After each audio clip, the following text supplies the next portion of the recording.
way, and it is 10 o'clock, and I know you will be expecting some racing now, but we have had a delay earlier on. One of these sports and GT cars did drop oil. I think it was in turn 5, Fastron corner, and that has delayed proceedings a little bit. So the classic and fine cars came out now just recently for the qualifying session, and we have 2 more qualifying sessions to go before we get to the first of the races for today, which will be the power sport motorcycles. They will be coming out to open the day today, but just sit tight because we have had that delay, and the next cars to be coming out will be having 2 more qualifying sessions to come out. That will be the Makita Formula Supercars and the Formula Libre, but remember, it will be bikes to start off the day, power sports first, and then the super bikes.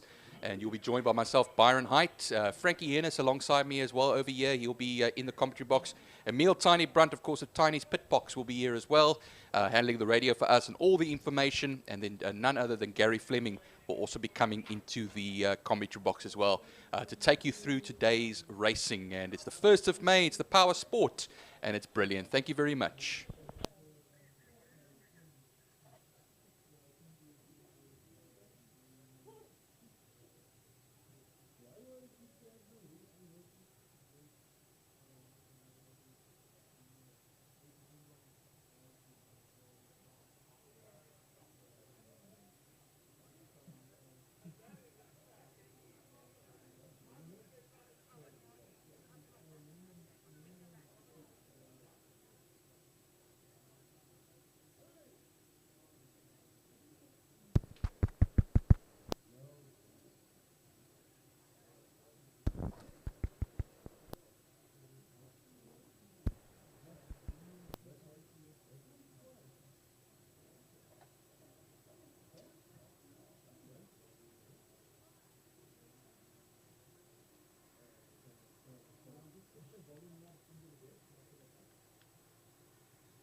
Testing 1 2, testing 1 2.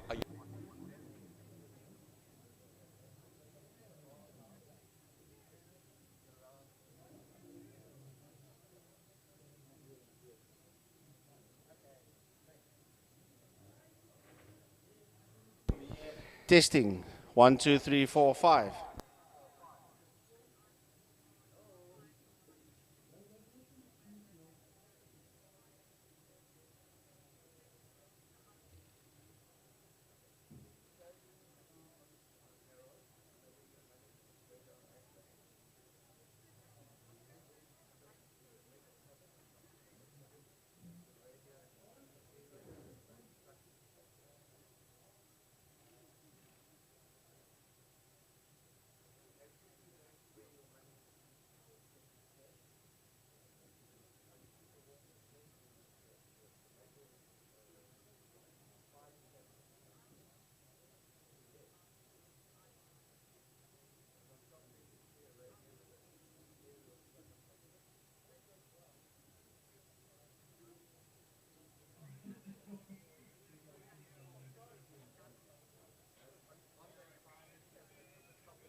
One, two. 1 2 1 2. Uh-huh.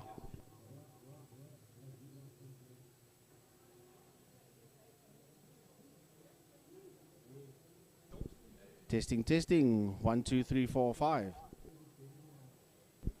1, 2, 1, 2. Microphone test. 1, 2, 3, 4, 5.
Well, it's a hearty good morning, folks, to wherever you find yourself in Cape Town and in South Africa or anywhere else in the world. And welcome to the Wingfield Motors Power Sport Series, proudly brought to you by Wingfield Motors and Best Price for My Car.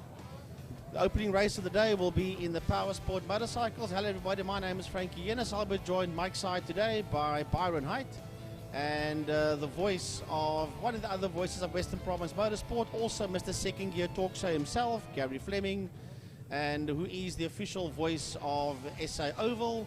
And we will be on the microphone for this entire race event today. So we are waiting for the opening race to come out. Good day to everybody else all over the world. A big thanks to the main sponsorship here at Killarney International Raceway, namely KFM 94.5.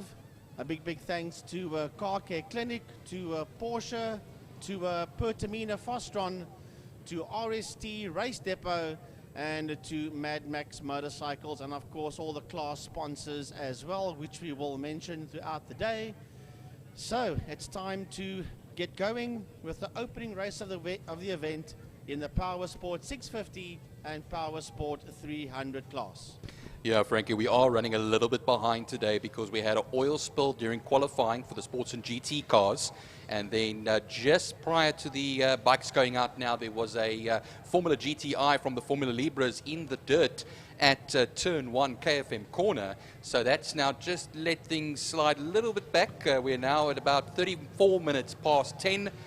So what happens is halfway through the hour, and we're going to be going for an 8-lap race. I would think it's still an 8-lap race due to the delays.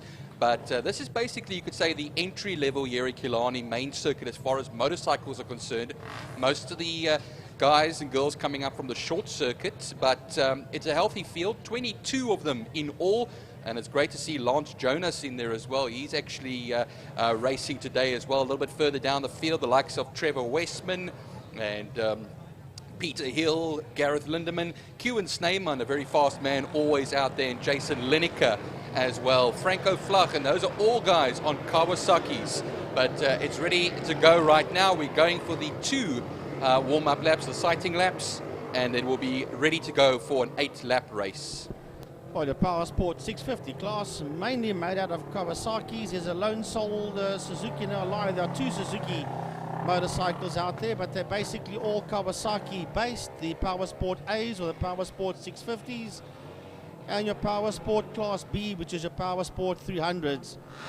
They are mainly KTM motorcycles, and then 2 Yamaha R3 machines out there as well. So as the bikes work their way out of pit lane, we say a hearty once again good morning. It's 10:35 local time here in Cape Town, and we welcome everybody wherever you find yourself throughout the city, throughout the country, or wherever you might have tuned in to this one. A big thanks to IMUSAT. They are the people and the production company that is bringing this to us live.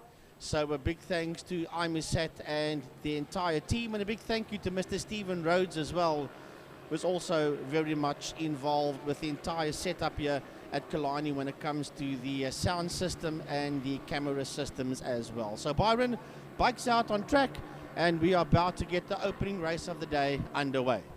Yeah, we have a lovely biking culture here in Killarney, in Cape Town.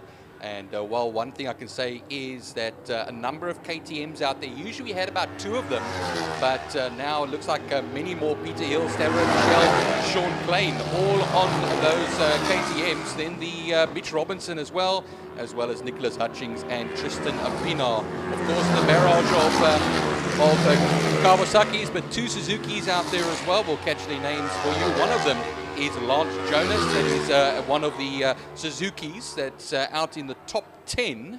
And let's actually, yeah, he's on 8th position. David Lindemann is the other one as well. So it's going to be quite a heady battle, I can say, between all these riders. And remember, we go from this then into the superbikes afterwards. So like I say, a lot of your guys and girls here coming from the short circuit, your CBR 150s and your super singles, and now trying their hand on the main circuit. Some of them are also old hands as well, and some of them even taking a step back, like Trevor Westman. Well, Kewan Snyman qualified with a 1:27.71. Slade van Niekerk was a 1:21.3. And Jason Lineker was also in the 1 minute and 21 seconds. So that is your top 3-4 bikes out there. 22 motorcycles went out to qualify. Jason was a 121.8. Trevor Westman a 122.4. Franco Vlach a 122.8. And Gerard Visser a 124.1. It's interesting to see, Byron, how many of your superbike riders have now stepped to the Power Sport 650 class, the likes of Trevor Westman, Q and Snyman, Gerard Visser. There's quite a few of them that decided, you know what, it's now time just to take a step back and have a bit of fun out there.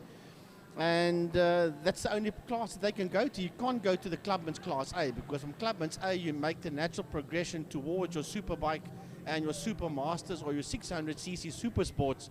So if you want to have a bit of fun somewhere else and not take it that serious, you can move to the Power Sport 650 or the Power Sport 300s. But normally those guys go to the Power Sport 650 category. Well, Frankie, just also as well, not only in the name of having fun for the superbike riders, but also giving the opportunities to some of the younger riders to actually compete against some good talent as well, to actually move up into the next classes, which will be superbikes.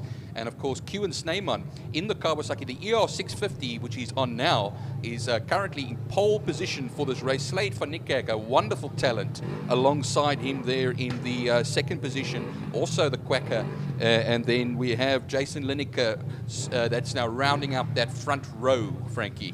Yeah, Trevor Westman is the first bike in the second row, sits out there in P4. Then we have the number 2 motorcycle there of Franco Vlach. And then the 43, that is Gerard Visser. David Lindemann is the 33, and the 83 is Lance Jonas. Lovely to see Lance back out there on a track again. And Robin de Vos, that's the first 3 rows of the grid, and away we go. And Franco Vlach had a blinder on the start off the line. Franco Vlach makes his way into turn 1 in P1 with Q and Snyman, but Snyman has taken that lead away from him out of turn 1 KFM corner. So Q and Snyman leads a pack out of turn 1 as they work their way up the Hubert Straight towards turn number 2 to Quarry Corner. Franco Vlach sitting there in that second position, had a fly off the line heading into turn 1 KFM, but it was outdone there by Q and Snyman. That's taken that lead away from him. I'm keeping an eye on Trevor Westman. Trevor sits out there in P4 and is having a look for that third position, Byron, as they exit turn 3 Damstip. Well, he won't be there for long, Frankie, I think as well. Started 4th and now still holding on to that 4th at the moment. He's got 3 strong riders ahead of him over there as well. They go to the first time onto the back straight. And, well, it is Q and Snyman, the man who started on pole position, that leads away. But a wonderful start, like Frankie was saying, for Franco Vlach. And look at him in the slipstream. He goes up towards turn 5, Fastron corner. And he's not close enough to launch any sort of a move, but it's still going to be 7 laps to go after this one. And they'll be going on their first flyer as they cross the line. Yeah, working their way now out of turn number 5, out of Pertamina Fastron, heading back down towards us. Right up front, it's Q and Snyman. Right on his heels, it is Slade van Niekerk. Van Niekerk has moved up into that second position, and Van Niekerk challenges for the lead. Franco Vlach has dropped down into that third place. Vlach had an absolute fly off the line. He was in P1 and then P2 for a few minutes. He's dropped down to P3, and just behind him there is Trevor Westman. That's at first 4, working their way out of Quarry Corner. But Slade van Niekerk in that second position now. He was going great guns there after race leader Q and Snyman through the kink and into Dams, turn 3. Well, Jason Lineker is going to be on the back of Trevor Westman there, Frankie, and it looks like, I thought Westman would be fighting a bit harder, but it looks like Franco Vlach's actually got the measure of him as they go around into the double apex right-hander, turn 4 at Car Care Clinic corner onto the back straight, and still the Q and Snyman Slade van Niekerk battle rages on as they go down the back straight in the slipstream now once again. It is Slade van Niekerk. He had a second sector. There was a 24.3, a 27.9 in the first sector for Q and Snyman, so they're trading sector times. Into Fastron they go now, but I think just keeping it ahead will be Q and Snyman. I think he got a front wheel on the inside that's Slade van Niekerk, and they'll come down to the line now. Now we'll see the fast lap times come through as they come towards the line under the Mad Max bridge. In the slipstream once again is Slade van Niekerk. It's a fastest lap time from Slade van Niekerk, a 1:29.67. He goes onto the inside. Does he? Does a change of position? No, I think it stays exactly the same, Frankie. It stays exactly the same as they work their way out of turn 1, out of KFM corner. running it down the Jabez straight towards turn 2 with still Flach in that third position as the bikes run down into turn number 2. Trevor Westman is still having a massive go there, but he's been overtaken there by Lineker. Lineker's moved up a position. Then behind them, Gerard Visser is in the fight as well. Gerard is catching up to them, and he's bringing Davy Lindemann with him for the ride as well as they exit turn 3 and work their way up the KFM straight towards turn 4 Car Care Clinic. I just heard that Nicholas Hutchings was off the circuit in the KTM, Frankie. He's right back on again, so it looks like we have everybody. Sean Klein not starting this race, unfortunately, on his Kawasaki RC390. But we now are on 6 laps left to go, including the one they're currently on. The best lap time of a 1:29.67 from Slade van Niekerk. I see Jason Lineker has just put in a fastest sector time in 4th position. He's ahead of Trevor Westman at the moment. So Westman falling down to 5th position, fending off from Visser, who's 1.3 seconds back. Well, I'll tell you what, we're going to pick him up as they come down into turn number 1. The first 5 are exactly the way it is as they race down into a turn 1 KFM corner. Not a far behind them. This looks like it's Lance Jonas heading towards us. Yes, it is. And behind him, we've got Robin de Vos. And behind Vos, we've got the number 14. That should be the Green Goblin, Chris Williams, if I'm not mistaken. We'll have a look and see as they head down into turn number 1. I don't see his name on the program here, but it certainly is. No, I lie. It's Andrew Liebenberg. Liebenberg's out there on that number 14 machine. But the leaders are heading out of turn number 3. Out of Damstep, they're working their way up the KFM straight towards turn number 4, Car Care Clinic. And there's nothing between Kewan Snyman and Slade van Niekerk as they work their way out of 4. Down the back main they go. That's still, no, Luke has taken the lead. Van Niekerk has taken the lead. Here comes Snyman right back at him again as they work their way down that back straight. Byron, they were absolutely side by side into turn 5. And Van Niekerk dives across the bows of Snyman and leads the Dio out of turn 5 per Tamina Fostron. But the man on the move, Frankie, is Jason Lindemann, a 1:28.44. He's got himself up. That's the fastest lap of the race. He's got himself up into 3rd position as well over here as well. And he's going to be starting to pressure. Oh, he's actually in 4th position still. Kewan Snyman takes that fastest lap away from him, a 1:28.11. But as the 3rd place man, Franco Flach, crossed the line, he was a 10th of a second ahead of Jason Lineker. So it just shows you how quick and thick and fast it is out there. 4 laps left to go. They've just started that 4th last lap, so they'll be still going for it. Yeah, that fight is certainly raging on there for that 3rd position. Franco Flach behind him and that 3rd position. That's a fight there for 3, 4 and 5 heading down into turn number 3 as the leaders work their way out of turn number 3. That fight is really raging on for that 3rd place. That's Jason Lineker and Trevor Westman. They work their way out of turn number 3 out of Car Care Clinic corner down the back main. Not much between these 5, and Westman's dropped slightly off that back. And that's a lovely fight there between Flach and Lineker. They are side by side heading down into turn 5 into Fostron, and dropping slightly off there is Trevor Westman, but Trevor could just be playing the waiting game there, Byron, waiting for one of these 2 guys to make a mistake. But it's a huge fight out there for these top 5 positions as all 5 of them run down into turn 1 KFM corner. Well, you can't wait too long, Frankie, because what happens is we have 3 laps left to go in this race. It looks like Kewan Snyman is back in the lead of this race, but I'm watching Jason Lineker at the moment because Franco Flach has got the measure in the corners, but on the straight you'll see that the green and black Kawasaki will close up to the back of Flach, and look who's coming there to knock on the door as well. It is none other than Trevor Westman. Of course, I listened to Frankie over there. He said he's just playing a waiting game, but he's going to have to hurry it because they go through the turn 3 Damps Dip now onto the KFM straight, and then there's a massive gap, Frankie, between them, and I think the next man out there is Gerard Visser. Next man is Gerard Visser, still the 1:28.11 by number 19, Kewan Snyman, the fastest lap. David Lindemann, he is now, of course, 7th place. Rob de Vos and Lance Jonas will be 8th and 9th, and Edward Rollstone will round off the top 10. Well, I'm having a look at that fight that's making its way now towards turn 4. That's between Lance Jonas and Robin de Vos. They are halfway through turn 4.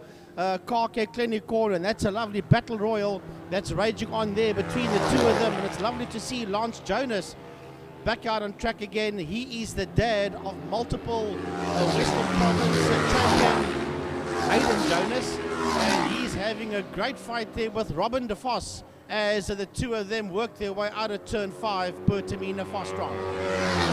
Gerrit Visser and David Lindemann, they cross the line and go into turn 1 KFM corner. They're very close to each other over there as well. There's only about a tenth of a second between the two of them, and that's all the way down behind the likes of Westman and Co. That, of course, will be Visser, Lindemann 6th and 7th, and then De Vos will come across the line a further 11.3 seconds back. But look here, Franco Fluck, briefly, he's just got it. The 1:22.24, Franco Fluck, the fastest lap with just 2 laps left to go, including this current one they're on. Yeah, well, I'll tell you what, this one's really turning out into a battle royal. We'll go back now to turn number 4 to Car Care Clinic, where those leaders are working their way out.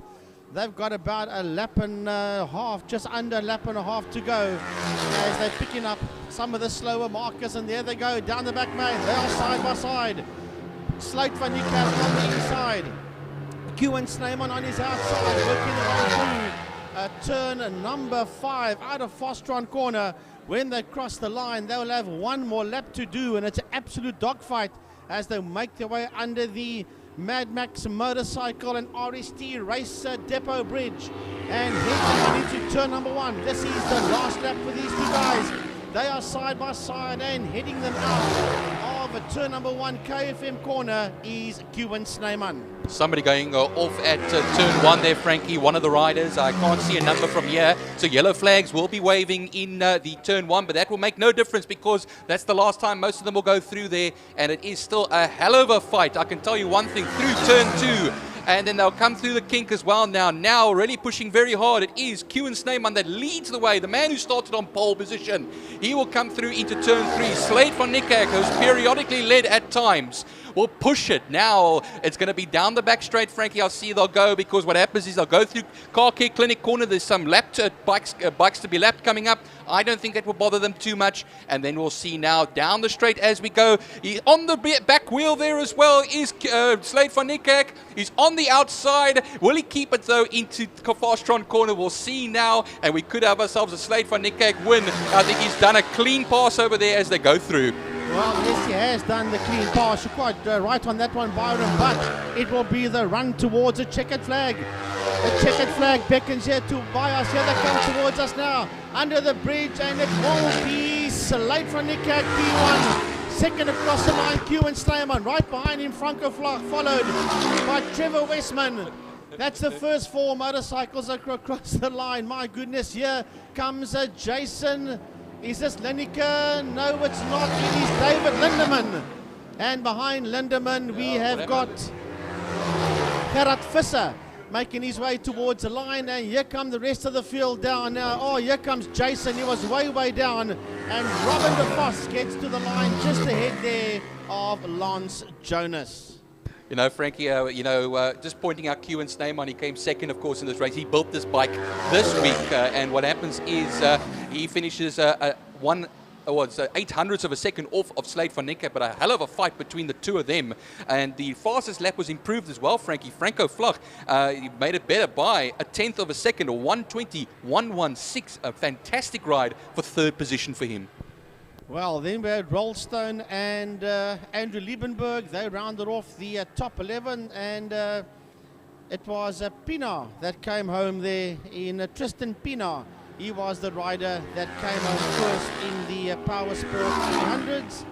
Mitch Robinson was second in that class, and Brandon Hutchings finished there in third position, and Willie van Niekerk crossed the line in fourth position in the Power Sport 300s.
Well, the South Superbikes will be the next race, the second race of the day, and the second of the bike races. Remember, 4 of them all together today.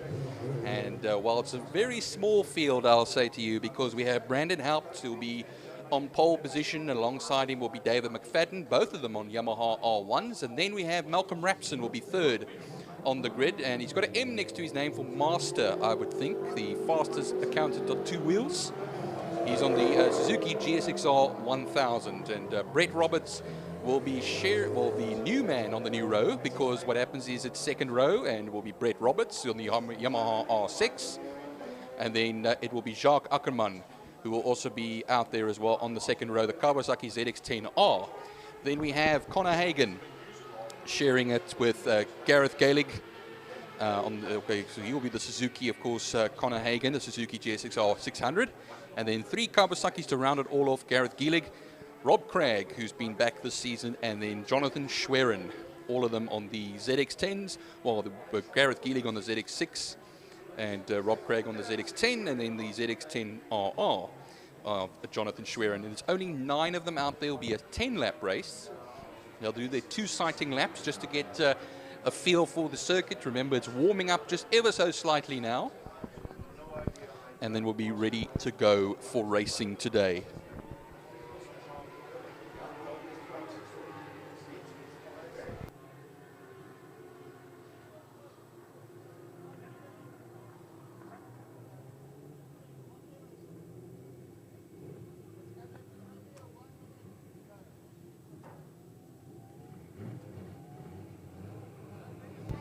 Yeah, so the bikes, the first of the bikes will start getting onto the grid now. It's actually, like I said, the second of the bike classes for today. We had the Power Sports just come out. They'll do a second race later today after lunch.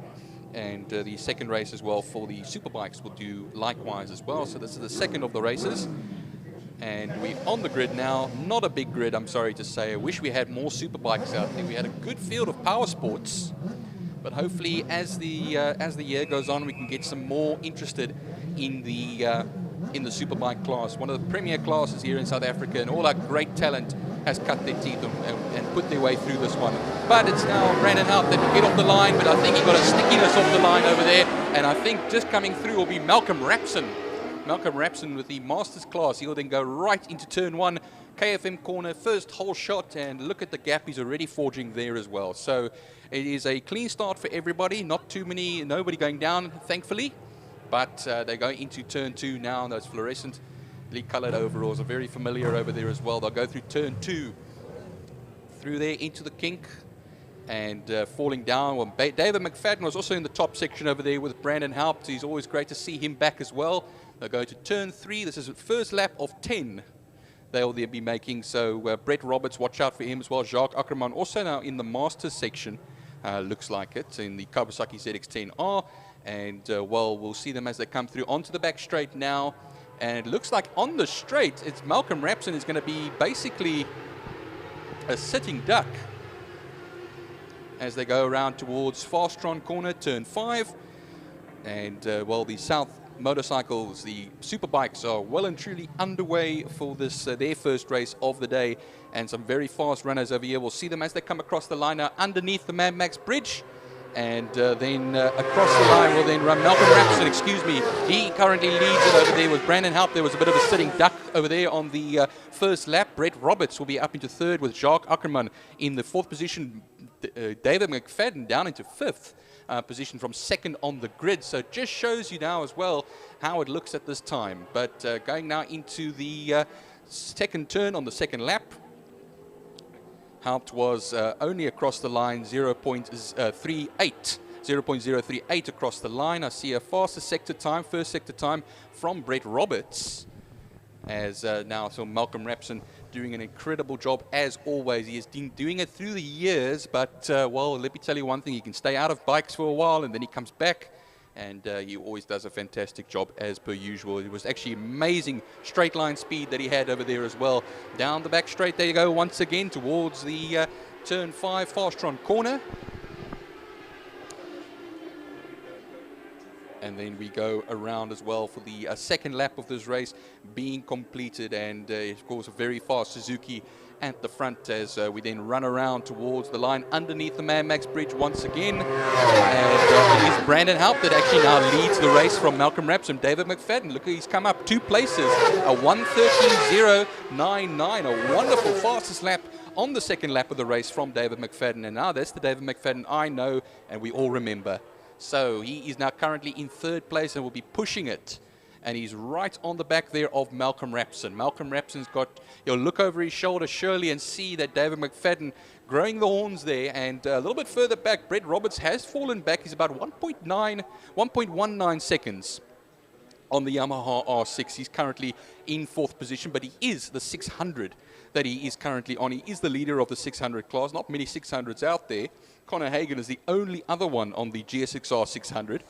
And already Brandon Haupt is now fastest in Sector 1, fastest in Sector 2. Once again, down the back straight we then run towards the Fastron corner. Look at the gap that he has over Malcolm Rapson. It was 0.6 of a second over the last lap when they crossed the line.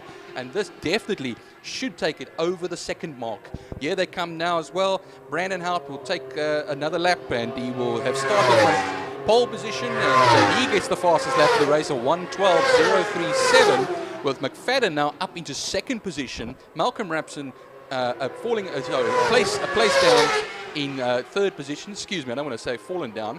It is a place lost in 3rd position, and then Brett Roberts, like I say, as well. But behind Brett Roberts, we talk about 0.7 of a second back. It is Jacques Ackerman that will be holding the 5th position. He's now in the Masters section. He will be actually 2nd ahead of Rob Craig. Rob Craig currently in 6th, and then Gareth Gielig behind that on the Superbike on the Kawasaki ZX6R. So a number of them, of course, are 600s as well. But with now 7 laps left to go, including the one they are currently on, they go through the double apex right-hander at Car Care Clinic. Now, down the back straight, it is still Brandon Haupt from David McFadden. David McFadden was 1.7 seconds back on the Yamaha R1 from the leader, who is on a Yamaha R1, but the fastest sector times are still going to Brandon Haupt, so he's the man out there to watch. And then towards the line, here he comes right now. Rob Craig, though, has not given up, and well, he will come now as well. Across the line, they then run. David McFadden is now 1.9 seconds back of Brandon Haupt. Brandon Haupt's a 1:11.856, fastest lap for him on the Yamaha R1. And behind them, of course, it is the closest man is now Brett Roberts, now 0.5 of a second off of Malcolm Rapson at the moment. So it just shows you how close it is getting behind that man on the 600, the Brett Roberts bike. And he's quite a while ahead of Conor Hagen, back in that 8th position, ahead of the Jonathan Schwerin Kawasaki ZX10RR. A 9th position. Like I said, only 9 of them out there. Hopefully we can get more as the season goes by. But what happens is through turn 3 then goes towards the turn 4 Car Care Clinic corner. Look how close it is there at the front as well. A faster sector time for the David McFadden in sector 2. Pretty much a white sector in sector 2, sector 1, sector 2. And it looks like, is he going to be able to eat into that lead of Brandon Haupt? I don't think he can for this time. So Haupt crosses the line, 2 seconds ahead of David McFadden. Then where is Malcolm Rapson? Malcolm Rapson, he crosses the line, and he's got Brett Roberts all over the back of him. A wonderful ride here from Brett Roberts. Only 0.4 of a second between himself and Malcolm Rapson, one of the Masters guys out there. Remember, Malcolm Rapson still leads the Masters section. There are 3 of them out there. Jacques Ackerman will be a little bit further back. He's almost about 1.7 seconds back of Malcolm Rapson. He will hold that 5th position. They're being split now at the moment by Brett Roberts on the 600. 5 laps left to go. And it looks close in some sections, but not close enough, looks like it, because you go a little bit further down. We have the number 6 of Rob Craig is only 0.2 of a second off of Jacques Ackerman. I think that's going to be the battle to watch between 2 Masters here, both of them on Kawasaki ZX10Rs. And, well, That is, of course, 5th and 6th position, with Connor Hagen much further back, 11.230 seconds off. But he's got Gareth Gielig for company, actually, as a matter of fact, does Connor Hagen. So Connor Hagen cannot relax at this time with the 5 laps left to go, including this one they're currently on. Brandon Haupt, another fastest lap for him as well, at 11.633. It just shows you how he's pumping them in. David McFadden did have a fast sector time in sector 1 on that lap, and he is a further 2.2 seconds back. And then you watch Malcolm Rapson is in the 3rd position, ahead of the 0.5 of a second, of course, ahead of Brett Roberts, the 2:02.600 as they come around now. 4 laps left to go. Coming across the line, there was Connor Hagen. Gareth Gielig is visibly in the same shot as him, but not enough at this time. Because it's 1.5 seconds. It was one time it was 5 seconds. Jonathan Schwerin crosses the line in 9th position, and he'll go into turn 1 KFM corner. But the leaders are now coming onto the back straight. Haupt still leads by 2.2 seconds. The number 26 against the number 69, and then the leader of the master class is Malcolm Rapson. Malcolm Rapson, who started strongly earlier on, led for a short time, and then what happens is Brandon Haupt just open up the taps, and it looks majestic looking on the screens at how Brandon Haupt goes through that corner. He goes under the Mad Max bridge. Now a wonderful camera shot from there. He will go for another lap, and then with 3 laps left to go, 7 laps having been run, and a faster sector time of a 21.9.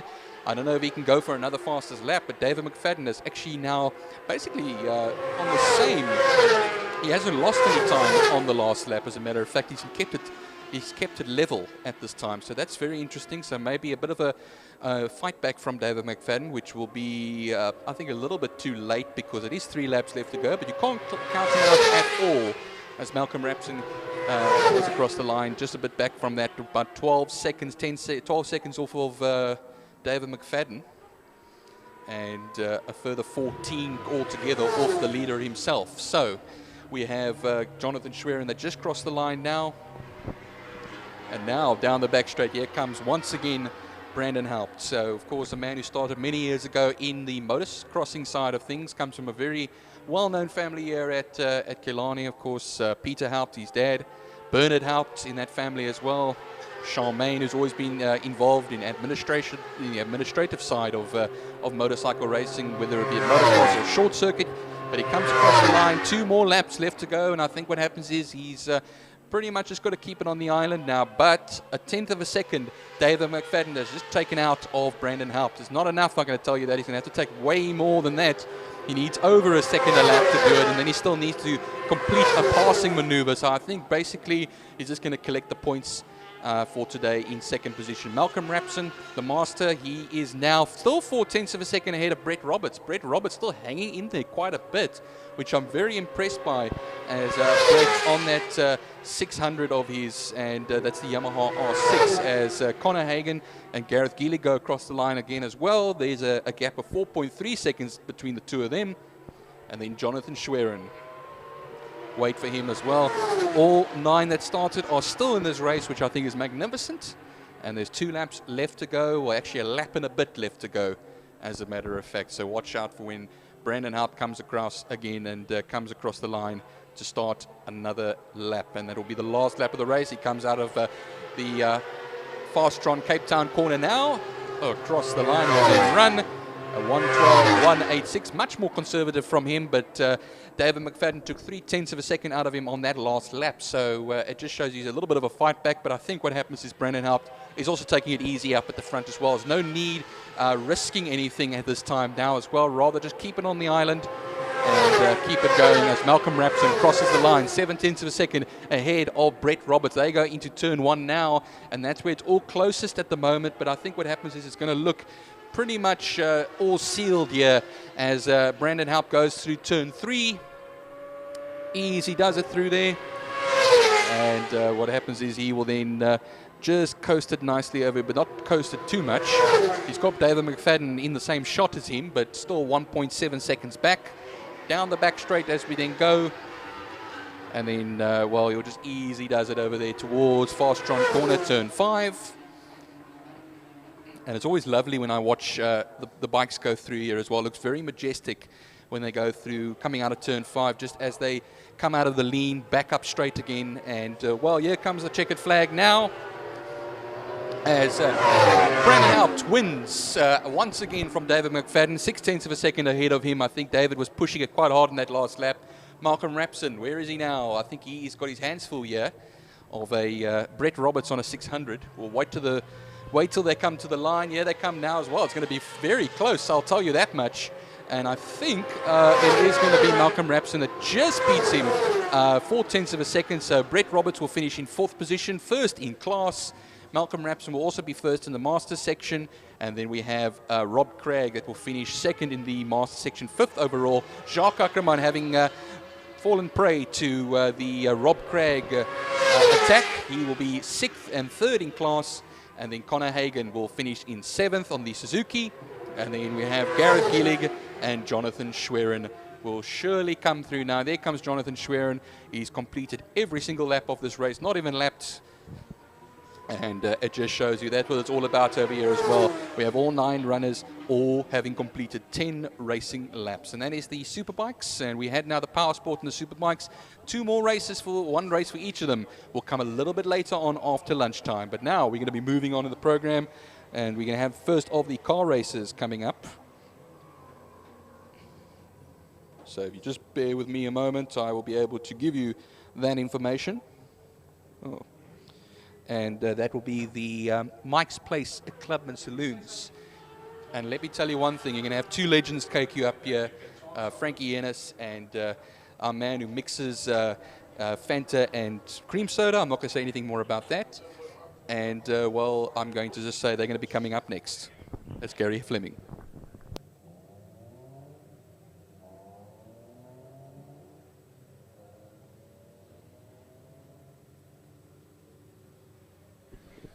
Right, folks, here we go with the Mike's Place Clubman's Regional Saloon Cars. They are going to be up next out. This is the first of the car races that will be coming to you today from the Wingfield Motors and Best Price for My Car Power Series right here at the Western Province Motor Club, the home of Killarney International Raceway. Well, the cars are not out on track yet. They are doing a circuit inspection. The safety bakkie is making its way around the track. A couple of safety vehicles are out on circuit at this point in time just to do a track inspection. And the moment that everybody is happy, we will release the Clubman's cars. Directly after the Clubman's cars, we'll have the cheaper cars, VW GTI Challenge. And those are the next 2 races that are coming up on the program.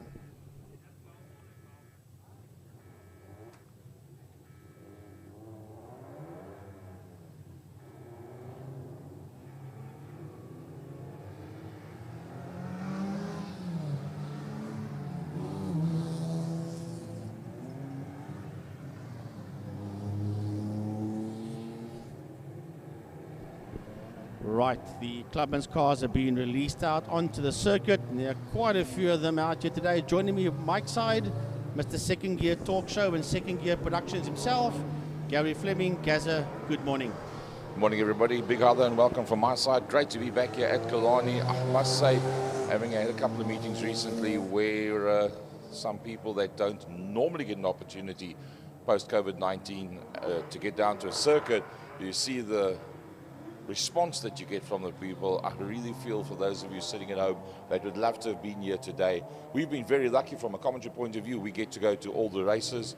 It's just strange to have virtually nobody around the circuit.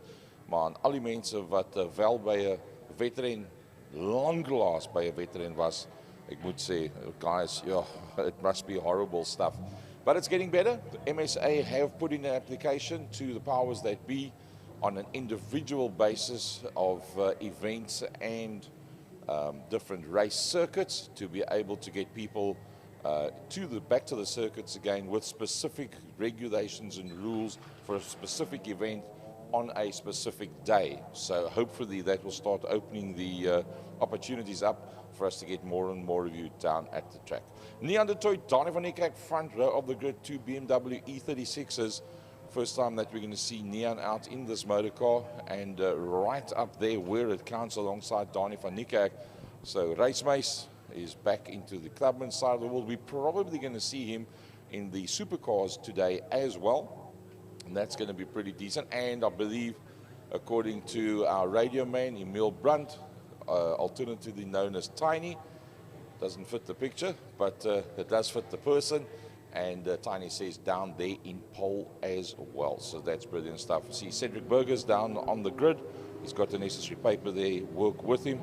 Looks like that's Mr. Ian Long with his slightly slower tackies on. It's not the bright orange, it's just laced in orange. Here they come up towards the grid now, and everybody's worked their way around.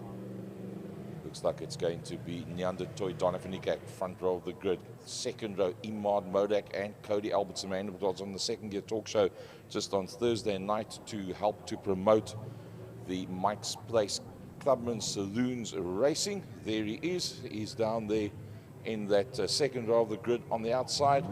Car Care Clinic, one of the main sponsors in this class as well, and also of Turn 4. So big thanks to Mel and her crew for getting involved now that they're down here in Cape Town on a more regular basis, opening up Car Care Clinic branches all over the country, but for all down here in Cape Town. So that's a nice addition to the services provided to us here in Cape Town, and also getting them involved with Killarney is a big plus for us. A little bit further down the pack, the likes of Daniel Kutsia, Jono Kirsten, see Anton Jacobs with a Class D car, didn't have a good session out there earlier on, a 131.598 for Anton in the Nissan Sentra 2 litre, so he'll be working his way through the pack. Nice to see Zach Groenewold's out there again with the Chev Lumina. Let's hope that that one holds together. He's had different gearbox problems, teething problems with that motor car, but all getting good. Suleiman Effendi, a 1 minute 29.1. That's a long way down for him, so he'll be working his way through the pack as well. Kira Fanikak holding on to the lead there in Class E. They're limiting the amount of power and fancy karaki that they give her. They're saying to her, you learn to ride this to the utter maximum, then we'll give you something quicker. And she's becoming very consistent in her lap times. And I think that's what they've been working towards. So look forward to the point that they give her some fancy machinery.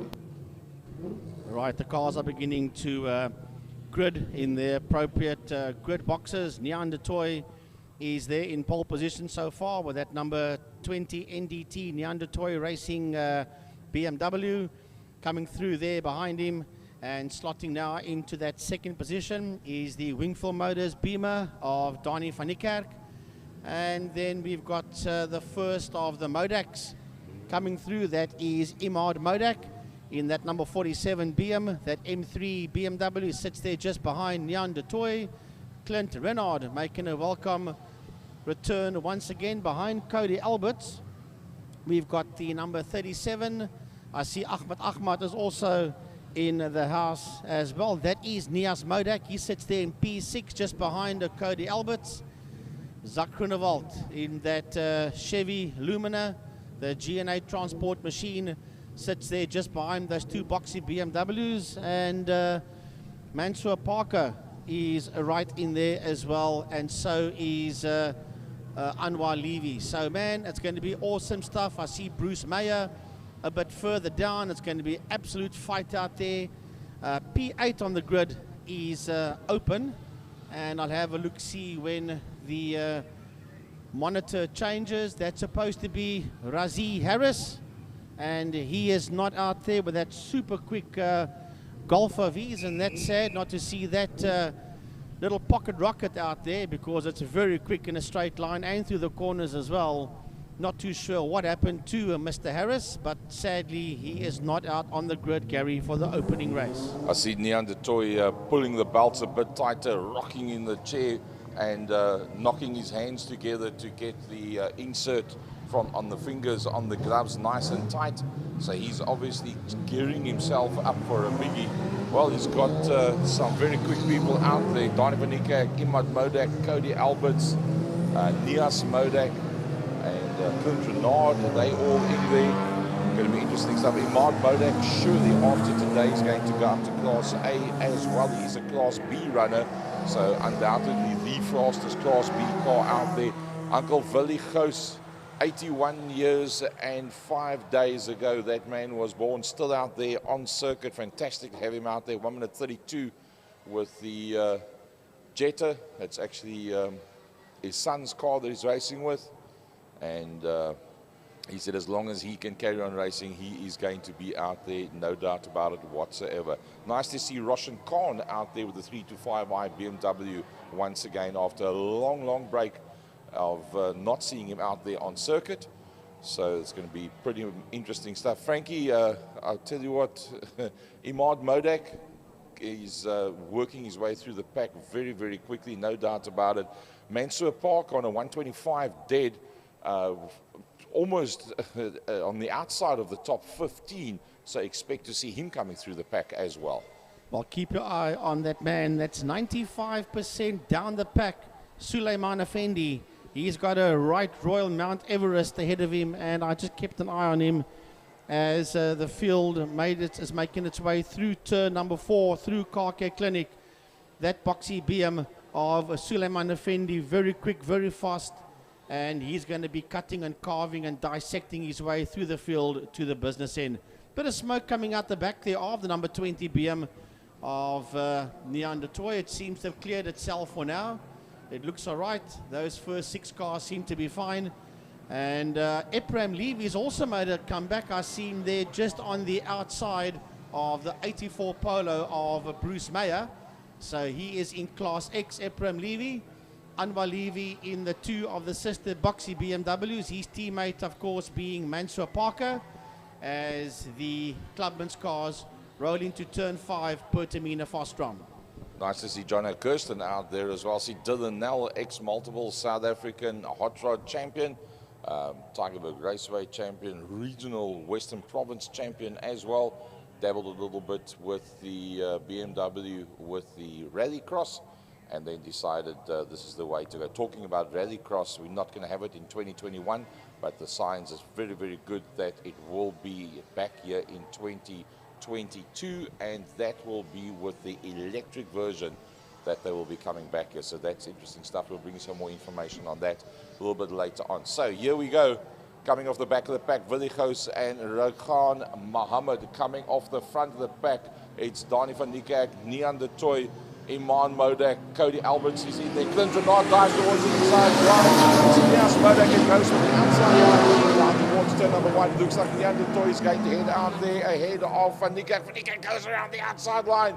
Donnie van Niekerk wants to get the whole shot coming out of turn number 1. They side by side. Who's going to have the power? Neanderthal squeezes him towards the right-hand side, and the race mace takes the whole shot. Donnie van Niekerk is looking around the outside. The 2 Modaks right in there behind it, and look who's come to play with that beautiful V8 that's in there behind them. It's Zach Groenewald just ahead of Clint Renard and Cody Alberts. Yeah, then Ephraim Levy is making the move through. Shane Smith is in the house as well, and it's a dogfight in that second group, making its way out of turn number 3. Down the back main they go, and they are absolutely racing as hard as they can. That's a pack of about 4, 5, 6 of them, and I'm trying to watch the progress of Suleiman Effendi. Wow, Zak is doing it. Zak has moved up. He's up into that 3rd position. It's Suleiman Effendi that's going to have to do a whole heap of work to get to these front runners, because they are blindingly quick. Zak Groenewald on that inside line in there behind Nias Modak. It is Modak Jr. that's right in there with them. Modak goes to the front. Modak Jr. I think it is. We'll check now. Is it Nias or is it Jr.?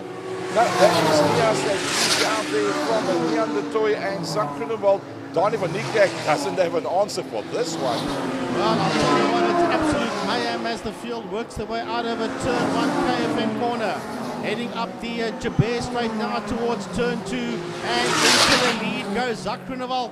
Groenewald gets his nose up front there with the Nias Modak being worked to the outside there by Dani van Niekerk. What a right Royal Rumble it is as they go through. No, that's, yes, van Niekerk coming through. I lie, that's the toy coming through. Van Niekerk sits there 4th in that group as they exit. Oh, there's a problem in turn number 1, and I think Suleiman Effendi is one of those cars, Gary, that's gone off there in turn 1 KFM corner. Well, they're just trying to see if they can clear the circuit in time before the cars come around. If they cannot move that car in the apex of the corner, then and somebody's gone off on the exit of turn number 3 as well. On the far side of the wall, double waved yellows on that side. No red flag yet. The red flag is in the hands of the start finish, and it looks like he's going to bury the red flag again. It doesn't look like the red flag is going to come out. So Joel's still trying to make a plan to clear the circuit. The radios are being ready. The double waved yellows are being ready. The red flag is being ready, but none of that is actually on the circuit yet. They'll carry on with the race. It's all going to be kind of tight as they go down there through turn number 1. That car's just facing towards the circuit. There's a marshal pretty close to that car as well. But the double waved yellows, and now they slow it right down. There was double waved yellows. Now there's uncertainty on the circuit because Zak Groenewald slowed down. Donnie van Niekerk's gone past him, and they've now started racing again. It was double waved yellows on that sector of the circuit. And I think Zak Groenewald maybe just made an error there in thinking that it was a full caution as such. Well, there's only a double yellow in that sector. That's the opening part of sector number 1 as the leaders work their way now through turn number 4. Let's just get this all sorted out. Down the back straight, your leaders will be going now, and up front it is Donnie van Niekerk from Zak Groenewald in second. Clint Renard sits in third. Neander Toys dropped down into P4. Then it's the two Modaks and Cody Alberts. He's the next man down as this whole field works their way into turn 1, fast run corner. So there are still yellow flags into turn 1, so no overtaking will be allowed in turn number 1. But the two leaders heading under the Mad Max Bridge, they are side by side towards turn number 1. Whoever's got the lead will have to hang on to that lead. Nobody can overtake from the exit of pit lane until the exit of a turn number 1 KFM corner. And the top 3 working the way out of KFM is Zak Groenewald from Donnie van Niekerk. And Groenewald slows right down as van Niekerk blitzes past him with Clint Renard in that third position. Oh, contact between the two of them during the entrance there to turn number 2. So I think Clint Renard's in that third position. I think Donnie van Niekerk, not sure. Well, we've got a BM that's gone and parked on the entrance to turn number 2, gets out of that car immediately. A whole lot of smoke coming from that motor car. I do believe that could be Ebrahim Levy that stopped there, and that motor's given up. So with the double waved yellows down into turn number 1, no red flags anywhere whatsoever. That's turned the front end of the field completely upside down. Zak Groenewald puts his hand out the window and slows right down as well. There's waved yellows going down into fast run Cape Town corner as well. So Donnie van Niekerk leads out from Clint Renard, then a slowing down, hand out the window, Zak Groenewald. Next one coming through behind that looks like it's Nias Modak. Neander Toy almost went off the circuit last time they came around there, and he looks like he's going to be retiring that vehicle as well. Yep, he's going to go out towards the pit lane. That takes him out of it. Next man through is Cody Alberts. Behind Cody Alberts is probably Shane Smith, and then it's Anwar Levy is the next one coming through behind that. That could be Clive Meyer in the 84 is the next car coming through behind that. Eradis Ahmad is right there with him in that green BMW heading towards turn number 1. The rest of the field coming through, Stacey Wilson, then Daniel Kutsia, and another one of the Levy cars coming through, heading towards us now. It's a whole gaggle of these cars. David Franco is in that group as well, as the rest of the field just work their way into turn number 1 KFM corner. Representing Wingfield Motors is Kiara van Niekerk. She's also heading into turn 1 KFM, but this whole field has blown itself apart as we look at the leaders that are heading towards turn number 5, towards Fastron. That's that group of leaders. That's a leading group making their way out of turn 5 now. Zak Groenewald 120.542, so that's probably a bust out for Zak Groenewald if I've got my facts correct. So yeah, a lot of cars dropping down. Donnie van Niekerk from Clint Renard, Imad Modak, Cody Albert, Shane Smith. That is the way they're coming through here now. Clint Renard having a pretty decent run, I must say. A lot of people having a bad time out there. Cars spread out right around the circuits. Cody Alberts comes through underneath us. He's dropped down quite a long way, has Cody Alberts. Smith and Levy then it is Meyer. So yes, the 84 was Meyer that has come through. So Bruce Meyer having a very, very decent run out there, I must say, and leading class as well. Behind that is Ahmad, Meyers, Wilson, Kutsia, and then the second of the Ahmads is coming through just behind that. Well, we'll pick up the leaders as they work their way towards turn number 4. Donnie van Niekerk making his way through. A lot of cars have pulled out of this one. I even picked up Mansur Parker. Willie Swart going through the kink towards turn 3 is also slowed down tremendously, but down the back straight goes your race leader in the Wingfield Motors BMW. That's Donnie van Niekerk working his way towards turn 5, Fostron corner with Clint Renard in that second place. Man, we've lost quite a few of these clubmen's regional saloon cars out there in this one. Let's hope that they can all get it sorted out for the second one. But here comes your leader to start another lap. Donnie van Niekerk in P1, Clint Renard in that second position. Then it's Imad Modak. That's there in third place in that number 47. Yes, it is. Then Cody Alberts heading into turn 1. Then we've got a couple of back markers coming through. That's a Philip Venter. Then on the lead lap, Shane Wilson. Right behind him, Anwar Levy, Ederius Ahmad. That's the next man. And Bruce Meyer heading into turn 1, KFM corner.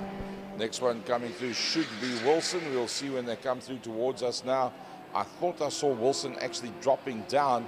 It's probably going to be Daniel Lucia. Yep, it's Daniel Lucia and Ahmad that's come through. So Stacey Wilson, I don't know what's happened there. Also slowing down. Massive number of cars that's out of it. Zach Groenewald, Neander Toy, Ibrahim Levy, Mansur Parker, John O'Kirsten, Nias Modak, Gary Smith, Suleiman Effendi, Ferris Mannon, Razlie Harris, Wayne Wilson, Rafan Mohammed. All of those showing with red dots on our screen. So 21 of the cars still running out there at the moment.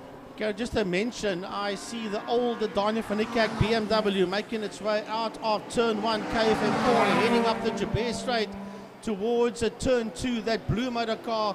That is Robert Franco. You will recall Robert Franco a couple of years ago took part in the V8 Master Series, and Robert Franco in the old Donnie van Niekerk BMW. They both, should I say, he's making his way out of turn number 2 through the kink, heading towards turn 3 Damstep, and right behind him is the Wingfield Motors and best price for my car Golf of Kiara van Niekerk. Well, just one lap to go, and closing up on the back of Donnie van Niekerk as he goes through turn number 2 is in fact Clint Renard.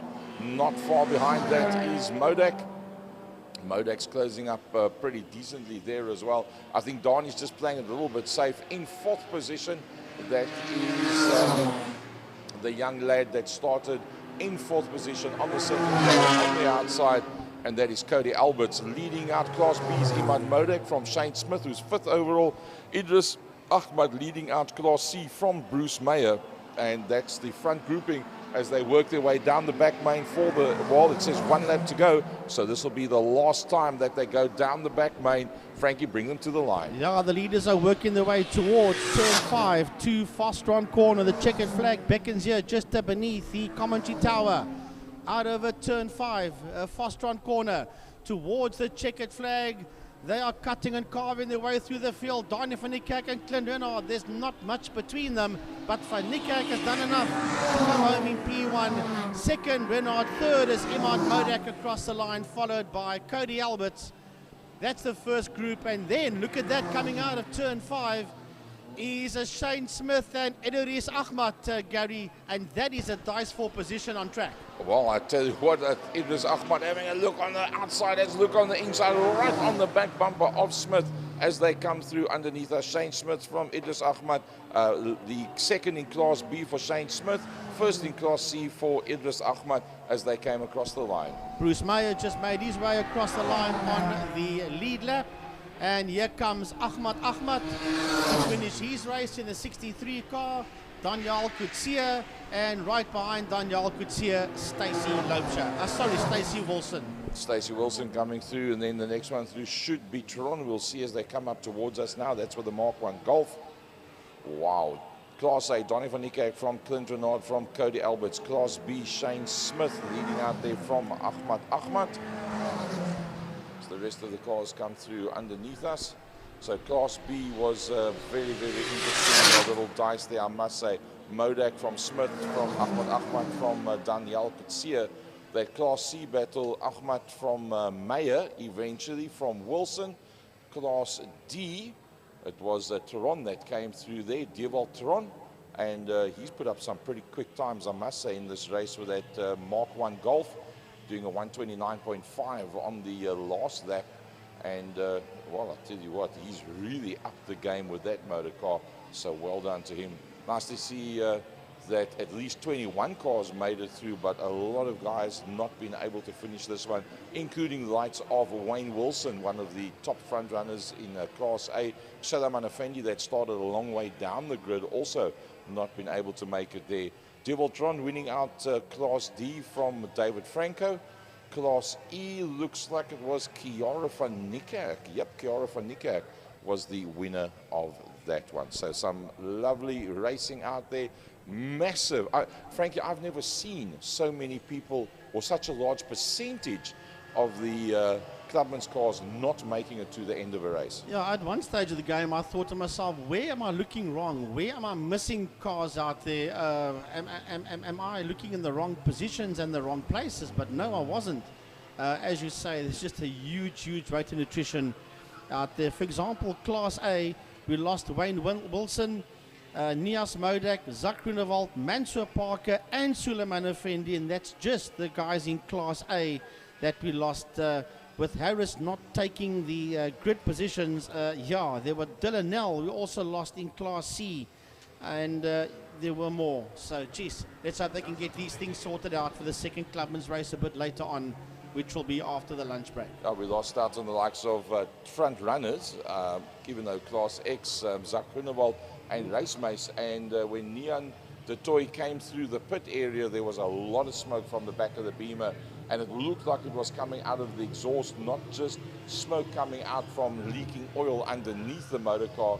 So although that car looked to have the power advantage on the likes of Dani van Niekerk, I don't believe that that car is going to make it back out on circuit today. Well, we also lost Ephraim Levy. That was the BM that parked on the infield of turn number 2. Also in a cloud of smoke. Yes, but I picked up that smoke from the Toys car when they won their pace lap.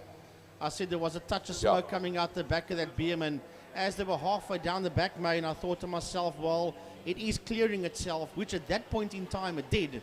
But obviously it came back a bit later on to haunt him halfway through the race. Well, I tell you what, talking about racing, here comes one hell of a race. The Cheaper Cars GTI Challenge going to be up next. And if you look at this grouping of cars that they've got here, it's going to be utterly amazing. 25 in total. But if you look at the names of the front runners in each of these classes, and you look who's in the mid-pack, Umpi Swant leading out from Marco Busi by 0.3 of a second. Colin Meader, Kai van Sale, Charles Visser, Dylan Jabé, and Mario Roux. That makes up the Class A cars at the front end of the grid. Only 0.2 between the big hitters at the front, and 0.2 is nothing. Class B, Eden Thompson alongside Giordano Lupini, less than 0.1 of a second there. Between the two of them, Byron Mitchell and Jaco Lambert in there behind that, with also very, very close on the times. So the front 2 rows of that Class B grid can go pretty much in any direction. Remember, Giordano Lupini back into this class against the Eden Thompson. You cannot count out Byron Mitchell. Ian Cup is in there as well, and literally by a couple of thousandths of a second off that. The Class C battle, Chase Herald, that's made it there also by a couple of thousandths of a second from Alfie van Sale, Nathan Victor, Skull Kelden. Tate Bishop finds himself only on the 3rd row of the grid after the qualifying with the Class C. Believe you me, he's going to be coming through the pack. There's no doubt about that. There's no ways that he's the 5th fastest in Class C. Colin Smith, Carl Wiltshire not putting up a time because he had that incident recently. I think it was Tuesday. Jason Kutsia is going to be out there as well. There was a bit of footage that came up on Facebook with a jumbo golf that was in front of Carl Wiltshire, lost it going through turn 3. Carl went around the outside, looked like he was through and clear, and it looks like the car that was out of shot in his in-car camera, when the back end came around, it shot off backwards towards the outside, whacked him on the right-hand back door and right-hand rear wheel. They got lots of assistance all over the show to get that one back together, and Carl is back out on circuit. See Matthew Rowe and Jason Kutsia bringing up the tail end of the Cheaper Cars GTI Challenge for race number 1. This one's going to be utterly brilliant. Umpi and Marco at the front of A, Eden and Giordano at the front of B. Those two battles is undecided until the flag drops. Chase Herald Alfie at the front of Class C, with big names in all 3 of those classes that's going to be fighting it out. Well, we're just waiting for the WPMC circuit marshals to do a track inspection and a track cleanup, and then the cheapercars.co.za VW Challenge will get underway. In turn 2 Quarry Corner, there are 2 marshals that are doing a bit of a track inspection and a track cleanup in that section. So the marshals are cleaning up the situation there. But in turn 1 KFM Corner, that is where the safety vehicles are picking up some of the cars that went off and retrieving some of the cars that went off there in KFM Corner in the previous Mike's Place Clubman's race.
Right, folks, we are back on air again with the cheapercars.co.za VW GTI Challenge race number 1.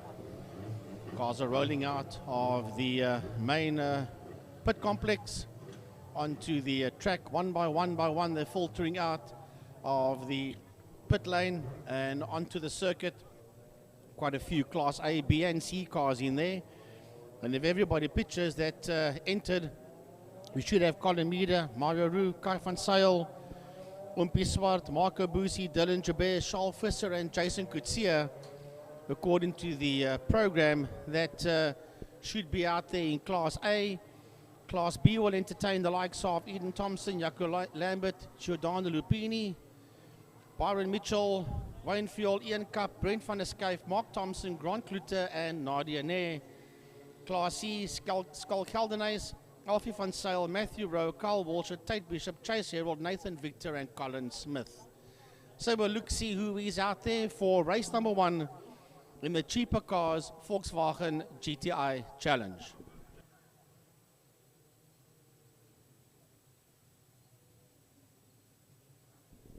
Challenge cars are rolling out of turn 4. Some of them are rolling out of turn 3 Damstip. Sadly, due to the times, we've lost a few of our main sponsors here. We've lost Rose Foundation and G Energy. So if anybody's interested out there to put your company's name on the wall here at Killarney International Raceway, the SA home of World Rallycross, then make contact with the members of the club, the management, and you can get your name on the wall in turn 2 Quarry Corner and in turn 3 Damstip.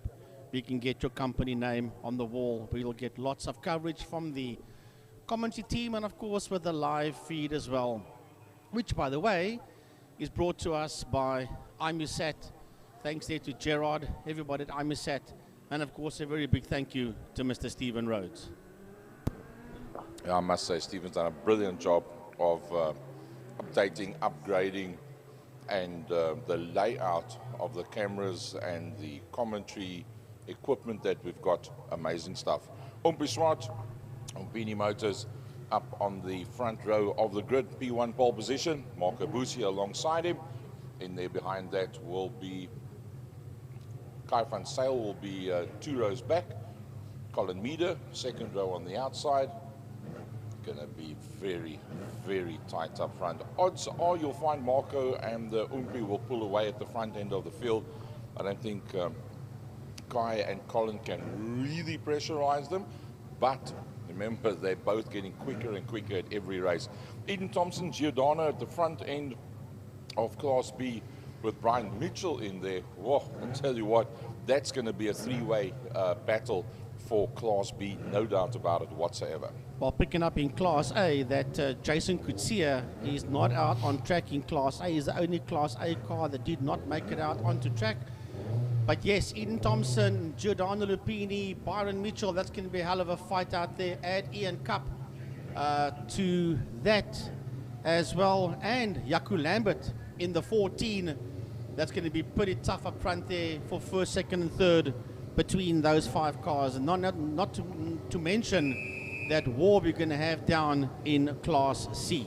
Frankie, I don't know why the 3rd position on the grid's been kept open, because the 3rd position should actually be Colin Meader. He's moved across to the 4th position and the other guys have just fallen in there behind that. So I find that pretty strange. The board is up, the red board, the 5-second board comes up. They're going to be pulling away class for class. It's Umpi Swart, the Umpini car on the inside line, and Kopsakov in the Automan car of Marco Busi. Then it's Colin Meader down towards turn number 1. They go. It looks like Umpi's going to get the drive there. Kai van Zyl trying to squeeze his way through. Dylan Jabez in there as well. Class B off the line. Eden Thompson with a lovely start, a horrible start there by Giordano Lupini.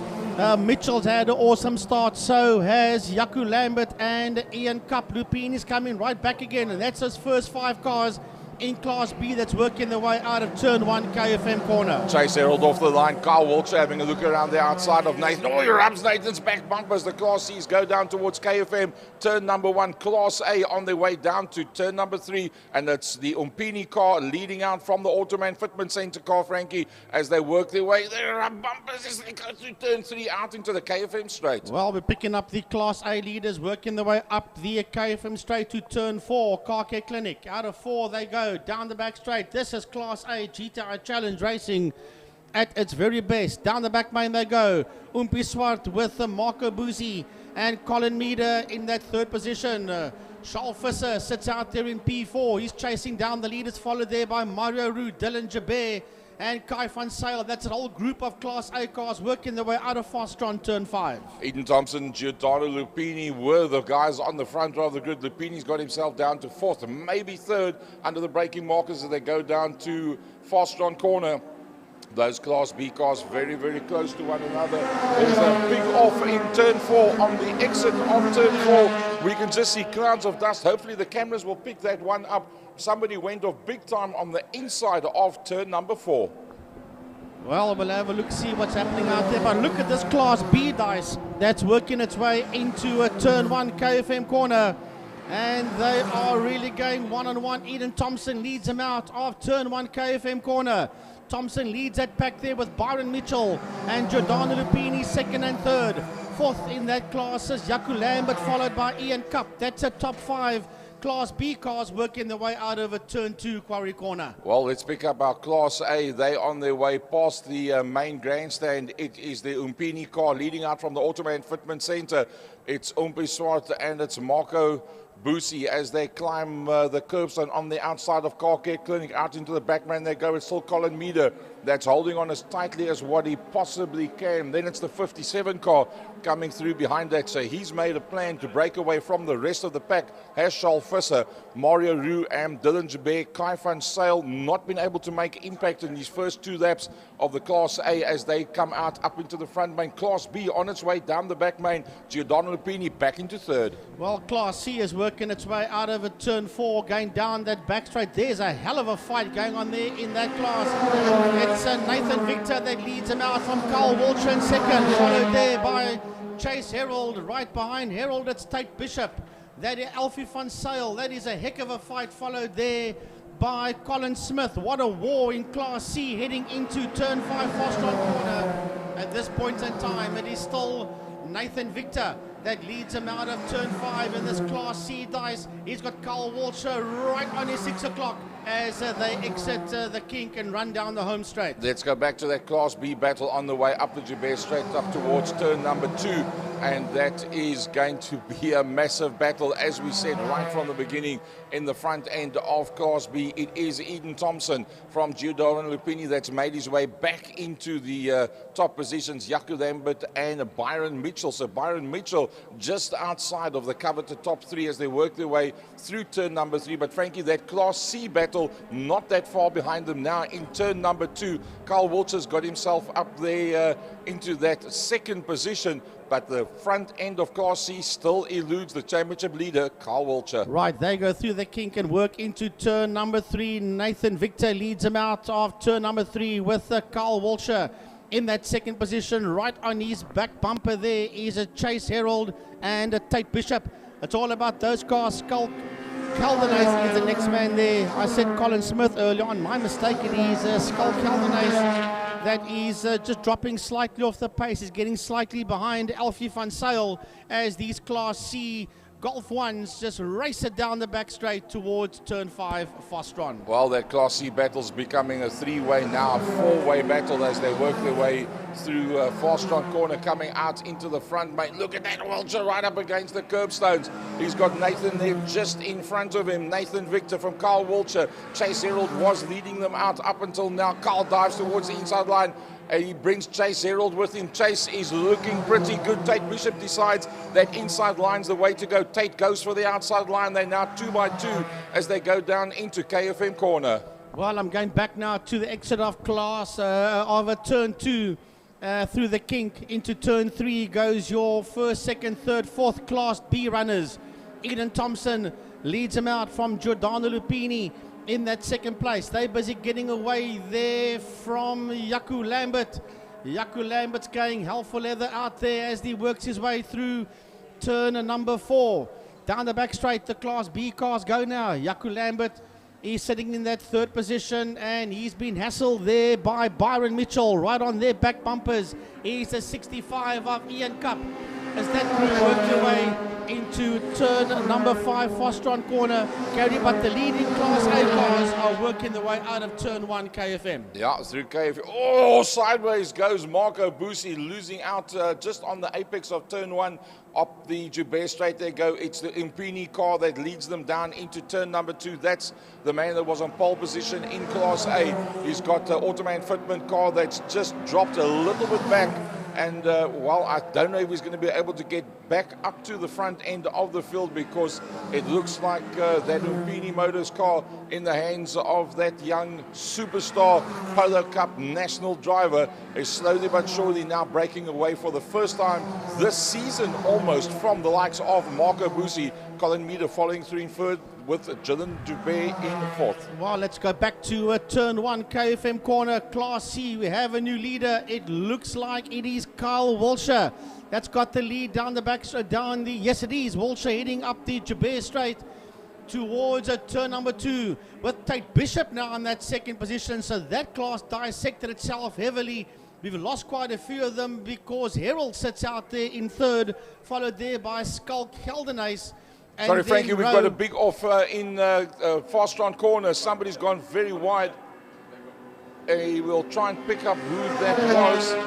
Colin Meader. Yep, Colin Meader, third Class A, going very, very wide. We see dust down on the exit of turn 3 and waved yellows down in turn 3 as well. Well, they are going one-on-one out there. Nathan Victor and Alfie van Sale. Those are two cars that we've lost in a Class C, as that had to happen sometime. Yeah, they are the two guys that are gone. I'm watching the rest of the C guys work their way towards turn 5, and those are the two drivers that are not out there in Class C.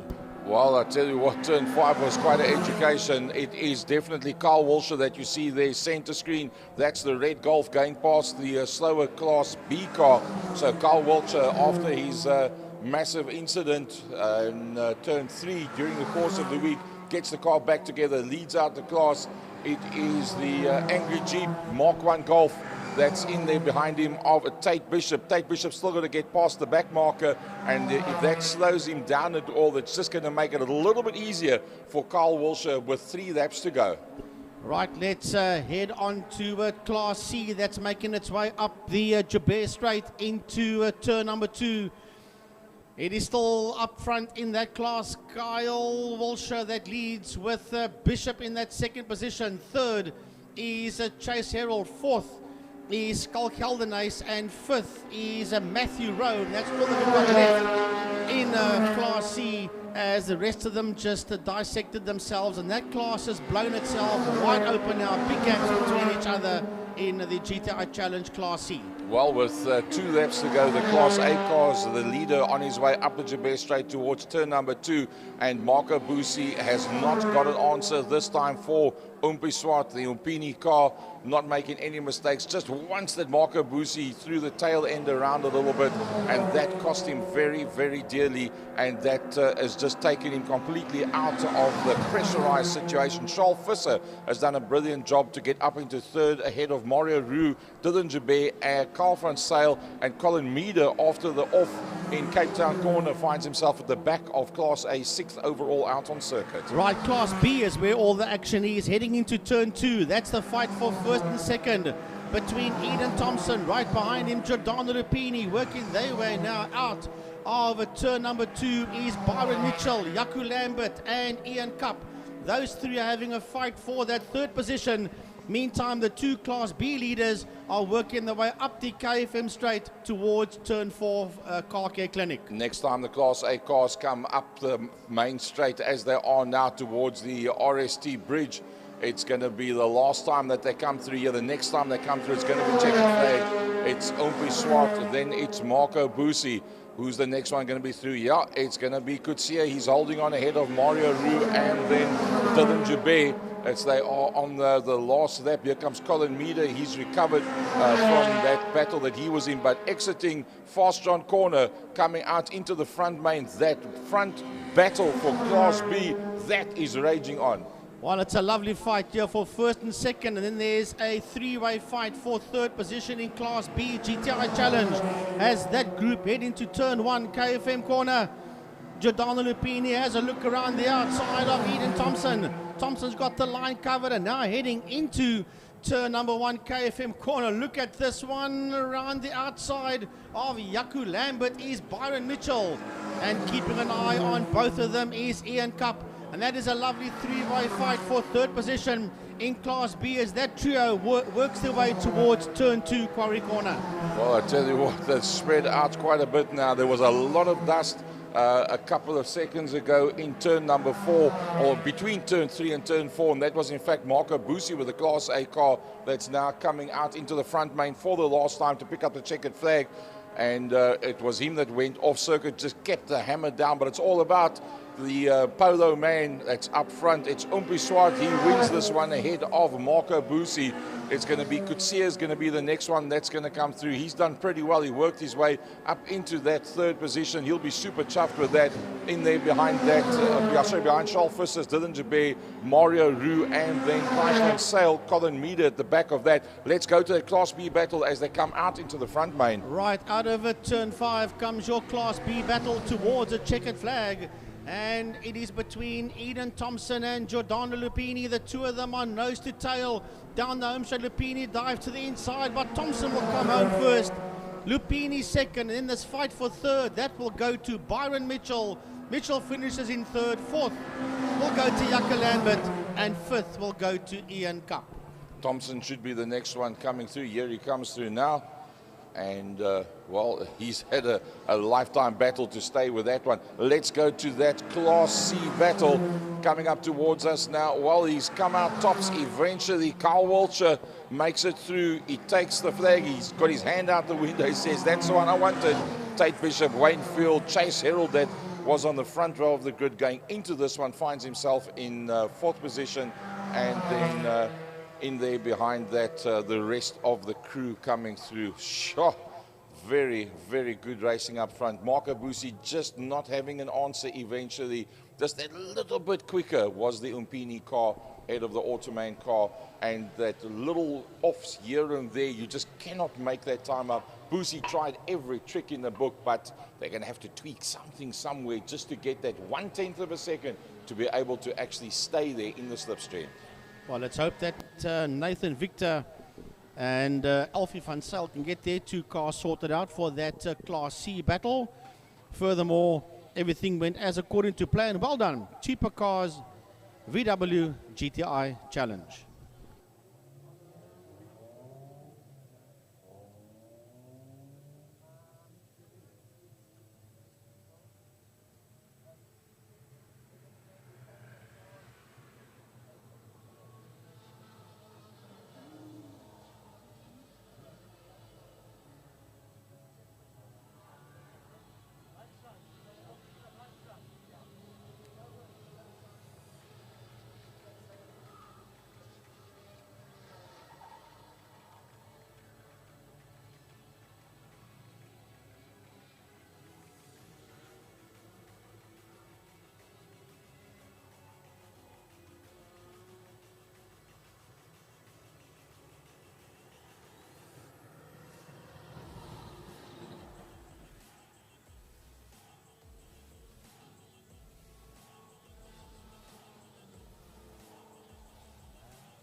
Well, ladies and gentlemen, you know you've had good racing when it's hard, and what happens is a bit of cleanup that came after those two races, the GTI Challenge and the Clubman's. But let me tell you one thing, there were some great races, and of course Frankie Ennis and Gary Fleming took you through both of those. We're going to be going now to the Lord Sports and GT cars, and that of course will be race 1. Only 9 of them out there.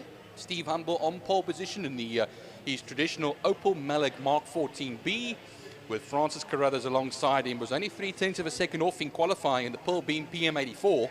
Martin Pugh, great of course over there in the Nissan Shelby Can-Am. And then the old boy himself, Louis Diaga, who's been around for many, many decades and still racing here at Killarney. I think he's only missed 3 race meetings in the last 40 years or something like that. So, but Louis Diaga in the Lola T212. And then Arno Church in the Ford VH7. Of course, Eric Salomon in the Elf S06. That will be of the 6th position. Emil Buerta, a man who I've driven against in Gymkhanas. He's in his trusty 350Z. He did the endurance race not too long ago. Henny Trollope, great to see a good name back over there in the Lotus 7. And Ray Farnham in the Opel Birkin S3-7. And what happens is there's a few classes here running today. So we have the 2 in Class A, which is Humble and Carruthers. Class B is only 1 entrant in Martin Pugh. And then Class C will be Louis Diaga and Eric Salomon.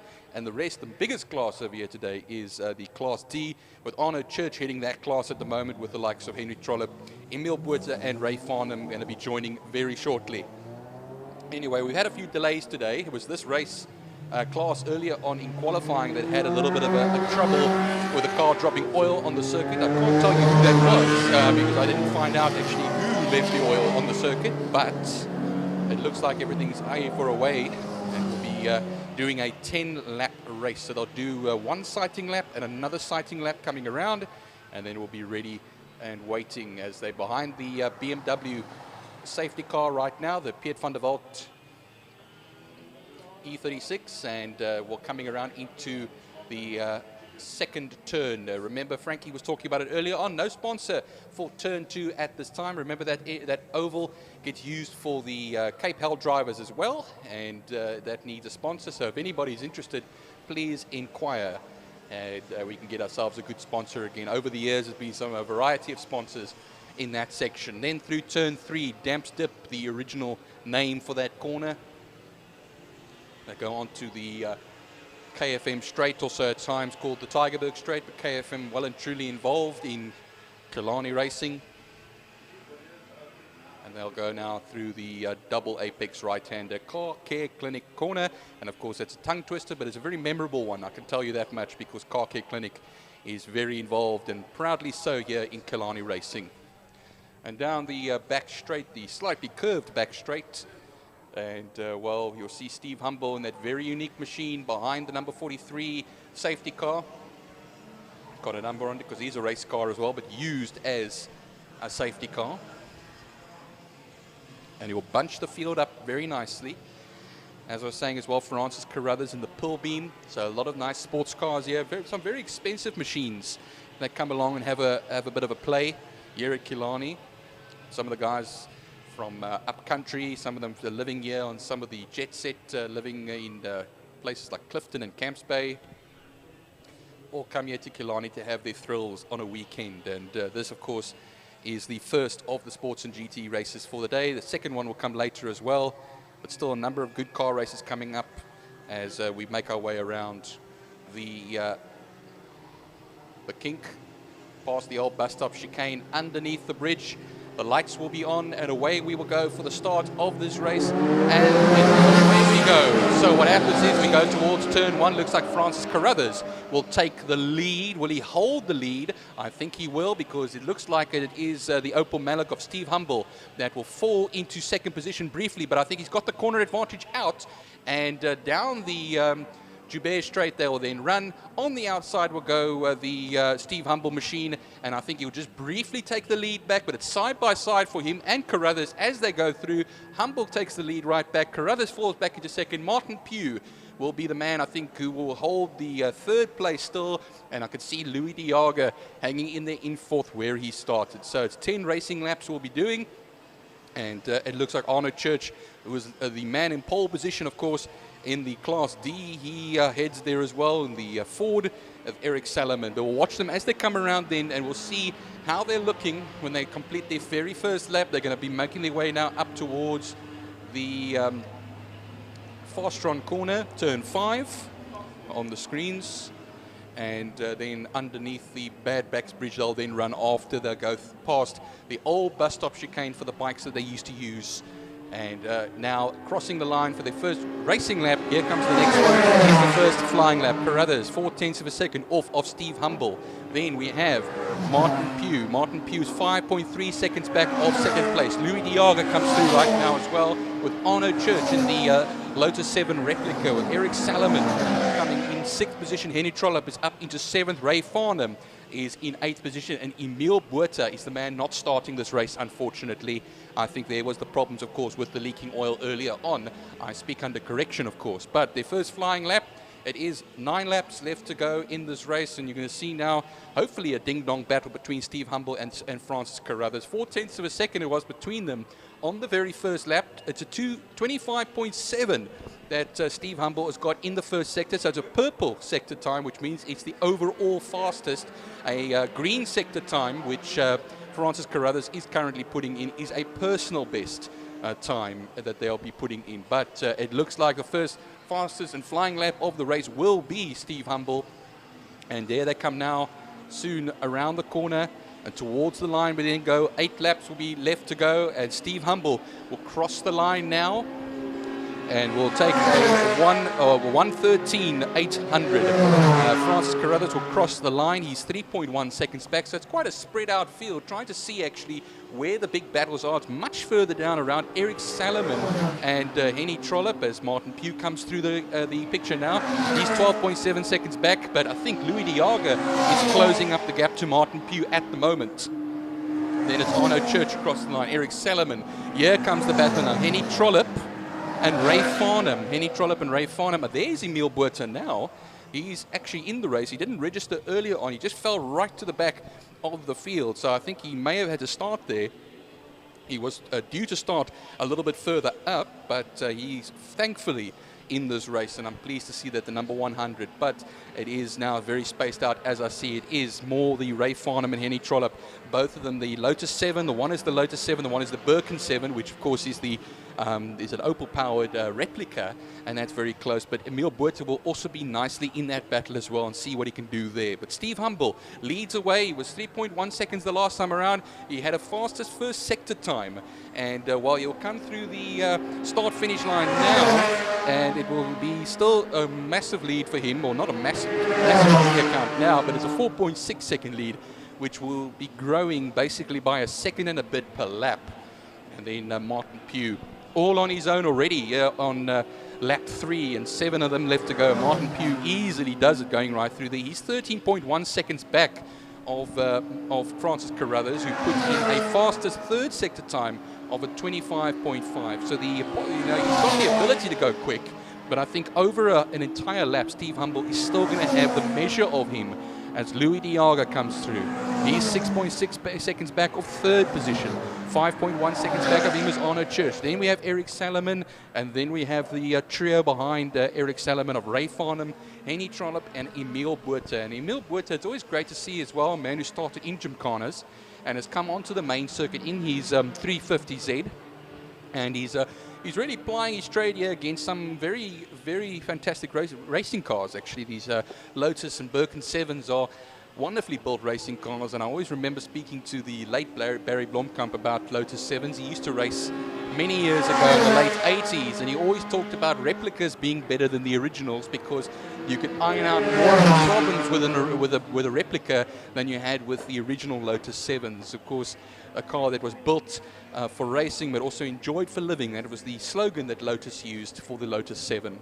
Steve Humble crossed the line, and he got a 1:13.342 fastest lap time for him, and 5.8 seconds between himself and Francis Carruthers. Martin Pugh comes through right now, and well, it's great actually as well that Louis Diaga, always great to celebrate Louis.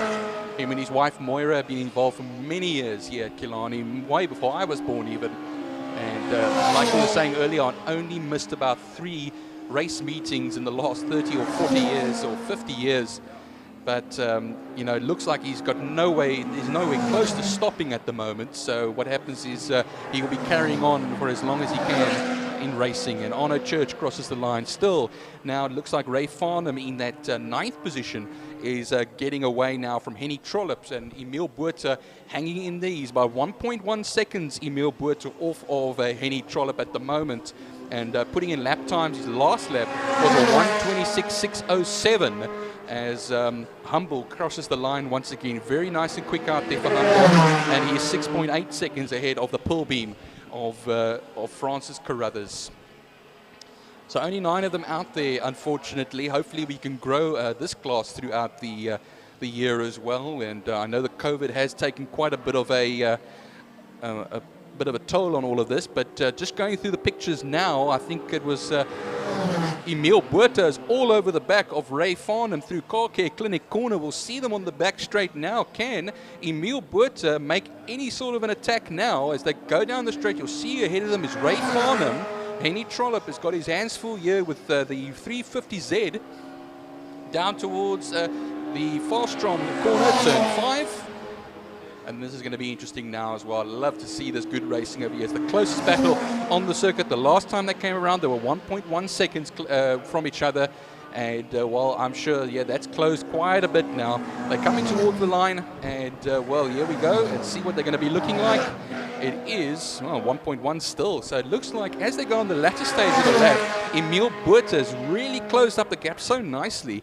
And then Henny Trollope just gets it over the last little bit. He just gets that buffer between himself and Emil Botha. As I say that, Steve Humble, he's got the 1:12.874 that he's just now recorded, and that's his fastest lap of the race, 8.1 seconds ahead of Francis Carruthers. Martin Pugh, we still wait as well where he's going to be coming now. I see that Louis Diago is going down the back straight. Here comes Martin Pugh now. Got worried there for a moment because he is quite a bit back, so he's kept it on the island. 26.6 seconds off of Francis Carruthers, 34.8 off the lead itself. And here comes Louis Diago now, always Mr. Consistent in the Lola T, 212. Across the line. So we have 4 laps left to go in this race, and Steve Humble, he's got control, and he doesn't even have to put in the very fast lap times at the moment. He's put his fast lap time in. He's got a good record over there as well, and 4 laps left to go. Francis Carruthers also just has to collect some points here as well.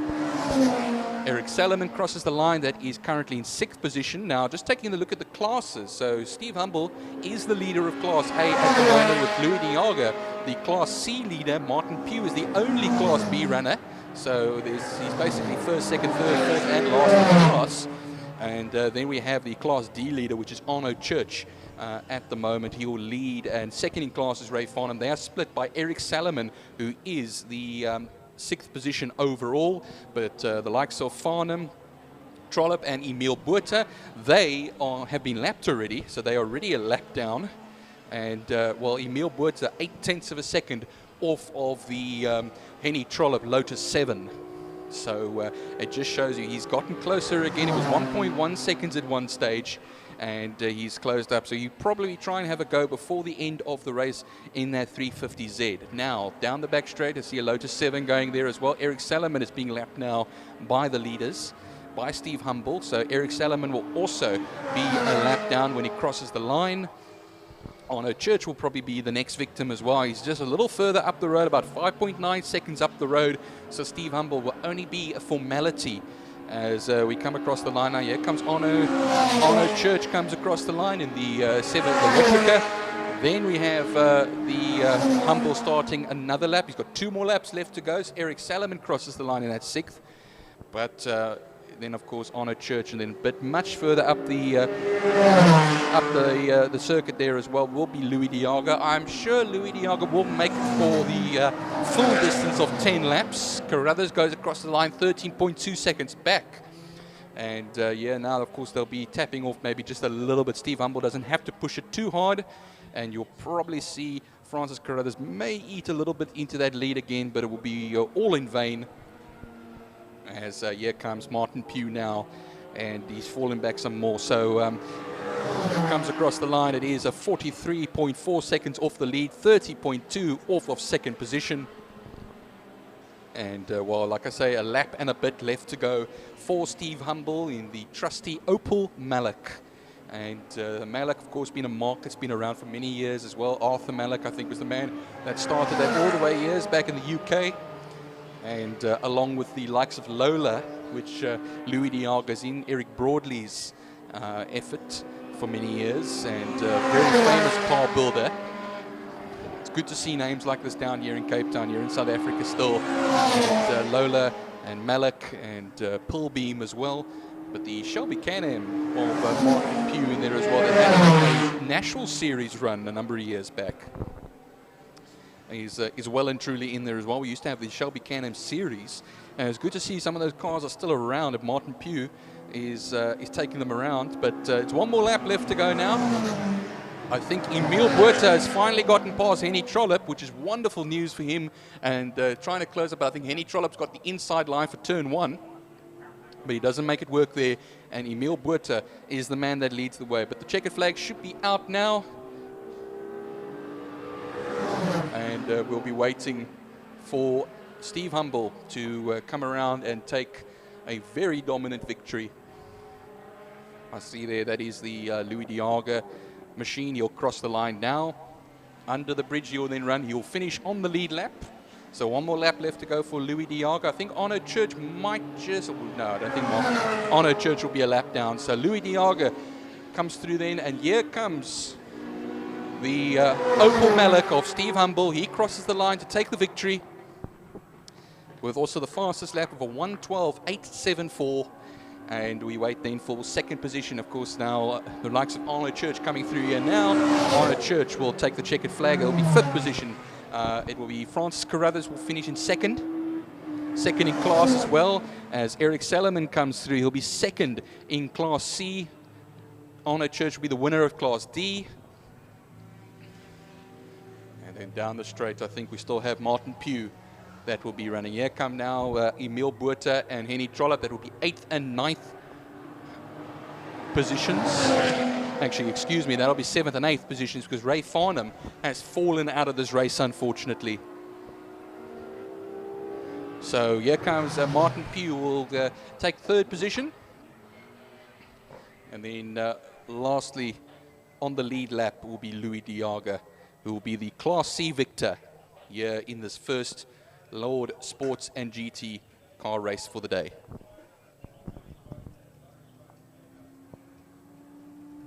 Coming right here now.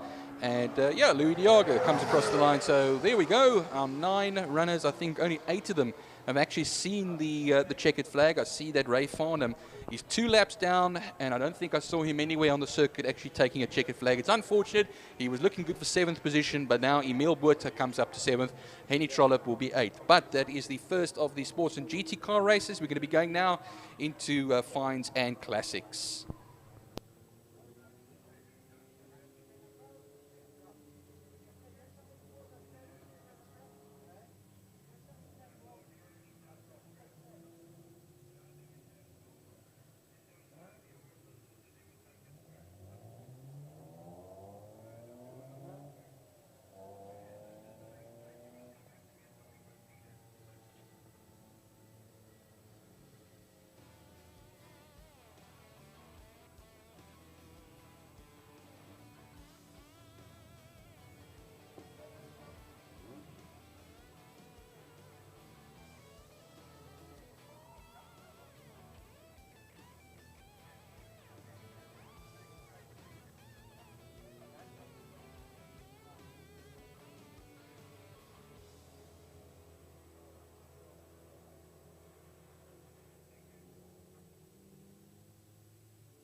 Well, while we're waiting for the following class to come out, which will be the STC Classic cars and BJ Trustees Fine Cars, we want to say big thanks to the official sponsors of the 2021 season here at the WPMC, especially to Wingfield Motors. It's about the 8th or 9th year that Johnny van Niekerk is sponsoring the Wingfield Motors Power Series.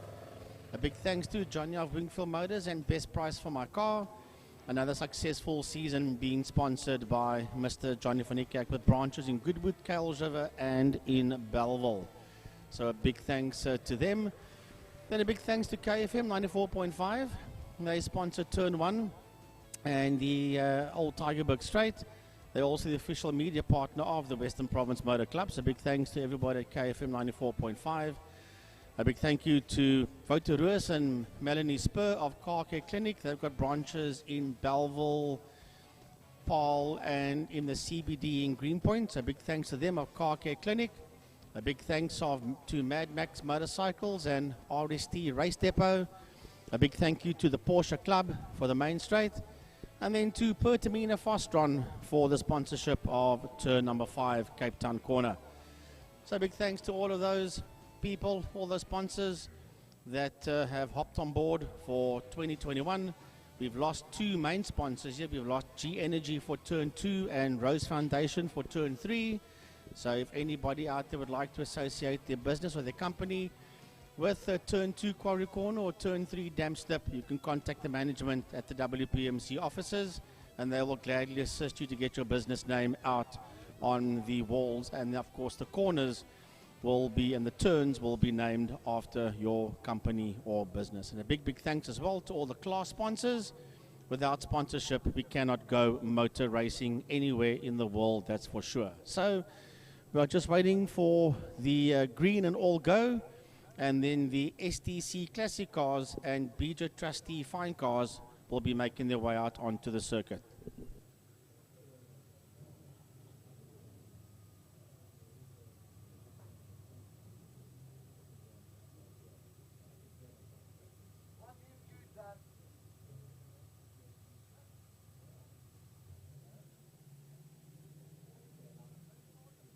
Right, so soon the classic and fine cars will be coming out onto the track, and we're just waiting for the go, and then they will be out on circuit.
Well, we can hear on the radio just getting the clear from all the different corners, and we'll get the next classes out on circuit. The STC Classic Cars and Bijou Trustees Fine Cars, race number 1.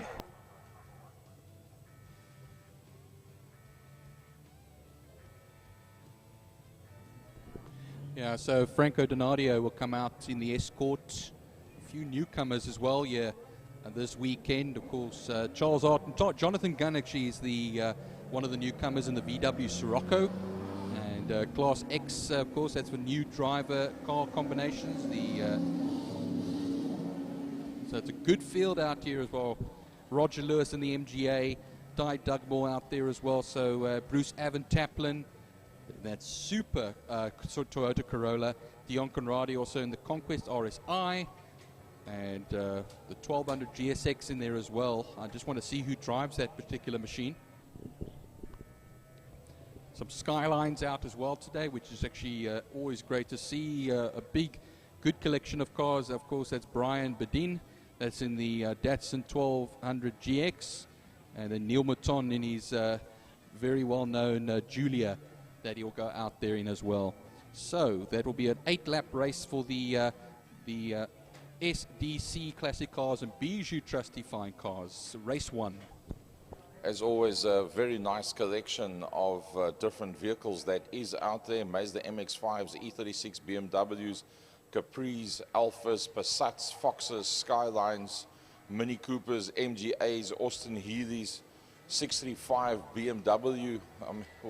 It doesn't get much better than that. Ford Mustang, Porsche 944 Turbo, a 1600 Escort, a Toyota Corolla, and as you say, those Alphas, the Julia, the Junior, are all out there as well. So, wow, it just shows you in the older cars.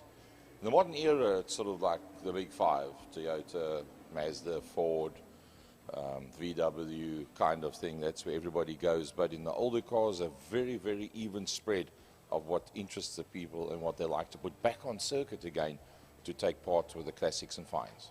Well, look at also as well, going to known brands, Gary, you know, look at the Siroccos that we have, the old Siroccos, the Type 1s. You don't see those cars really on the road here in Cape Town, and it's great to always see a good collection of them on the circuit here in Cape Town. And, well, looking at it now, it's, of course, Donadio will be the pole man. And we'll get the grid for you right now for this race as they all pull into position. Charles Arton in the Datsun 240Z. Jonathan Gunn, third position in the VW Sirocco, as I've been talking about. Andrew Honeywell in the 944 Turbo front engine Porsche. He will be in the fourth position. And remember, this is classics and fine cars as well. 2 different classes in one race. And we'll take you through that for the 8 laps that it is due to run.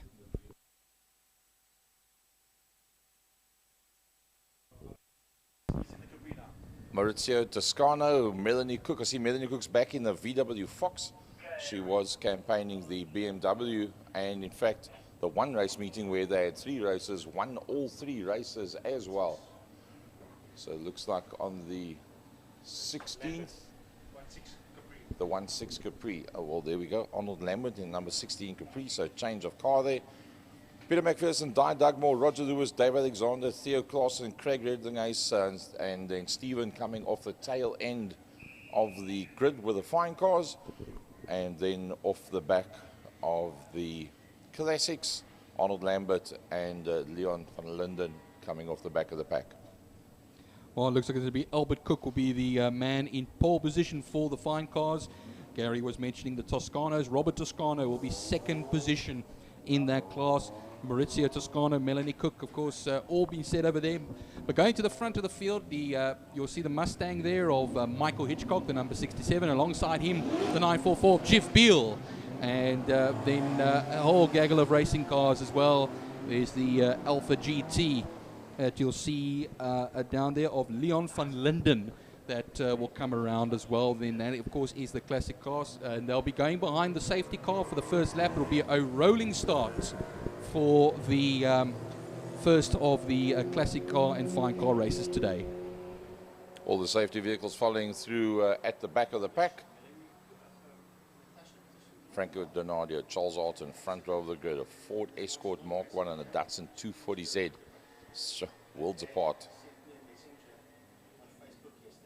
Nice to see that there's a nice size entry. 24 vehicles in total out there for STC Classic Cars Peugeot Trustees. Fine cars, race number 1. Well, just for Natasha Tischendorf as well. She's not racing today. She had an accident, and we just want to wish her well. And it was a spinal vertebra that has taken a bit of a knock over there as well. So all the best, Natasha. We hope you're well soon and see you back here at Killarney. Was that a car accident? What is the... What actually went... Was it a car accident?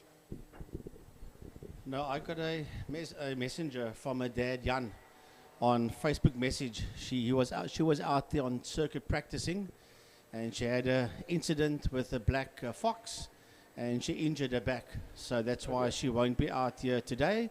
So we wish her well, and I'm sure we'll see her back out here again at the following event. So, as we said, nice size field, even though we've lost 1 or 2 in the run-up to this. Down the back main they go. It's going to be interesting stuff to see these classics. A nice size field of classics. They leave a nice big gap between themselves. Well, they don't really leave the gap. It's the guys in the fine cars that determine what the gap is between them. They make sure they got a nice clean run up towards the line.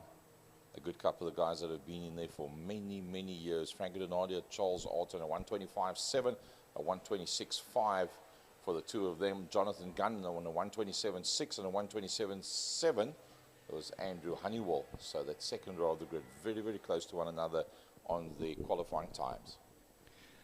We're ready and waiting to go. The safety cars pulled off and the lights are waiting now. When they go out, we go racing for 8 laps. Watch it though, because we have the escort on pole position. It is Franco Donadio, and it's away we go as they cross the line now. And watch him go towards KFM corner, poking his nose ahead is the Datsun of Charles Arton, but the corner advantage still goes to the escort, and Donadio will take the lead into this race. The Sirocco of Jonathan Gunn falling back into third, and then Andrew Honeywell in the golf colored 944.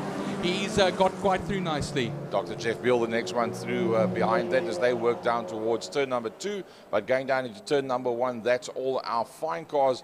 And pretty much side by side, the 2 front runners there, Albert Cook and Robert Toscano, as they work their way out of turn 1. They are up the Joubert Straight. They still side by side. MX-5 on the inside, BMW E36 on the outside line. Neither of them been able to shake the other one off, still side by side. And now it goes to the MX-5 that leads out at the front, and that's in the hands of Robert Toscano, just ahead of Albert Cook in E36 BMW. Well, it's very nice and to see that racy Passat in there as well there, Gary. I don't know who's in that Passat at the moment. I think that is Maurizio Toscano, excuse me.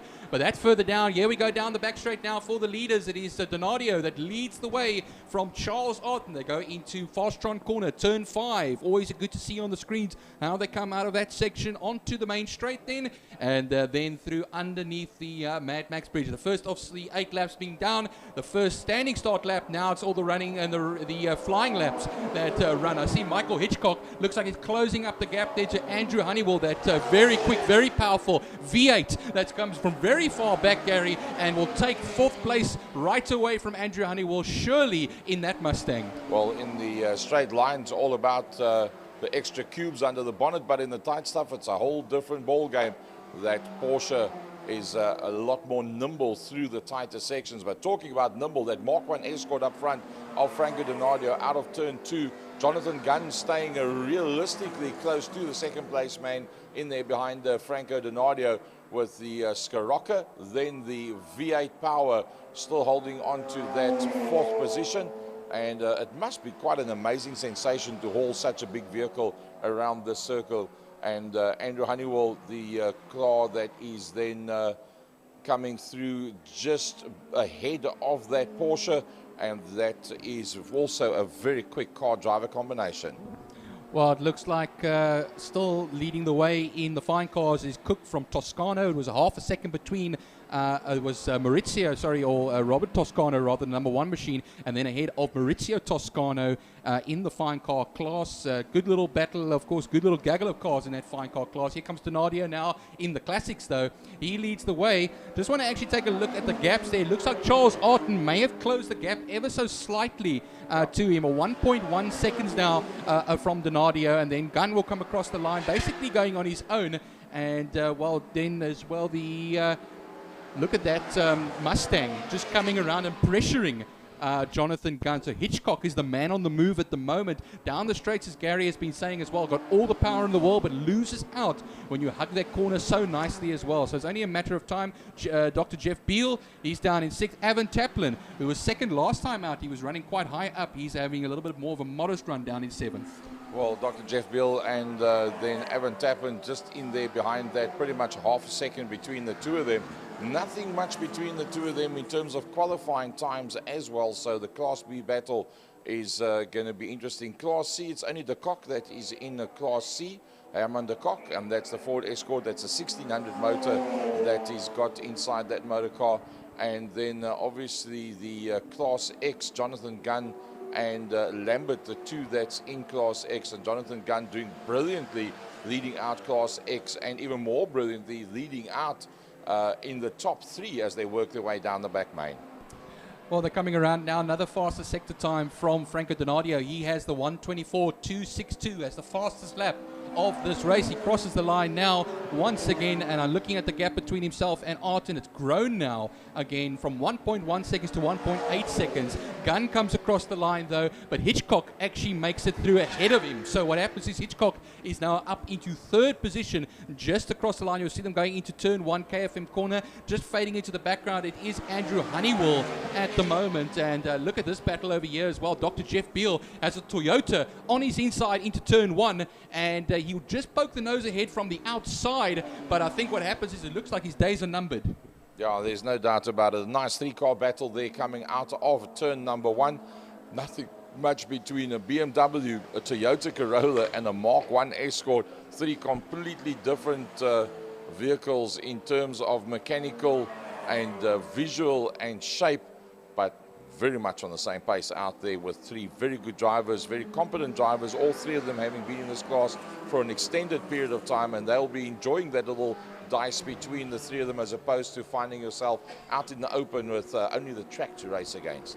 Yeah, we might be short a Datsun 1200, Gary, because that 1200 of Brian Bedin is slowing down quite rapidly, and I think what happens is you might see, if he gets it to the end of the lap, he'll pull that into the pits. It'll be quite a shame. I see Maurizio Toscano will be coming up very shortly over there. Maurizio Toscano's got Cook, I think it's Melanie Cook, nearby as well, and then Riedlinghuis. It's also in that little battle over there as well. So what happens is the 2nd place battle for the fine cars is well and truly open as Cook gets away out front. Looks like Stephen Manuel stopped with the Nissan Skyline on the entrance to the new pit complex. There you can see him on screen as that 3-car battle works its way down the front main, and that being Jeff Beal, Bruce Avon Taplin, and Herman De Kock. That's Class B, and Class C cars that are together.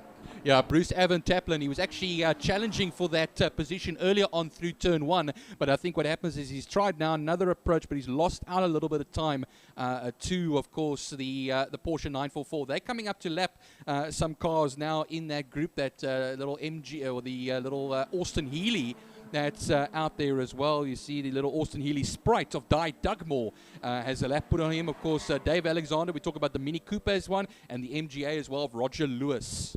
Well, the leaders are going to be coming back up towards us in the not too distant future, and that Bruce Avon Taplin battle, he's going to be one that's was spoken about before the race event, and it's one that carries on again as they work their way around the circuit. It's all about Franco Donadio that leaves them out, comes across the line. 2nd position, Charles Arton, 2.3 seconds between them now. Michael Hitchcock in that beautiful V8 Ford Mustang is going to come through in 3rd. Jonathan Gunn in the VW Scirocco, that ahead of the Porsche of Dr. Jeff Beal. We wait for the next group to come through towards us, and let's run our way through the pack as they come down the front main.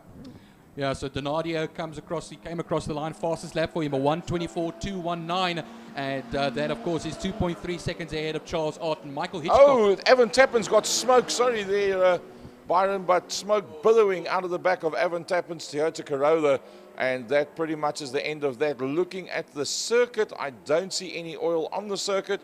Marshals do move closer to have a look, but while there was a lot spoken about this man, after the last race event, one of his best ever was the last race event. And when we had Dave Abrams on the Second Gear Talk Show on Thursday night, he said, watch this guy, he's on his way to the top. Well, he's on his way out of the car now, and the body language says, oh no.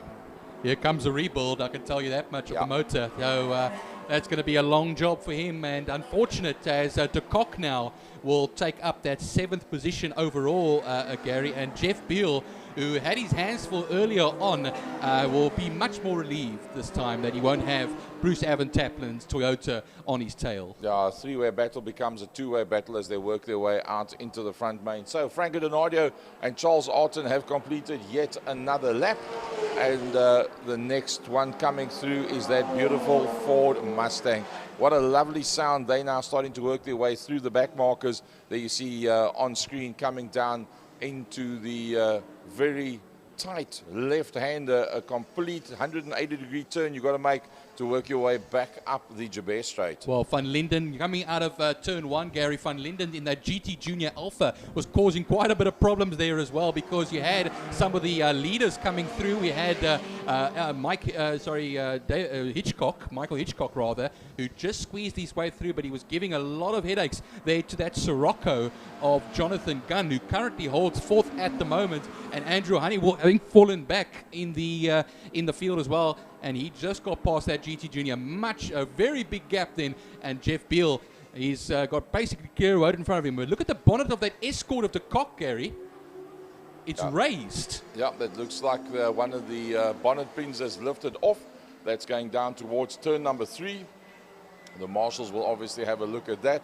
From what we can see from here is that that bonnet is lifting up on that motor car. Let's pick up the camera shot. Maybe we'll be able to get a better idea of whether that's going to cost him dearly or not. Hopefully the marshals will just look at it and say that looks like it's quite fine. Oh, it's lifted up big time on the right-hand front. Well, this is going to be the test of time as he works his way down the back main, because this is where he's going to pick up massive amounts of wind that's going to pull in underneath that bonnet, and that'll give the marshals at the bottom end of the back main. Look at that shot coming down towards the TV. You can see how high it's actually lifted and twisted on that motor car. Now, that'll take a lot of vision away as well. So, decision needs to be made by the clerks of the course. Do we let this go? Don't we? You'll probably find they'll say, look, he's been around a long time. He has lifted slightly off the gas. He's not going 10 tenths. There's nobody nearby him. And let the man carry on and complete his race. Have a massive scoop on the front of that car over there, as Gary has been saying. But we are on the last lap now. The temperature gauge probably going down pretty quickly with that additional airflow going over the motor. Last lap we are on now, and we wait for Franco Donadio in that familiar looking Escort. And well, he's coming up now. We have a few cars coming through that he won't lap, and here he comes out of Fastron corner. The BMW you see come through won't be affected by this, and the flag comes out, and Donadio wins from Charles Arton. Yep, next one through will be Michael Hitchcock. He's a long way back. Yep, there's Michael Hitchcock. He's the next one that's going to be coming through. And he's made good use of that motor car to stay ahead of Jonathan Gunn. Jonathan Gunn's got a lot of cars between himself and Hitchcock, but he'll be quite happy. Here he comes through now, Jonathan Gunn. He'll be 3rd overall in the race. And then Honeywell will come through behind that. Well, cars spread out right around the circuit. Lost a couple. Stephen Manuel, Byron Bedin, they all out.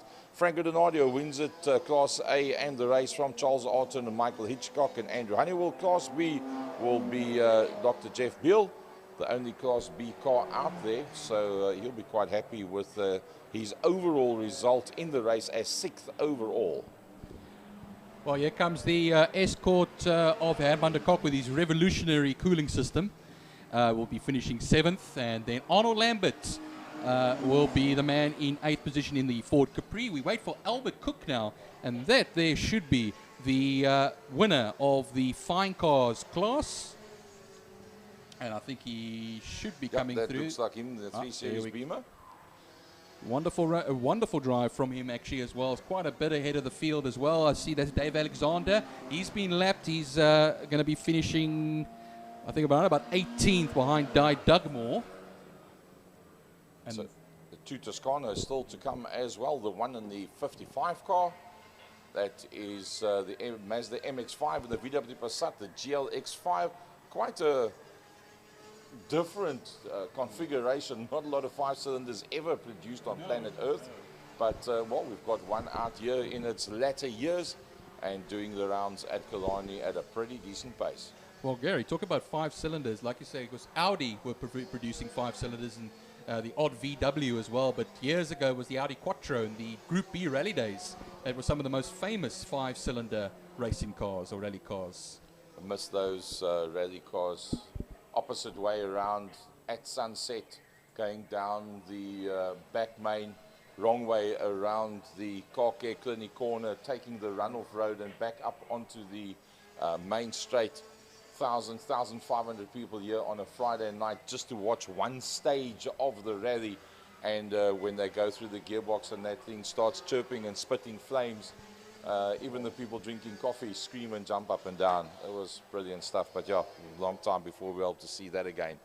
Lovely drive at the front of the fine cars. Albert Cook from Robert Toscano, Maurizio Toscano, then Melanie Cook from Craig Redlingace, top 5. STC Classic Cars, the BJ Trustees Fine Cars, race number 1, and it is complete. I think Bruce Evan Taplin's probably the most disappointed of everybody out there with that Toyota Corolla going up in smoke.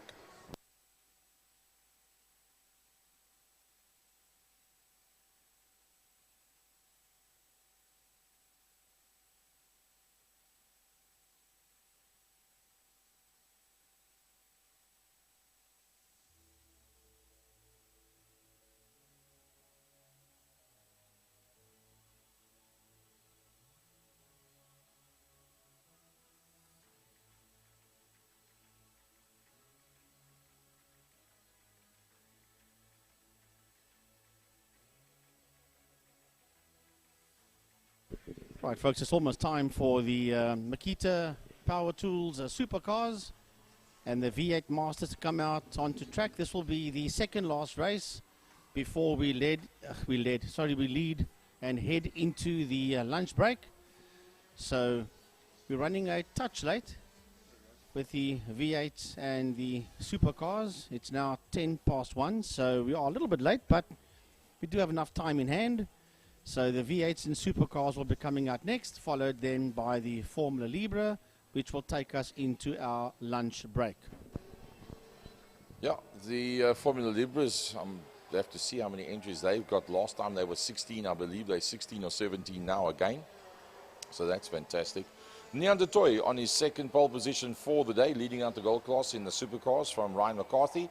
Second row will be the man that sorts out the advertising and promotions, Hilton Peters, alongside Alton Steyn. Then it's Glenn Phillips and Cedric LeBon is the next two on row number 3. So not that much of a gap between the front runners once again in the Formula Supercars, and that makes for interesting racing. Chase Herald's going to be out there again. Kellen De Bruin, he didn't have much luck the previous meeting. It all went wrong for him. And surprisingly, on a 129.9 is Andrew Moffat. Now, Andrew Moffat, there was a time that he was pretty much the Orange Mean Machine, the man to catch up front. And, yeah, it's just not working out for him. Everybody else is getting quicker and quicker in the class. He's had a bit of bad luck as well.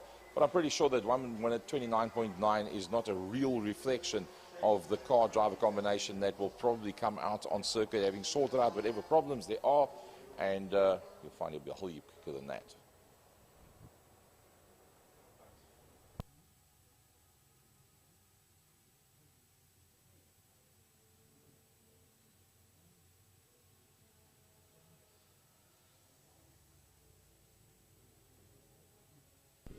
Well, as you can see, who's going to be out there with the V8 Masters. If they all do come out, and I'm looking out the commentary box window, there are quite a few V8 Master standing in the Jaber pit complex.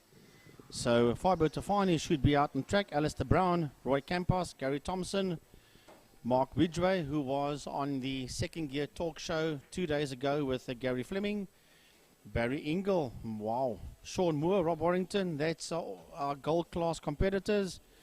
And then Roderick Simpson, Sander Lebon, Ian Kaplan, Jason Ibertson, Menno Parklands, and Dennis Gaiduk. They should be the drivers out there for the V8 Masters.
Right, here we go with the V8 Masters and Makita Power Tools Formula Supercars as the V8s roll out a pit lane onto the circuit. There's 2-3 more of them that still need to work their way out onto the track. Then all the V8s will be out on circuit. One more, no, I lied, 2 more still to come out of the pits as they just pop out of the pit garages. So all the V8s have rolled out onto the circuit. And now the Makita Power Tools Supercars will be released out onto the track. So there are quite a few V8s onto the track. There's about 11 V8s, 12, no, there's 13 V8s that have made their way out onto the circuit. It's a decent field of V8 Masters, APV Ford Mustangs that are out there on the circuit. And the supercars have also worked their way out of the supercar pit area onto the circuit. Well, Dick Bate is the chairman of the supercars, and he's slowly but surely trying to build this class up again. Looking out the commentary box window, see there's about 8 of them out on track. Yeah, 8 supercars out there on the circuit, joining the 13 APV Ford Mustang V8 Master cars.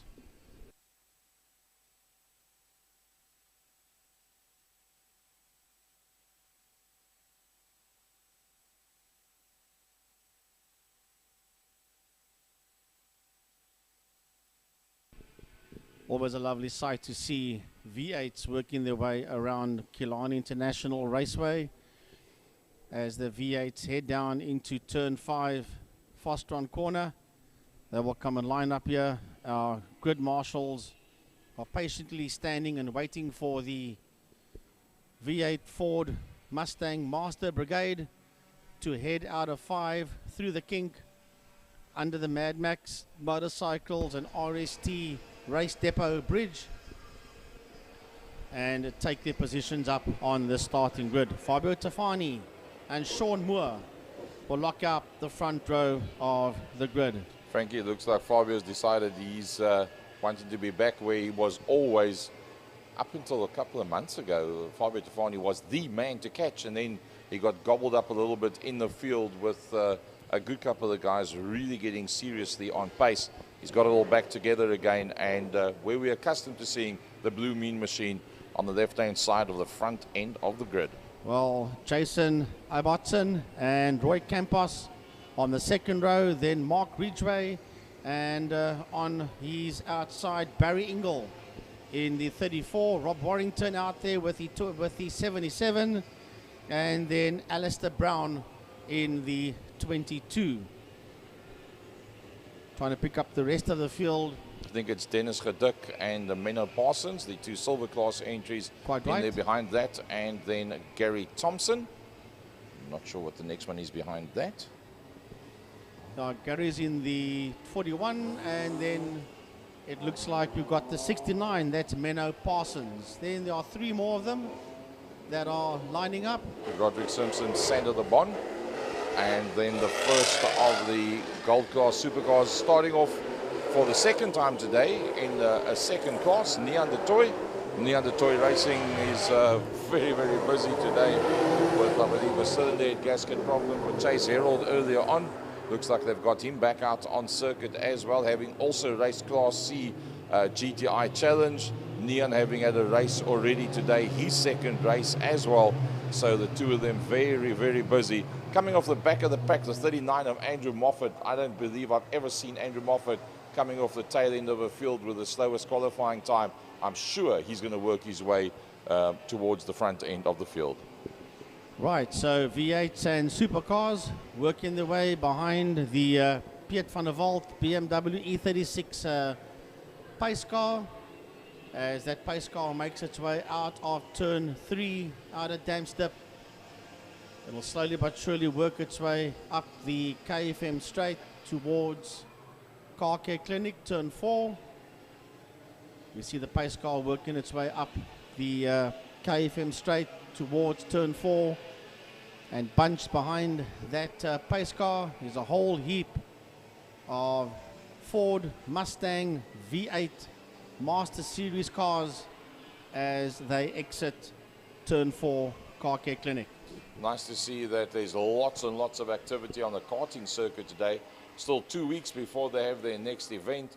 Probably around about 12 to 15 karts presently out on the karting circuit. A couple of the guys grouping together and getting into a high-speed train as well. So it looks like they're testing one another to see who goes where, what goes for what. So if you can, make a plan to get down to the circuit 2 weeks from now. West Brabant's Karting Association will be having their next event. There's also going to be Cape Hull drivers on the 15th year as well. Not too long from now, we'll be starting with a street to strip and robot racing as well. Just waiting to get the clearance from MSA and the local authorities. So definitely things starting to slowly but surely get back to normal at the West Brabants Motor Club Killarney International Raceway. As you see there on that TV shot from the bridge, there's quite a bit of wind that started to come through here now. It won't affect these V8s that much. Fabio Tefani, front row of the grid on that inside line. Keep an eye on the second row on the outside, the 29 car. Expect him to be there and thereabouts as well. That's Rui Campos. He didn't get it right as they came off the line. It's Fabio Tefani that leads out. Frankie, here comes the supercars. Supercar guys heading towards the lights. The lights are on and they will go off now, and they climb on the gas. Neon de Toy, Ryan McCarthy, and Hilton Peters in the group as well, followed by Glenn Phillips, and Moffat's made up quite a few positions already.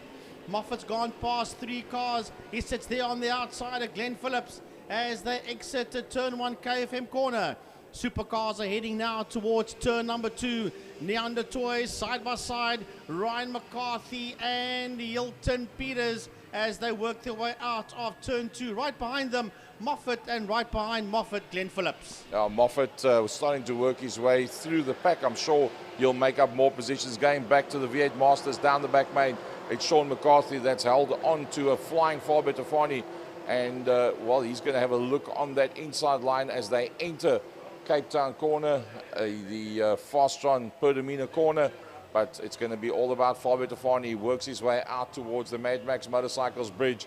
Underneath the bridge, he goes Fabio Tefani. Leads them out. Very, very decent gap that he's managed to break away there already as they work their way down into a turn number 1. Fabio Tefani from Sean Moore, from Rui Campos. Jason Ivertson's done a brilliant job. He leads out the silver class with no less than 4 gold class cars behind him, waving yellows as at the entrance to turn number 1 KFM corner. Somebody has gone off. There was a bit of dust The flags are still waving. Whatever car's gone off, we cannot see it from here. Right, so down into turn one. This time go the supercars. They work their way out of turn one KFM corner. And Neon Toy leads him out of turn one KFM. He's sprinting away there from second place man Ryan McCarthy in that second place. Then Hilton Peters is in third, and I've just heard from Emil Brunt from Tiny's pit box that a red flag has been called for, Gary, and this race therefore has been stopped. It must be on the exit of, oh, there they go. Looks like there's two cars that's standing side by side in turn number one. Let's see if the cameras can pick that up for us. It was slightly out of view from where we are, but those cars look like they're half on, half off the circuit. If the cameras can pick that up, we'll be able to see exactly what's happening there. It's a bit too distant for us to pick it up properly. Yeah, oh, there you see side by side. Literally looks like they've touched one another and slid to a halt, literally touching one another. There was a brief shot of it on the camera. So the rest of the cars pull up and stop on the line. Let's hope that we can get those two together. Yeah, it looks like that camera's got only two positions, left and right. So all we can do is pan that one. But good try there, Mr. Cameraman. At least he picked up the cars coming up onto the grid. So that's going to be interesting stuff. It's going to be Sean Moore and Fabio Defani still on the front row of the grid. And then Paolo Cavalieri in the 64 alongside him, Rui Campos. Then it'll be the 51 and the 77 alongside one another on the third row of the grid, the way that they've lined up. There we got the camera shot now. Well, cars look to be in one piece, almost. Well, the drivers are both out the cars. We look at the picture and see one of the drivers walking away, so the drivers are fine. We'll have a look, see which two V8 Master cars those were. It's definitely two V8 Masters. We'll pick up Emil Tiny Brunt. We'll have a go on the... The 46 is Jason Ibbotson. And the 9 car is the other one. We'll pick that up when it comes back up on screen. So Jason Ibbotson and Dennis Gedik. Yep. Oh dear. Well, as Gary was saying earlier on the monitor, you see the carts making their way around the track. And just look how many there are. A lovely shot that maybe the cameraman can zoom in. Well, we can see the camera can go left and right. Can it zoom? Well, that's just some of the karts that will be in action at Killarney in a couple of weeks from now for the next round of the club and regional karting championships. They're having a practice session, the karting, and that's always something awesome to watch. Is the karting? It's a form of motorsport all on its own, whether they do club, regional, national, and international status.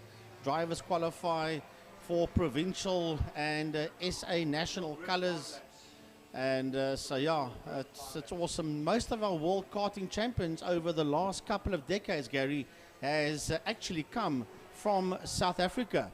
World champions throughout the ranks of karting. So a lot of our world champion karting world champions are actually South African drivers. Well, we had Jason and Joshua Smith on the show on Thursday, and in fact, Joshua is out on circuit there at the moment now. So practicing with the Ralf Schumacher kart. Who would have thought Ralf Schumacher designs go-kart frames, actually has a house here in Cape Town, and is actually sponsoring Joshua Smith, the son of Jason Smith, the grandson of Wouter Smith, ex-traffic chief of the Western Cape from many moons ago. He must be in his early 70s now. He does all the maintenance and setup work on the kart. That's what tickles him, that's what makes him tick, and he enjoys it. He just says to Jason and Joshua, get out of the garage, leave this to me, I know what I'm doing. I'll give you something that's nice and quick, and he's doing exceptionally well, is Joshua at this stage of the fight. And only, I think he's 12 years of age, if I remember correctly. Yeah, I think Josh is at 12, and a very talented young driver is young Josh Smith. So Ryan McCarthy, Hilton Peters, Alton Steyn and Glenn Phillips going to be on the front end of the supercar pack. when they get started again, but they still got Mr. Neanderthal there in front of them. The Orange Mean Machine is on the P1 pole position. He did pole position for both of the classes that he was intending to be with. And there we go. Well done, Mr. Cameraman. He found a camera that's got a zoom lens on it. I'll give you a nice view of what's happening. I must say a big thumbs up to the camera guys trying their best to follow the commentary. We try and give them an indication as to where we're going, and they listen to what we're saying, and they try and pick up as much of the action as possible. And when we miss action, sometimes you'll find that the camera shot, they pick up that there's action somewhere and stick on it and hope that we pick it up from the camera, the TV shot that we've got upstairs here. And it's a learning curve. It's something we never had before COVID-19. And it's a learning curve for them, it's a learning curve for us, but it's definitely the way to go. Test run will be done tonight from the East London Oval Track race. They will be sending us a link. Frankie, myself, and Tiny will be sitting in studio tonight. We're going to see if we can link that one up to outside the broadcast studio. And if we can get that one right, we're then in a situation where we can sit here in Cape Town, in studio, in Welgelegen. We can get the live stream from the oval circuits around South Africa sent directly on a stream through to us. We can then add the commentary to it and go out live on whatever platforms are available and or required and desired by the different circuits. So also moving on slightly with technology, let's hope we get it right. It's total guesswork. I have no idea if we're going to get it right. I do believe we will somehow make a plan with our new computer guru Gavin Fleming in tow, and we'll see if we can get that one linked up tonight. If that's the case, well, yeah, life's going to change slightly for us down here in Cape Town. We missed out a lot, Frankie, through the last 2.5 decades in terms of all the motorsport commentary and live, when they go into studio and do the voiceovers and what have you. Because of the fact that we haven't been up in Joburg, we've lost out heavily on that. So, yeah, with modern technology, let's hope we can circumvent that and do it down here in Cape Town.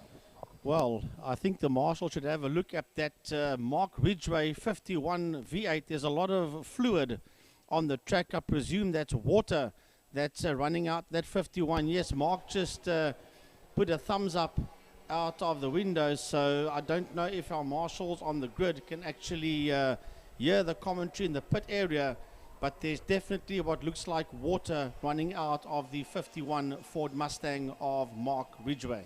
Well, it's nice to see that at least the front six are all right there. Fabio Tofani and Sean Moore on the front of the grid, Rui Campos and Paolo Cavalieri, and then the 51 and the 77 in there behind that with Mark Ridgway. He's looking quite comfortable. He gave a thumbs up. He said, no, he thinks it's quite fine. There's not a problem. The 77 of Rob Warrington there alongside him. Then the 22 in there behind it of Alistair Brown. Looks like everybody is in a pretty good situation. 5 laps to go according to our board. V8 Masters and Makita Formula Supercars. Those of you that are joining us at home, welcome to the home of motorsport in South Africa as far as we're concerned. The 2-car being towed back. Looks like that one's not going to go any further for now. Quite a tight group of guys, Frankie. Every single car he went past, there was some hand sign of thumbs up, thumbs down, and alternative measures which he sent to each and every one of the drivers as he came past them. Well, as Gary was mentioning earlier on about a lot that was missed, yeah, back in the day we didn't do any of the live streaming. Now, live streaming, I do believe, and it's only my opinion, that even when we open up the circuits eventually one day to everybody, and that you'll have full house circuits, you'll still have live streaming, because remember, there are people that don't live close to racetracks that would love to see that event and can't be there. So live streaming, I do believe, and it's, as I said, it's just my opinion, I believe that even when you have full racetracks, be it main circuit, karting, oval, whatever the case may be, that live streaming has come to stay. And that's the way it should be. A lot of people have got accustomed to sitting at home. It's not a case of inviting the guys around for a braai or a potjie and watch the rugby. It's now a case of invite the guys around and watch the racing. And with the live streaming that's been done at the moment now with the likes of Dave Peterson and what we've got here at Killarney. Yep. Those two circuits being, to my mind, the two main circuits in South Africa that are active at this stage of the fight. The quality of the racing is good. The quality of the picture that's going out is pretty good as well. And a lot of the guys are saying it's like going to Newlands to go and watch rugby. You watch the rugby live at Newlands, you get the whole feel, wear all your regalia, then you go home and you watch the game on TV, because that's where you actually see so much more. And I think that is happening to a lot of people now, saying, why be out there in the southeaster? We've got these guys that can do this decent coverage for us. Let's sit in the comfort of our own home. The fridge is right there, the friends is right there, the wife doesn't moan, the garden services is on the move outside, and you can sit and enjoy your racing during the course of the day. And then come the evening when the oval track starts up, you can watch that as well. Correct. Double header. Because remember, live streaming is live TV. It's exactly the same thing. There's so many live streamists that's coming through. You've got the likes of Andre Oosthuizen, Corné van Niekerk. You've got the whole IMUSAT team over here. Dave Peterson, that's been doing it for many, many, many years. He is the man to chase. Best. Yes, he is the best at this point in time. And Rodney Graham Niven, the guys are slowly but surely beginning to up their game. So the live streaming people, well, I'll tell you what, we want to say big thanks to each and every single one of them all around the country. They're only going to give us the best of the best, which they do. That list of names you gave there now, that to my mind is the top 5 in South Africa. Right, here we go. V8 Masters and Supercars, race number 1. 5 laps to go on my board, 5 laps to go on your TV screen. Iedereen van dit wat by die huis sit, welkom by Killarney International. Is lekker om julle saam met ons te hê. Baie groot dankie aan IMUSAT wat al hierdie opwinding van die baan af vir jou bring in jou huis en in jou sitkamer in. Is lekker om julle almal saam te hê daarso. As ons terugkyk na die syfers, tot en met 28,000 views wat ons kry op 'n dag se wedrenne. Dis absoluut fantasties. Very similar to the figures that you get with a extreme festival. So not as many on the day, but total numbers coming out very, very similar. So that just shows you, daar's baie mense wat daar buite kan sit, elke van julle wat by die huis is, that would love to be down here at the circuit. Well, people keep an eye on Gary Fleming's Second Gear talk show every Tuesday and Thursday between 8 and 9. He covers all aspects of motorsport. The show did start off primarily as an oval track show, but it has evolved into a total motorsport package for main circuit and oval and karting and motorcycles and iRacing and radio control cars and you name it, all on that show between 8 and 9 every Tuesday and Thursday. Second Gear talk show with Mr. Gary Gaza Fleming. Well, and a big thank you to the people from Swartkops that made myself and the producer of Second Gear Talk Show, Gavin Fleming, so welcome. When 3 weeks back we were up at Swartkops, up in the commentary box with Leon Oudendal. What a fantastic experience, seeing how they do things, their cameras and their sound system and the view that they've got from upstairs, what you can, what you can't see. Immaculate premises that they are on. The pit's a lot smaller than ours, but pretty well laid out. It was something that I needed to do to go and see what's happening at the other circuits. Going to be going down to Aldous Scribanti in the not too distant future, probably going down to East London Grand Prix circuit in the not too distant future as well. But talking about going off into the future, will it be Fabio Tafani or will it be Sean Moore? Down towards turn number 1 they go. Keep an eye on that group as they go down into turn number 1. Yep, it's all about Fabio Tafani. He started off in pole position. He's got Sean right in there behind him. But in behind that, Rui Campos is trying to wrestle away that third position. Supercars off the line into turn 1 KFM corner. Through turn 1 KFM they go, and Neandertoy leads them out of turn 1, working their way up the Jabez straight towards turn 2. Right behind him in second place, Ryan McCarthy. Then Phillips is coming through, diving on the outside of Phillips as Hilton Peters tucked in there behind them. Andrew Moffat, Cedric is also in that group as well. That's Cedric Le Bon Cedric Le Bon is right on the inside there of Altenstein and Kellen de Bruin. That's a subtotal of the supercars as they work their way out of turn 3. Well, let's hope Kellen de Bruin has a much better meeting this time around. He had a big disappointment first time out. I'm sure he's done a bit of practicing since then. Get his head down and keep it going down into turn number 5. Cape Town corner. Fastron, Pertamina, call it what you want. It's the fastest entry to any corner on this circuit. Coming out into the front main underneath the Mad Max motorcycle bridge. Fabio Tefani leads out. It's Sean that's in there behind him. He's done a brilliant job as Sean Moore. Rui Campos holds on to that third position ahead of Barry Ingle. Rob Warrington, Mark Ridgway finds himself in 6th. He has not been able to move up from that position. Here's the supercars coming down towards the start-finish line. Supercars under the Mad Max bridge up front in P1. It's still Neanderthal, followed there by Ryan McCarthy as they head into turn 1 KFM corner. Linus Stern all braking at the same time for KFM corner. Glenn Phillips is in that 3rd position, followed there by Hilton Peters. Behind Hilton Peters in that 3rd position, Glenn Phillips. Phillips sits out there in P4. P5 is now De Bruin. Kellen De Bruin has gone through. We've lost a couple of cars. Altenstein and Andrew Moffat have disappeared. No lie, Moffat is there. Moffat sits in that 1, 2, 3. He's in P5. So we have lost one car. We've lost Altenstein because just ahead of the last place man, Cedric Le Bon, is a Kellen De Bruin. So we have lost Altenstein out there in the supercar category. Coming out into the front main, it is the V8 Masters. Fabio Tefani feels he's been out of the limelight for miles too long. Put it on pole, pulled away at the front, stuck it out of turn number 1 at the sharp end of the field, and he's now making a plan to get away from Sean Moore in that 2nd position. He's done the fastest lap so far, 1:16.597. Rui Campos, Campos Transport.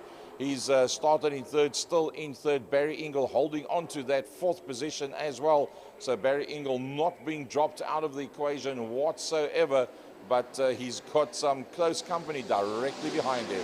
Cedric Le Bon is the next supercar. Oh, he gets turned around. Sorry, Barry Ingle on the exit of turn number 2. As I said, there was cars that was right there in with him. I think it was Mark Ridgway that he moved slightly across the front of Mark Ridgway. Mark had nowhere to go. He was on the inside of the circuit there where it's proclaimed that there's more grip than on the outside of the exit of that corner. And, well, if it was stock cars, it would have been a perfect exit remover. Well, another supercar has retired. Cedric Le Bon has pulled into the Park for May area. The rest of the supercars are working their way through the kink and into and through turn number 3 with De Toy still leading them out there. Race Neon De Toy still sitting out there in P1. 2nd position, Ryan McCarthy. They working their way through turn number 4, Car Care Clinic. Down the back straight will pick them up into view. There they go, down the back main. That is Neon De Toy, P1, P2, Ryan McCarthy. Bit of a gap before we see P3 and 4. Glenn Phillips and Hilton Peters. Moffat, Andrew Moffat is the next man coming through, and catching up to Andrew Moffat is the 16 of Kellen De Bruin. Going back to the entrance of turn 2, the leaders of the V8 Masters, Fabio Tefani still leading out there from Sean Moore. Rui Campos not being dropped whatsoever. Equidistant between 1st and 2nd, equidistance between 2nd and 3rd, and in fact just a little bit of a gap starting to open up slightly bigger now to Barry Ingle. Rob Warrington has moved up. So it was Mark Ridgway that got turned around.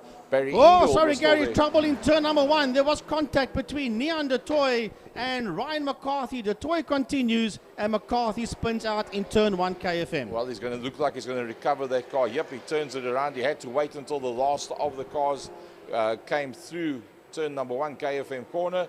And McCarthy, that's never out of the top 1 or 2 for a long time, all of a sudden finds himself now with some serious competition, and that little light contact when you're on the limits has cost him dearly, and let's see how many places he can make up with just 1 lap to go. Well, just ahead of him, Kellen De Bruin is crawling all over the back end of the Glenn Phillips car. He's got missile locked there on Phillips as the two of them work their way into turn number 4, Car Care Clinic corner.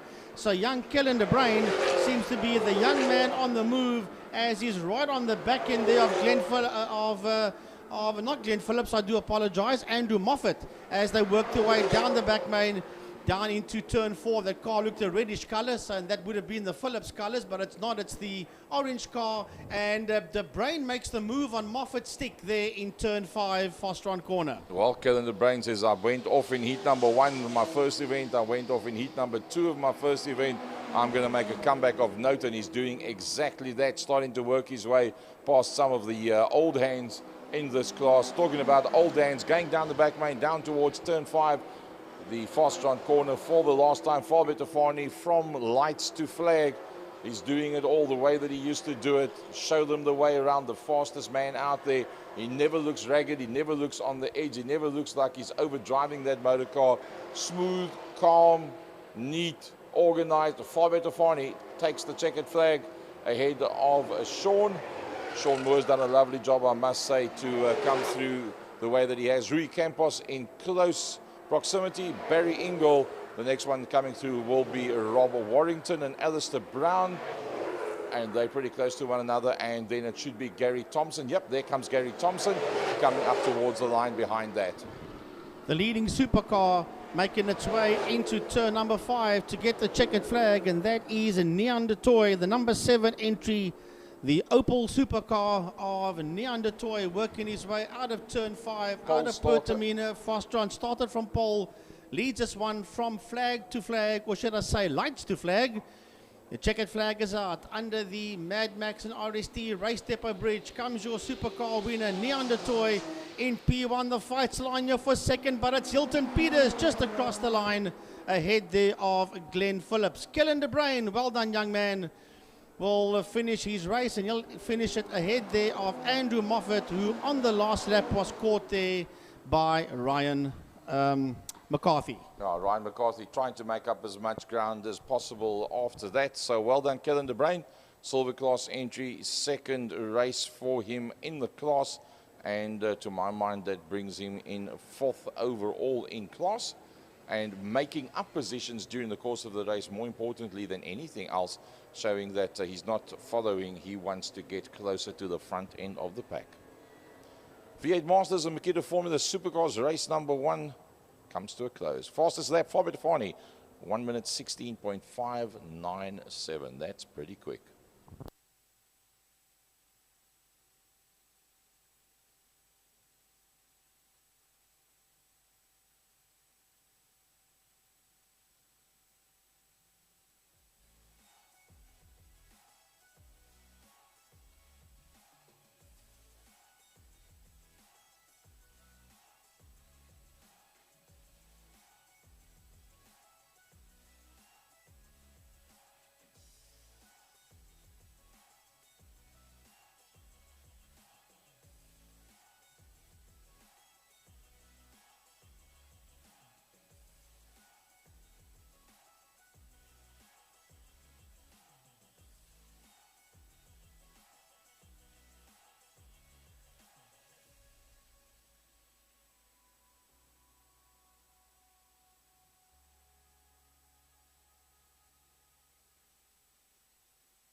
Well, the Formula Libras come out the only single-seater class today as far as racing cars are concerned.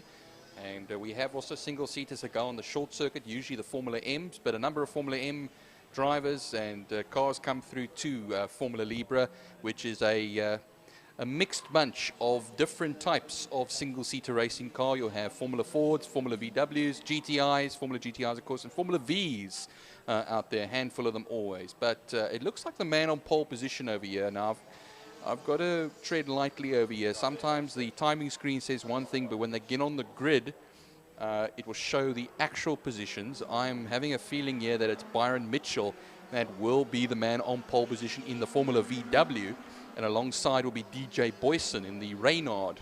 And of course, Byron Mitchell, having had a number of years on the karting circuit, doing a fantastic job always in Formula Libras. DJ Boyson, he's one of the graduates from the Formula M side of things on the short circuit, so it's also somebody you just don't count out. But 0.6 of a second between the two of them in qualifying, so it just shows you the pace that Byron Mitchell does have, and the Formula VW that he is in. We used to run a number of years ago the Formula VWs as South Africa's premier single-seater racing series.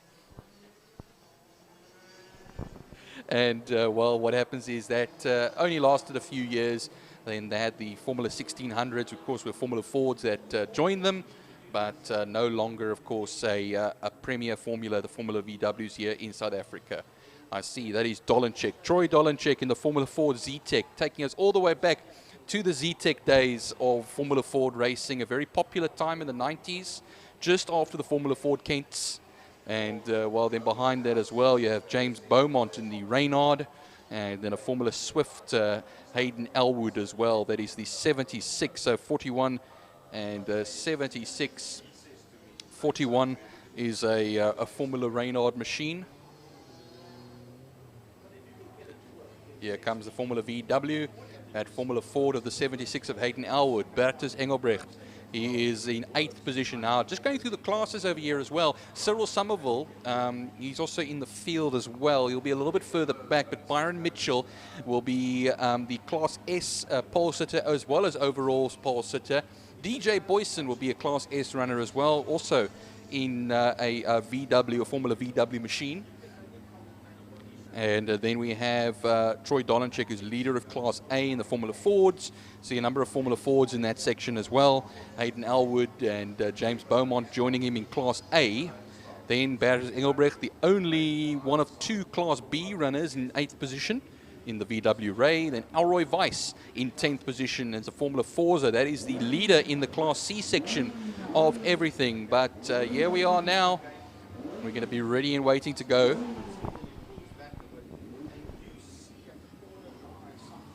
Ready and waiting to go for the Cape Grand Prix here at Killarney. Single-seater class. If you're a single-seater fan, this is all for you. And there's 15 of them out there. In all, there will be 7 racing laps. Earlier on, that number 29 machine over there of Damien White, the Ray VW GTI, was in the gravel at turn 1. That caused a slight bit of a delay, but nice black and yellow livery on that machine, and we'll be ready and waiting to go now. Watch those lights, and we first wait then for the 5-second board. We'll be out of the way very shortly, and like I say, 7 racing laps. They've shortened this race just a little bit, and away we go off the line now. I think Byron Mitchell is going to be challenging on the inside, as it will be the DJ Boyson on the outside, kicking up a little bit of dirt. Byron Mitchell defending his position, but I think he'll just poke the nose ahead, and well, he gets the whole shot then, or not the full whole shot, but he'll get into turn 1 and get it ahead of DJ Boyson. Look at the gap already between the 2 at the front and the guys behind them. That is Troy Dolenchek, that is now up into 3rd position. And I think what happens is that James Beaumont, the number 41 machine, that's fallen back just a little bit. So great start there from Troy Dolenchek. Comes from a very proud racing family, Troy Dolenchek. He was on the karting circuit as well, him and his brother Joshua. And, well, they're still well and truly going now as well. So it's good always to see the likes of Hayden Elwood and Bertus Engelbrecht all making their way through there. But down the back straight we go now. There's going to be hopefully a ding-dong battle over here. There was 0.6 of a second between the two leaders in qualifying as they make their way down to Fastron corner, turn 5. And they'll make their way through turn 5 now to complete their first of their laps. But this will be, of course, from a standing start. The flying laps will be starting right now with 6 flying laps left to go in this race. Here they come across the line now. We'll be able to tell you the gaps as well between them, as it's 0.4 of a second between Byron Mitchell and DJ Boyson. Now coming across the line, it will be Troy Dolanchik having fallen back. Of course, he won't be able to catch up with him. James Beaumont in 4th position. Hayden Elwood coming up as well.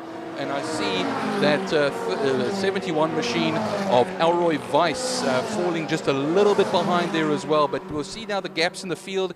It's Hayden Elwood is 1.7 seconds off of James Beaumont. A little bit further back, I think it's Elroy Weiss crossed the line, 0.3 of a second off of Bertus Engelbrecht at this time. So what happens is 6 laps left to go in this race. I see just one of the straddlers over here. It's Kelly Fletcher that crosses the line right now as well. And I think I didn't see Luan van Heerden. I see a car coming up here towards the line now. That could be Luan van Heerden, but I think what happens is that car might be pulling out of the race fairly shortly, going very slowly, if you ask me. But anyway, as we say it now, the leaders come down the back straight into Fastron corner. And they're leaving Joshua Dolanchik behind over there as well. But still, DJ Boyson has kept it on. He's had a first sector, a 25.4 in the first sector, 21.1 for Byron Mitchell in the second sector. It was 0.4 the last time out. It is now 0.6 of a second between them. So he was faster by 0.2 of a second over the lap. Or 1:12.435 there for Byron Mitchell. Fastest lap for the moment. And hopefully that DJ Boyson can keep him company for just a little while then. Just onto the main straight now coming through. Hayden Elwood in the Formula Ford. He currently is 3rd in Class A. The Class A leader is Troy Dolanchik at the moment. James Beaumont in 2nd. Bertus Engelbrecht. Here comes Zayna Munson now and Graham Knight. Graham Knight will go right past into turn 1. But Zayna Munson, somebody locking up there right behind him. I think it's Damian White just locked up a brake, and what happens is made a huge puff of smoke there. So nothing big and alarming to worry about. Just has the danger of flat spotting that tire. Coming across the line then, there was Kelly Fletcher. See Donovan Ramsey's fallen down. Cyril Somerville has gone up to 12th position with Reino Pence, also one of the Formula M graduates, now currently in the 11th position, and well and truly up in Class C. That is 3rd in Class C for Reino Pence. Going through the list for you now as well. Bertus Engelbrecht, he leads Class B at this time, and Class C is being led by Elroy Weiss ahead of Zane Amundsen, and Graham Knight also in the Class B class. He is 2nd in class, but 9th overall ahead of Damian White, who rounds off the top 10. Byron Mitchell, 1:12.051.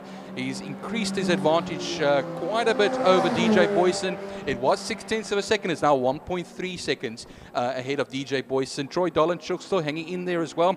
He is 7.6 seconds ahead of James Beaumont's Formula Reynard. Here comes Hayden Elwood through now in the Swift. And then Bertus Engelbrecht, and we'll have Elroy Weiss here now. And then the closest battle on the circuit. Okay, we first have Graham Knight comes through in 8th position. Damian White, who locked up in turn 1 in the previous lap. He's now 9th, and he will lock up. Ooh, he locks up once again there as well. It looks like it could be a front right that he's just locking up there quite a bit.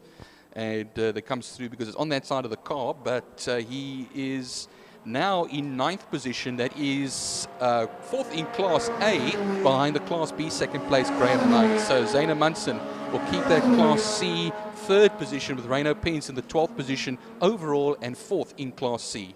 So Byron Mitchell, like I said, another fastest lap. Every time I look, it's a new fastest lap for him, a 1:11.471. And compared to the last lap of DJ Boyson, a 1:12.380. It just shows you now with 2.2 seconds ahead of the Formula Reynard DJ Boyson. And that is 3 laps left to go. Coming across the line now, James Beaumont. He is 2nd in class still after Troy Dolanchik in Class A. And then we have a massive gap here with Hayden Elwood, 3rd in class. And 5th overall for the Formula Ford Swift S92. But Byron Mitchell Of course, he takes control of his race very quickly. He lost briefly the lead just a fraction of a second or so like it, and then he just took it right back from DJ Boyson as they went out of turn 1. 4 laps down for him on 11. 4.71 as his fastest lap. It just shows you here now as well. He's just making good work of it. And he'll be coming around fairly shortly as well. Then I see he comes now, and he's now much more conservative with his lap time of 1:12.415. It's no need breaking any records now. He just needs to keep it on the island, as I always say, and just keep it safe. He's 2.3 seconds ahead of DJ Boyson, so he just added an additional 10th to his gap over DJ Boyson. So nothing extreme has to be done. Dolenchek comes through and starts what will be another lap for him. 2 more laps left to go in this Formula Libre race. Remember, the all-comers in the single-seaters class with James Beaumont, second in class, Hayden Elwood, like I said as well. Alroy Weiss was hanging around the 7th position earlier on as the leader in Class C. He's quite a bit ahead of his fellow Class C runners, which is Zane Munson and Cyril Somerville. But if I look at things on the circuit at the moment, the closest battle will have to be between Reino Pence and Donovan Ramsey, and that's all the way down in 12th and 13th positions. As we watch now, the Alroy Weiss comes towards the line. And he's been caught, though, Alroy Weiss. Well, Alroy Weiss has gone across the line. Damien White has gone past Graham Knight. And that's 8th and 9th positions overall with classes A and B. So 2 separate classes. Byron Mitchell starts his final lap along with DJ Boyson. 4.1 seconds between the two of them. You'll see, if you're watching on the screens, it will be the crosswind that is blowing here into the turn 1. The flag's rippling quite a bit there, so that always can add an element in throughout a race day. But well, we watch now for the likes of through turn 4, Car Care Clinic corner. It is going to be the Byron Mitchell that comes around and will just take it down the straight towards Fastron corner. The checkered flag will wait for them, and Byron Mitchell not only be Class S winner, he'll be overall winner after 7 racing laps. A best lap of a 1:11.471, and he's basically just dominated. And he'll come up now behind the number 7 machine over there, Bertus Engelbrecht, who I think would just be on the lead lap. I have to see over there as well. It is DJ Boyson that comes across. Actually, now that I say it, Byron Mitchell made another fastest lap for him, a 1:11.459 as the winner of this race. So DJ Boyson, then Troy Dolenchek. We wait for him now. Bertus Engelbrecht will be a lap down. That's Formula E Libre Class B winner. Hayden Elwood will be Class A 3rd place. We still wait for the winner and 2nd place in class. So Troy Dolenchek will be the winner of the class in the ZTEC Formula Ford. And then James Beaumont will now also be on the lead lap here as well. The number 41 machine coming through in 4th position. So then, of course, like I said, from top to bottom then, Byron Mitchell wins Class S overall as well. DJ Boyson in 2nd, number 17, 3rd overall, and Class A winner is Troy Dolenchek, followed by 4th, James Beaumont, Bertus Engelbrecht 5th, 6th, Hayden Elwood, 7th, Damien White, Alroy Weiss is in 8th position, Graham Knight is in the 9th position, Cyril Somerville in 10th, Zane Munson in 11th, Donovan Ramsey in 12th, Reino Pence in the 13th, and Kelly Fletcher rounding it all off in 14th position, with Luan van Heerden unfortunately not finishing this race. So we go over to lunch break now, and we'll have to just find out how long that lunch break is going to be. We've had a few delays today, but then we'll be restarting after that with some bike racing.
Well, welcome back everybody. Lunch break over, and we are about to get ready with race number 1 for the second half of the program, and that's in the Power Sport 650 and the Power Sport 300 classes. And the breaking news, or the sad news, is, and we just got information about 10 minutes ago from Alan Westman, is that Trevor Westman will be out of this one with engine trouble.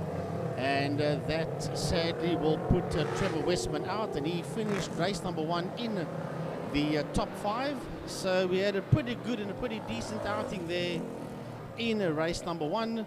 But sadly, Trevor Westman picked up engine troubles, and he will be out of the second race in the Power Sport 650 category.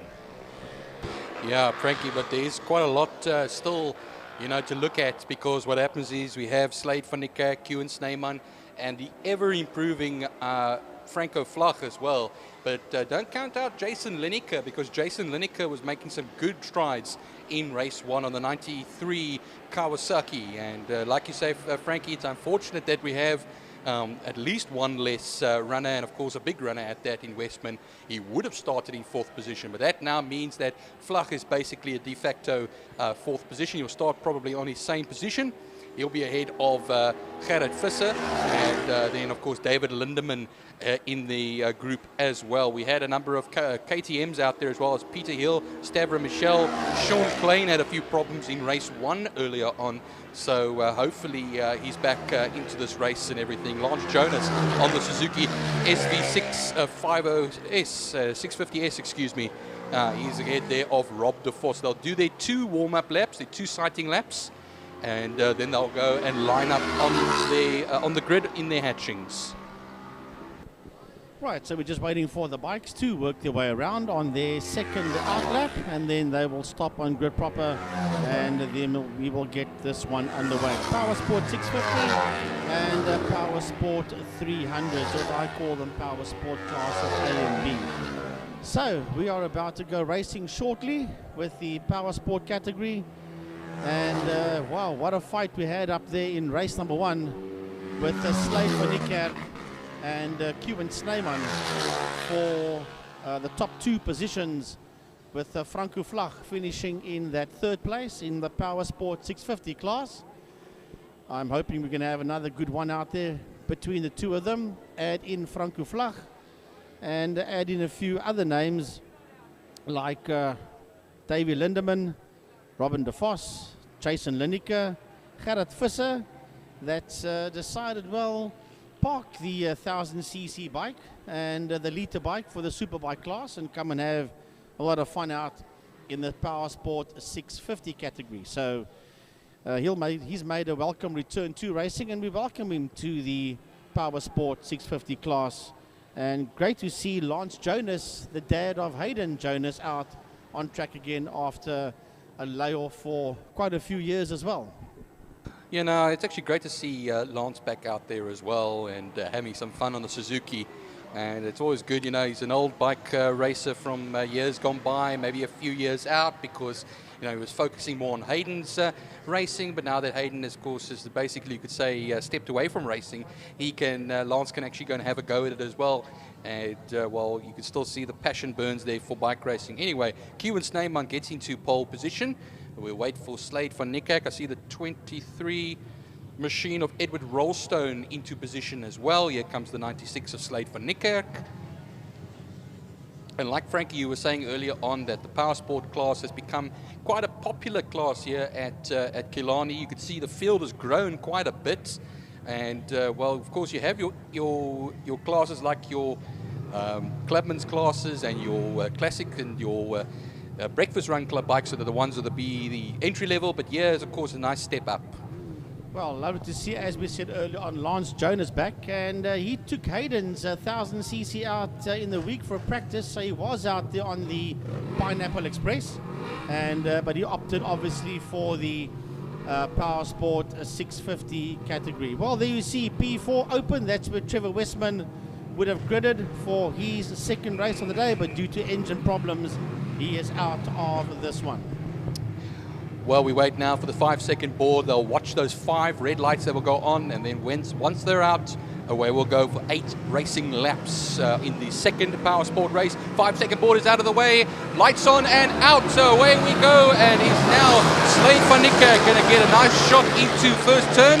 He's slightly ahead of Slave van Niekerk towards KFM corner. But will now, of course, it looks like he's held the whole shot. Kewan Snyman is having to go into second position. We'll look behind him over there. Remember, no Trevor Westman. So he's going to be basically leaving the door open for the likes of Franco Flach and Gary Lineker to get in. Going into that first, second, and third turn soon. So they all cleanly get out of there. And looks like Lineker goes down. Jason Lineker, what a massive off coming out of turn number 2. My goodness, he put that bike down very hard. You could see that motorcycle began to fishtail itself around. What I can see from here is that the rider is up. Well, to be honest with you, Byron, there are 2 motorbikes that have gone down. I can see 2 motorcycles lying on the track. One rider is walking up against the wall, limping rather badly indeed. And the other rider seems to be lying against the wall. So that is pretty hectic out there, Byron. Well, Frankie, I'm watching the starters and the flagging over here. We might have ourselves a situation. Let's see them as they come through now. As they go down the back straight, the leaders. And, well, it looks like it's going to be... Is it Slade van Niekerk? It's still leading the way. Kewan Snyman having a good go at him as well. I think Kewan Snyman actually got ahead over there as well. And it is Snyman that is currently ahead. There will be yellow flags waving in that section. And, well, I'm actually looking to see, if any flags will be coming out. I think they're going to red flag it, Frankie. Yeah, red flag has come out. The red flag is out. And the one rider I can see from here is still lying against the wall. 2 motorcycles down, 1 rider up, 1 rider down. And the red flag has come out. The race has been stopped. Now that is on the exit of turn number 2, the exit of Quarry Corner. And trying to have a look-see. We're on the picture here. The picture that you can see is what we can see. I think both riders are up now. Both riders seem to be up. The one is not happy. He's going to sit down again. There's actually, I think, 3 bikes in there, Frankie. Well, let's have a look-see. There goes Lineker. And, oh my goodness, that's a big one. That is a big one that you people can see on your TVs and monitors at home. That is a pretty nasty, nasty one, Byron. One rider got up immediately and ran towards the wall or limped towards the wall. And somewhere in that cloud of dust, there are 2 other riders down. Sure. That's quite something there, Frankie. Here we see it again for those who have not seen it yet again at home. Lineker goes down, hits the deck quite hard there as well. And then he just causes a chain reaction where 3 bikes are involved in all. And the dust flies up over there as well. It's no surprise they have stopped this race. Well, I want to have a look and see. Well, 33 is Franco Flach has gone down with Jason Lineker, and Tiny said 33. That would be David Lindemann on the 33, but that's just what reports that we are getting from Emil Tiny Brunt of Tiny's Pit Box. He's our radio man. The information coming from trackside towards the commentators. But my, oh my, in that cloud of dust, there's a lot of mayhem.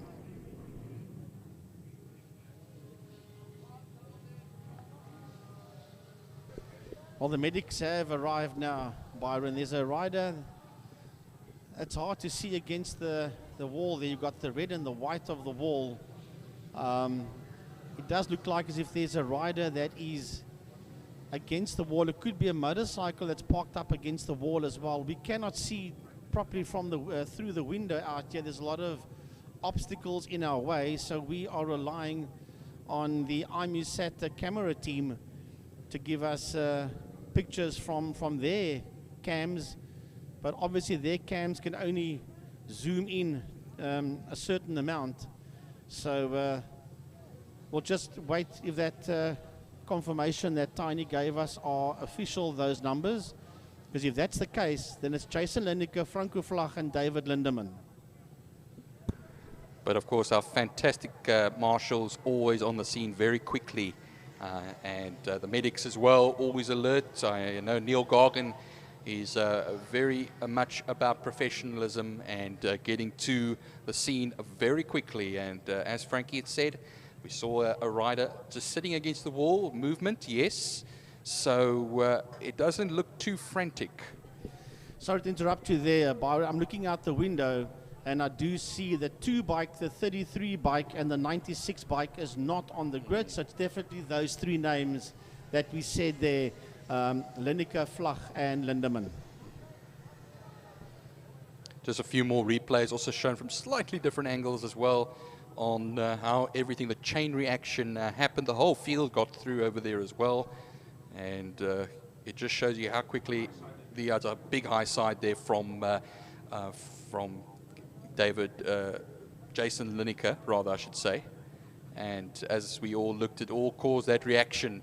Everybody, Franco Flach, who was very promising in race 1, got involved in that, and David Lindemann as well. And Frankie pointed out that on the grid that they are not there, so it is in fact them. Tiny, of course, gave us the numbers. Well, this one will be a 6-lap race, but that's not the most important thing right now. It's been brought from an 8-lap to a 6-lap, so that we know. But the most important thing is that those riders are okay. We don't have confirmation from race control and the emergency medical services yet. The moment that we do know anything, we will relay it to you people back at home.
We just got confirmation it was supposed to be 6 laps. It's now changed to 1 warm-up lap and 5 racing laps.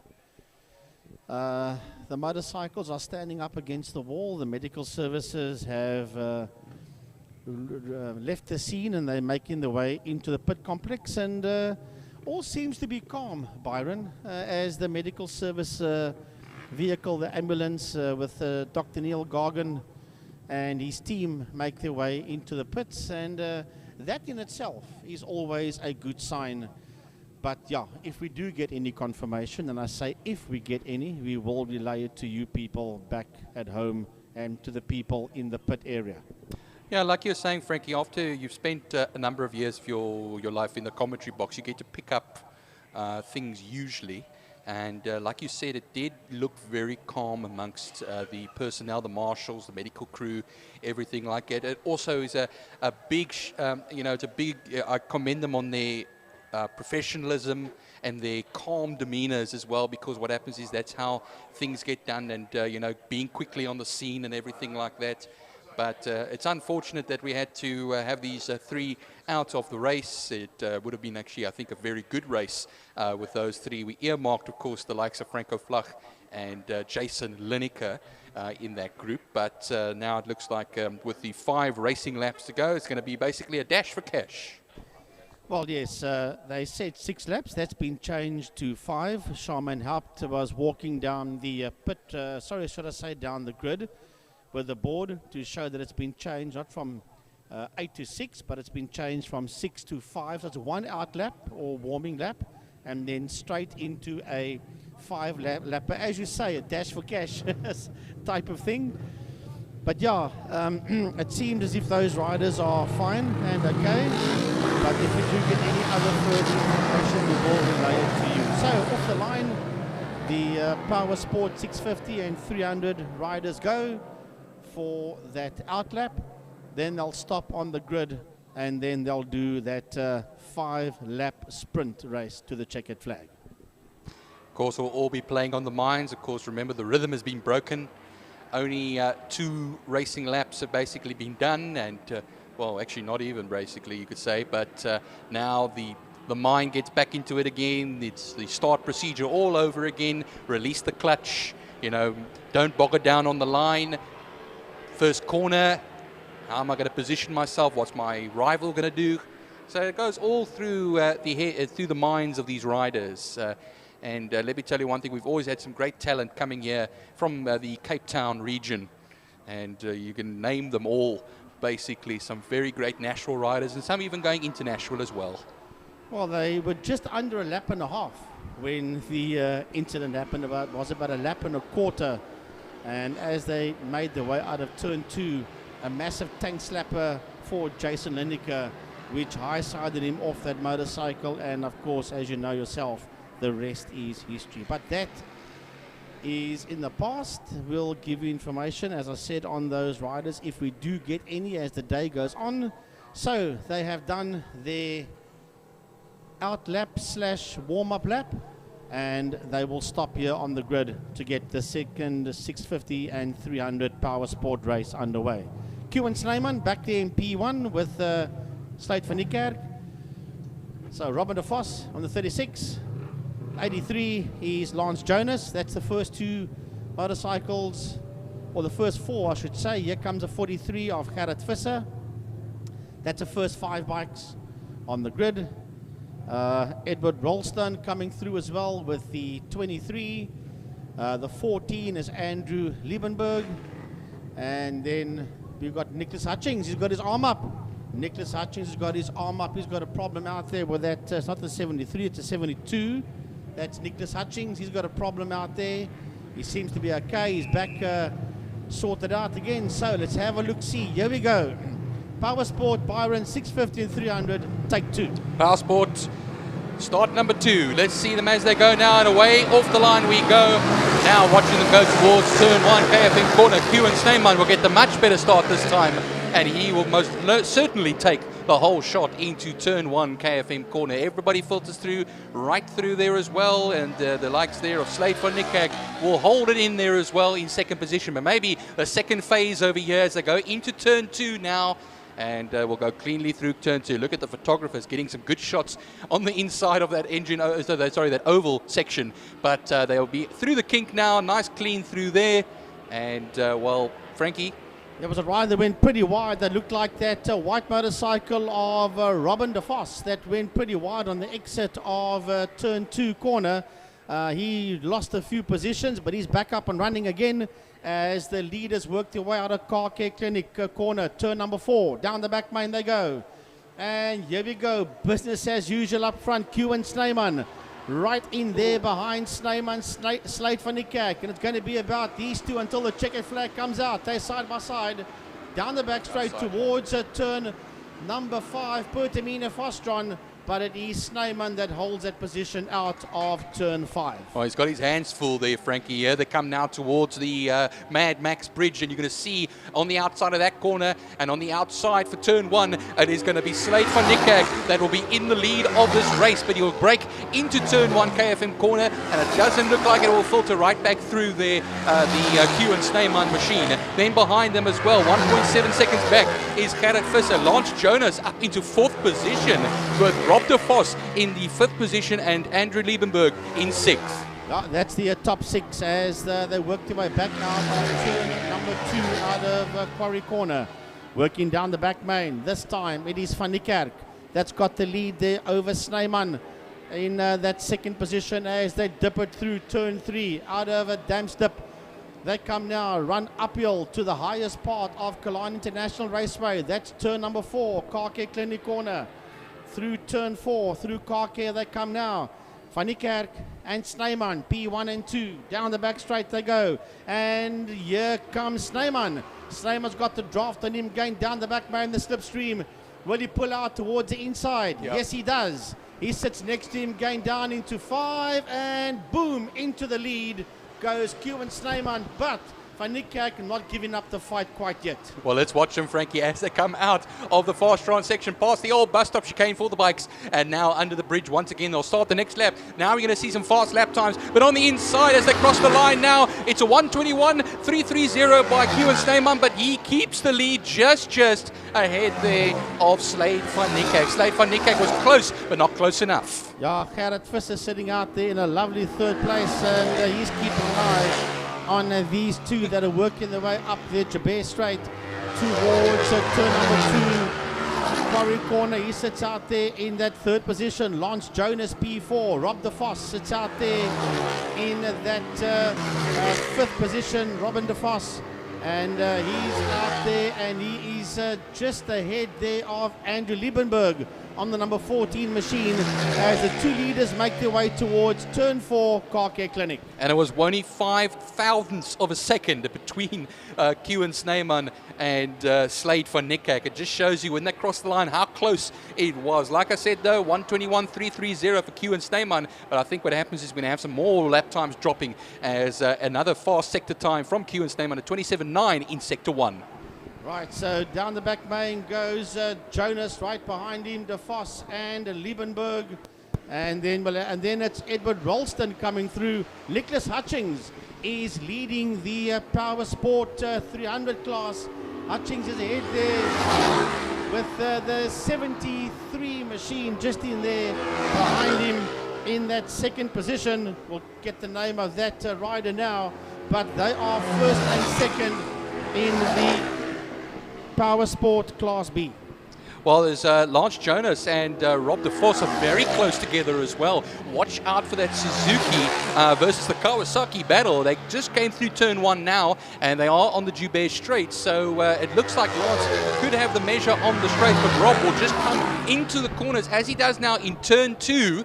He comes right nicely into the corner, very not close enough though to Lance, but I think what happens is as he chips away at it, he'll make some inroads over there. Only 2 laps left to go, Frankie, including this current one they are on.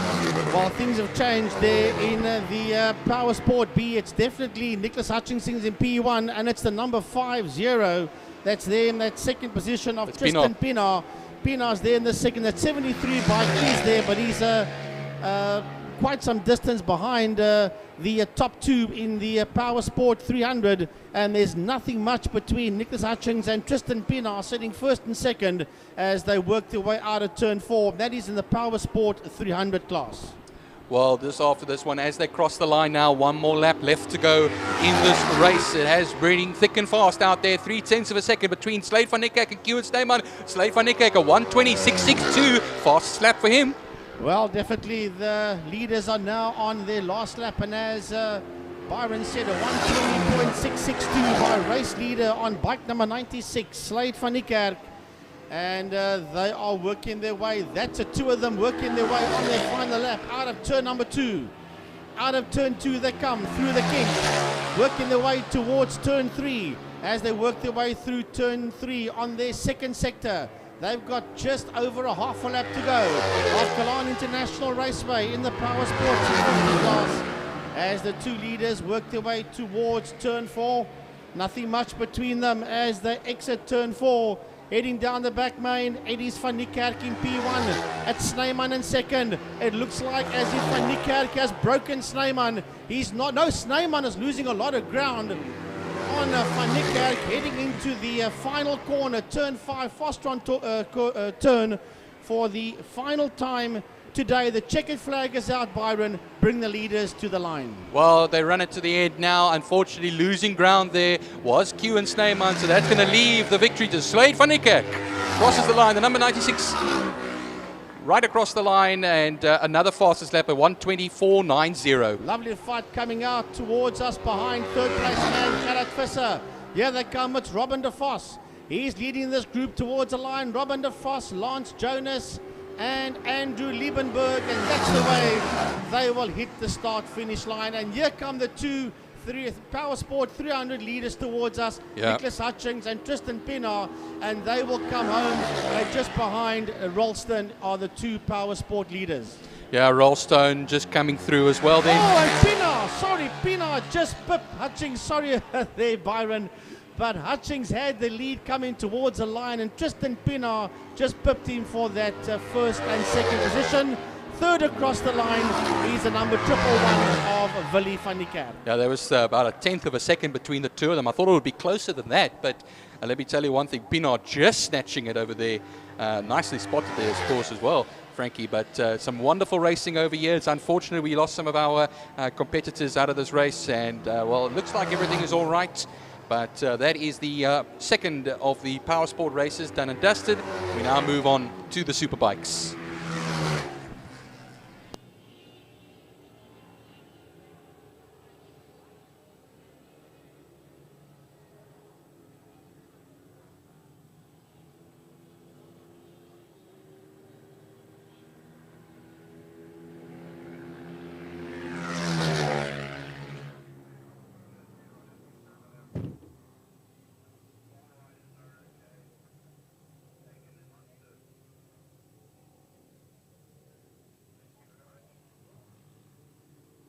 Well, folks, we did say we'll bring you confirmation. If and when we get any confirmation on the three riders, Jason Lineker, Franco Flach, and David Lindemann that went down, Tiny was on the radio to race control, and race control says they are shaken but not stirred, and all three riders are fine.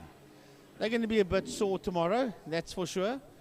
But the most important thing is that we can confirm to the people in the pit area and to you people sitting at home watching the production is that all those three riders are okay.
well, the South Superbikes, their second race of the day.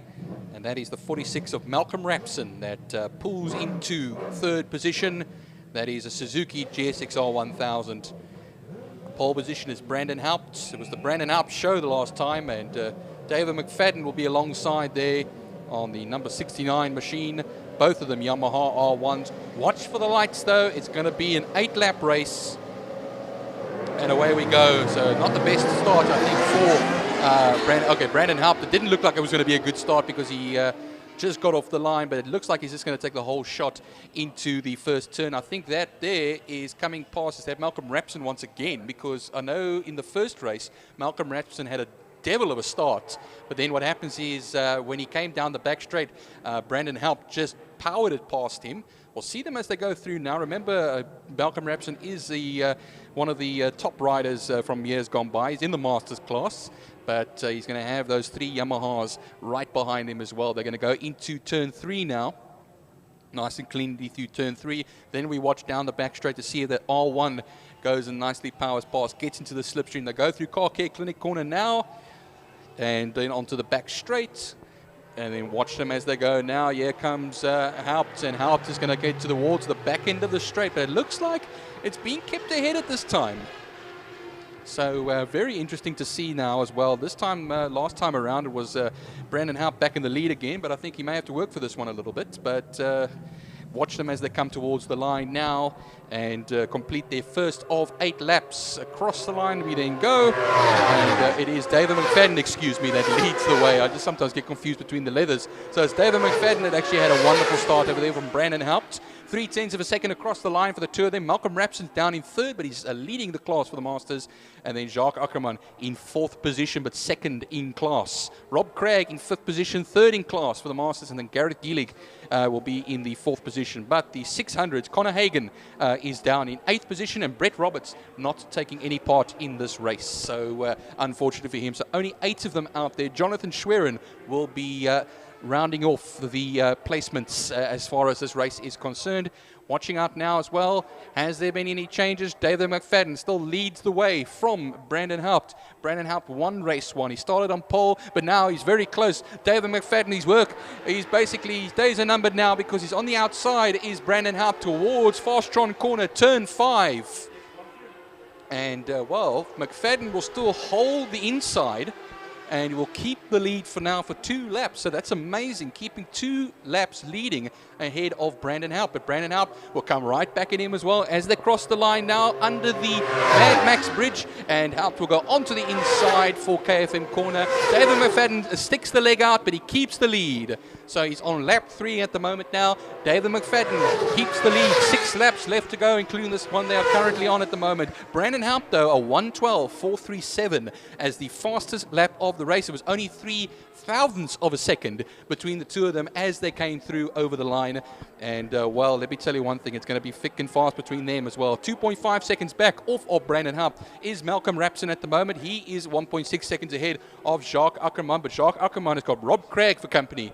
And that will be the battles for 4th and 5th positions. And they'll, of course, be on the Kawasaki ZX-10Rs. Gareth Gielig, he is basically going to be on his own, 5.9 seconds back in that on the number 48 bike in 6th position with Conor Hagen, still leading it from Jonathan Schwerin, 2.3 seconds between the two of them. However, we look now at David McFadden, fast first sector time, and now second sector could be also from Brandon Haupt. And we'll watch them as they come towards the line now soon, because what happens is you're going to still see David McFadden. He keeps it ahead of Brandon Haupt, and they cross the line right now. It's 1/10 of a second between the two of them. And into KFM corner as they go. Malcolm Rapson across the line. Then it's Jacques Ackerman and Rob Craig. I think Rob Craig's going on the inside. And Rob Craig should take that position away from Jacques Ackerman over there as well as he drifts slightly wide into KFM corner. David McFadden, though, 1:12.210 as the fastest lap of the race. And that was only 1/10 of a second faster in their last lap times from Brandon Haupt. So Brandon Haupt is having to work for this one. He was dominating in race 1. Now he's got David McFadden all up at the front over there. And, well, only 8 riders, as I said, over here as well. So Malcolm Rapson, he still keeps it 2 seconds ahead of Jacques Ackerman. And they're going to be going now into the leaders are going into the back straight now. down the back straight towards the Fastron corner, turn 5. And then what happens is they'll now go their way through turn 5, and there will be 4 racing laps left to go. So we're about half distance now. We are half distance, I should rather say, as far as the Superbike race is concerned. And still, David McFadden was 1/10 of a second the last time around. It could have grown. I think the gap has grown, it's doubled. It's now 2/10 of a second between himself and Brandon Haupt. But now it's a 1:11.923. It just shows you the pace that David McFadden is getting up now. As I said, Rob Craig came up into 4th position. They'll go now into turn 1. With Jacques Ackerman following suit as well. They're in that 4th place, 5th place, I should rather say, a 1/10 of a second back from the Rob Craig machine. And then Connor Hagen, Gareth Gielig, and Jonathan Schwerin crosses the line now and starts another lap. But watching those leaders come through into turn 3 as they come onto the KFM straight, it is still very close. I know the gap now went from 1/10 of a second to 2/10 of a second, but anything can happen, and Brown and Haupt can make it happen. But now David McFadden is poised. He is now in the position to try and get himself up to the win here. But on the inside for Fastron corner, down the back straight they go. It is going to be Brandon Haupt, surely, that will take the lead away. Has he? No, he hasn't. I think he was briefly on the inside. And I think what happens is McFadden has just kept it ahead now with 3 laps left to go in this race. So David McFadden, a man who's raced nationally, a man who's raced overseas as well. He's raced in superbikes, oversee the World Superbikes. He is now leading once again, one of Cape Town's favourite sons. Of course, a man behind him is also now a Cape Townian, and not originally a Cape Townian, but now is one very much proudly for many years. And he still holds 2nd position at the moment. It was 3/10 of a second between himself and Brandon Haupt, David McFadden, and each lap a 1/10 of a second is added on for the first of the Yamahas over the second of the Yamahas. Malcolm Rapson, 9.9 seconds back. He is on his own, basically, 2.5 seconds ahead of Rob Craig. But Rob Craig has still got 1/10 of a second ahead of Jacques Ackerman. And they are just a little bit further back in the battle, of course, for the Masters class, as now the leaders go back down the straight once more. And here's another stab at another bite of the cherry, I think, for Brandon Haupt. He'll be on the outside into Fastron corner, but I think what happens is not close enough at all. So 3/10 of a second the last time around. Has the gap opened up ever so slightly? It could have. We'll see them as they come now here. David McFadden comes across the line, and it is now a fastest lap time from 1:11, and it's on the inside for Brandon Haupt. He's not going to make it into turn 1 though. So Brandon Haupt is close, but he's was 7/100ths of a second between himself and David McFadden, and he's got the fastest lap of a 1:11.736. And it just shows you now with 2 more racing laps left to go. I think this is the battle to watch now as they go through turn 2. Out of turn 2 through the kink. Open the throttle up over here as well. Get the head down. They go into turn 3. Watch on the screens if you're watching at home. And then what happens is look how close they are to each other. And this race is far from over. I'll tell you, they're onto the KFM straight towards Car Care Clinic corner. They'll lean in there a little bit tighter, I think, there from Brandon Haupt down into that corner. But out of that, onto the back straight, they'll then come. They'll appear into view. Watch them now towards Fastron. He's on the outside is Brandon Haupt. Planting himself on the inside is David McFadden. McFadden will still poke the nose ahead at this time. 7/100ths of a second between the two of them as they cross the line. The previous occasion, we'll see now what it will look like when they come across the line now. And what happens is how close it's going to be. So what happens is now it is 1/10 of a second, but not all hope is lost for Brandon Haupt. They get the legs out now, and they go into a turn 1, a KFM corner, once again for the last time today in the Superbike race. And what happens is we're even just losing track of what's going on behind them because it's not as close behind them. You know, the closest battle will be the Rob Craig, Jacques Ackerman battle, but that's not the one we're watching at the moment. As David McFadden actually lost out of position. I think he has. I have to actually just check as well. If I'm not looking completely wrong here. I think they're going into turn 3 now. And I think David McFadden might have just made an error. I think he might have made an error. Just see them as they come down the back straight. And it is Brandon Haupt that leads the way. Here comes David McFadden, and he doesn't look particularly happy with that machine. So down the straight we'll go. The checkered flag will be waiting. as we come around the last of the corners now. Last, turn 5, fast-run corner. Then underneath the Mad Max bridge here, it will be Brandon Haupt that will take the win. And Brandon Haupt will take the win. And I think what happens is, I heard Frankie seeing something was happening there to David McFadden's bike. I think that bike. So Brandon Haupt takes the victory. It will be Malcolm Rapson in second, Rob Craig in third, Jacques Ackerman in fourth. David McFadden, he looks like pulled into the pits just with some technical issues. So Connor Hagen will be the next man coming in through in fifth position. And then Gareth Gielig and Jonathan Schwerin will both finish up in sixth and seventh positions, with David McFadden pulling out of the race. He's got the helmet off already over there. I think there was something happening down on the previous lap, on the last lap of the race. I think something just popped, and that was the end of that, I think, for David McFadden. So it's unfortunate over there, but Brandon Haupt wins again, but he had to work for this one, ahead of Malcolm Rapson, the leader, the winner in the Master section, ahead of Rob Craig, second in Master section, third overall, Jacques Ackerman, fourth overall, and third in the Master section. Then Connor Hagen, the 600 winner, Gareth Gielig in sixth position, seventh position, and Jonathan Schwerin. So David McFadden and Brett Roberts, unfortunately, not seeing the finish of this race. Brett Roberts not even starting.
Right, folks, the next race up will be the Clubman's, the Mike's Place.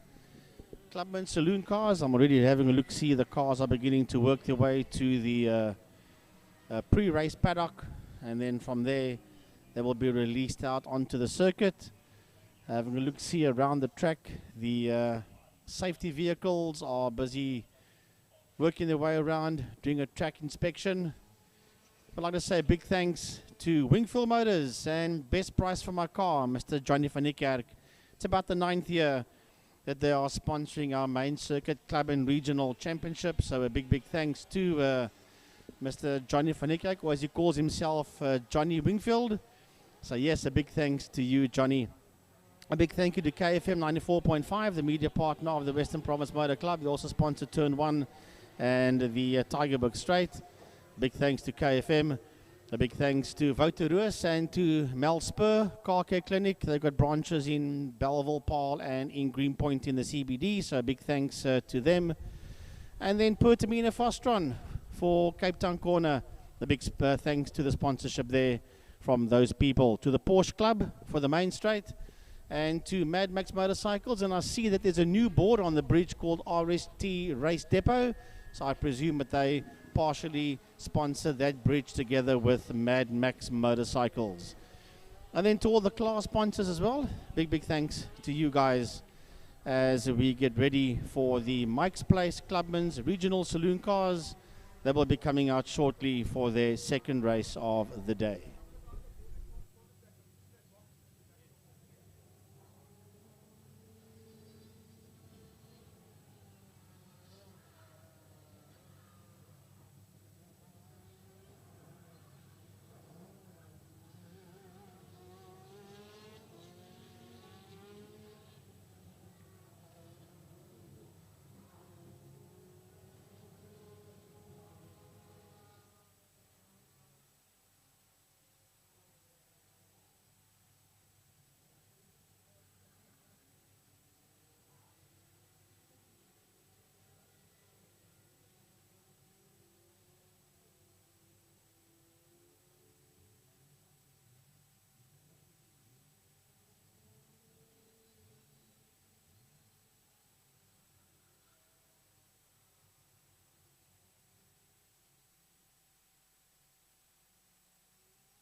just received a WhatsApp here from Mrs. Unita Fanton, representing Wingfield Motors. She says, thank you very much for the mention of the sponsorship. And she says a big thanks to the entire team that's up here, to Gary Fleming, Byron Height, and to our radio man, Emil Tiny Brunt. So, we're about to get going pretty soon with race number 2, Mike's Place Clubman's Saloon Cars. Circuit has been cleared by the WPMC marshals, and we are about to go racing with the second race of Clubman's. Let's hope that all the cars that had problems out, or at least most of them that had problems out there in the opening race, have got their issues sorted out, and that we can have a full field of Clubman's cars. Well, as I said earlier on, Robert Franco making his way out on the track with the Daniel van Niekerk Wingfield Motors BMW. This is a driver that campaigned a couple of years ago in the V8 Master Series, and he's been away for a while, and great to see that he is back with the Clubman's class. And here comes other Wingfield Motors car driven by the man himself, Mr. Daniel van Niekerk, KSD and Wingfield Motors, part of his sponsorship. David Franco, I wonder if that's not family, probably is, in the Golf 2, making his way out onto the track, Gary, as the Clubman's guys slowly but surely work their way onto the circuit. Well, for those of you that missed heat number 1, sure, there was a lot of cars that ran into problems and eventually didn't finish heat number 1. So I'm pretty sure that we'll have a whole heap less cars out there this time. I see Rasley Harris has got his name up on the board, so let's hope that he makes it out with the 66 Mark 1 Golf. It's Class B entry, blindingly quick Mark 1 Golf that, and he missed out on heat number 1. Roshan Khan with 325 IS in Class X. But according to my board, it looks like Cody Alberts and Clint Renard will be on the front row of the grid. Dani van Niekerk and Anwar Levy on the second row. Daniel Kutsia and Ahmad will be closing out the third row of the grid. That's going to be pretty interesting stuff. If that is the case, I think that is what it's going to be. Coming up onto the line, it's the 51, the Levy 325i BMW, comes up onto the 4th position. That's Anwar Levy, the first of the Class B cars. Behind him will be Daniel Kutsia, Ahmad, Shane Smith. So Cody Alberts, for the second time in his career, comes up onto the front row of the grid, and he'll be super chuffed with that one, that he's managed to get that invert, the Intermarket Style Easy sponsored car. Rest of the guys coming up onto their positions. Looks like Chiara van Niekerk has already moved into her spot. I think it's about 19th. Yeah, that's Chiara, the leading Class E car. The rest of the guys coming through. Here comes Clint Renard. See the Bruce Mayer. He comes up onto the grid as well. Swart also moves into his position. Clint Renard, front row of the grid. Bridgestone, Speed Precision, Car Care Clinic, GNA Motorsport, Crest Max, all involved with getting that car out on circuit. Fantastic to see him out there once again, and all good to go. First of the Modex comes up onto the grid with the 47. All looking pretty good. Imad Modak in the number 2 car. Sorry, it's Daniel Kutsia in the 2. Class B entry, beautiful looking BMW that. Smith in there behind him, Swart in behind that, Mayer in there behind that, Jacobs in there behind that. See the first of the G Energy Maximas out there as well. The Wilson family, 22, it's on the grid, good to go. Dani van Niekerk working his way through to the sharp end of the field, saying wish me luck as you wave me goodbye, guys. I'm up front there, 3rd position, alongside Levy, in there behind Cody Alberts. Diagonally across from him, Clint Renard. Daniel Kutsia in there behind him. Then it's the 63 behind that. So it looks like Zak Groenewold has bust out. Don't think he's going to be out there on circuit. That car driver combination is just too quick. Yeah, well, one would have expected that. That is a Chev Lumina, big thundering V8. And obviously, if we had, Gary, a Clubman's Class S, then he would be okay. But yeah, unfortunately, the rules are the rules, and there are no Clubman's Class S category. Would be lovely to have one, though. Then that obviously would not have happened. But the rest of the field just roll off the line. And there's Uncle Willie Gous, all of 81 years old, Jono Kirsten. Ephraim Levy's got his motor car sorted out again. That car had problems out there in race number 1 and pulled off on the infield by the Quarry Corner in a lot of smoke. Well, whatever that was, obviously not that bad. Or they've done a lot of work, one of the two, but that motor car is back out on track once again. All of 9 cars in there behind Uncle Willie. So all the guys that had problems and didn't manage to finish heat number 1, they're all going to start off behind him. Hopefully he's not going to back out and just let them go. He'll go for his position. That'll be fantastic. Tron, Robert Franco, Clive Smith there in the midfield. Tristan Verkeil, Chiara van Niekerk, Philip Venter, Willie Gous, Eugene Gaspari. All of them on the tail end of the field. But getting it all sorted out and back out on circuit. Well, some information, Gary. When Ephraim Levy went past, I thought to myself, am I looking at a second Chev Holden? And the answer is yes. Yep. Ephraim Levy Class X also out there in a Holden. Well, I say Chev. I mean, in Australia and New Zealand, they refer to them as Holdens, yes. Yeah, they got some strange names for other cars, sort of the same cars as what we've got here. I think our naming is right, theirs is wrong. The Opals also got different names overseas.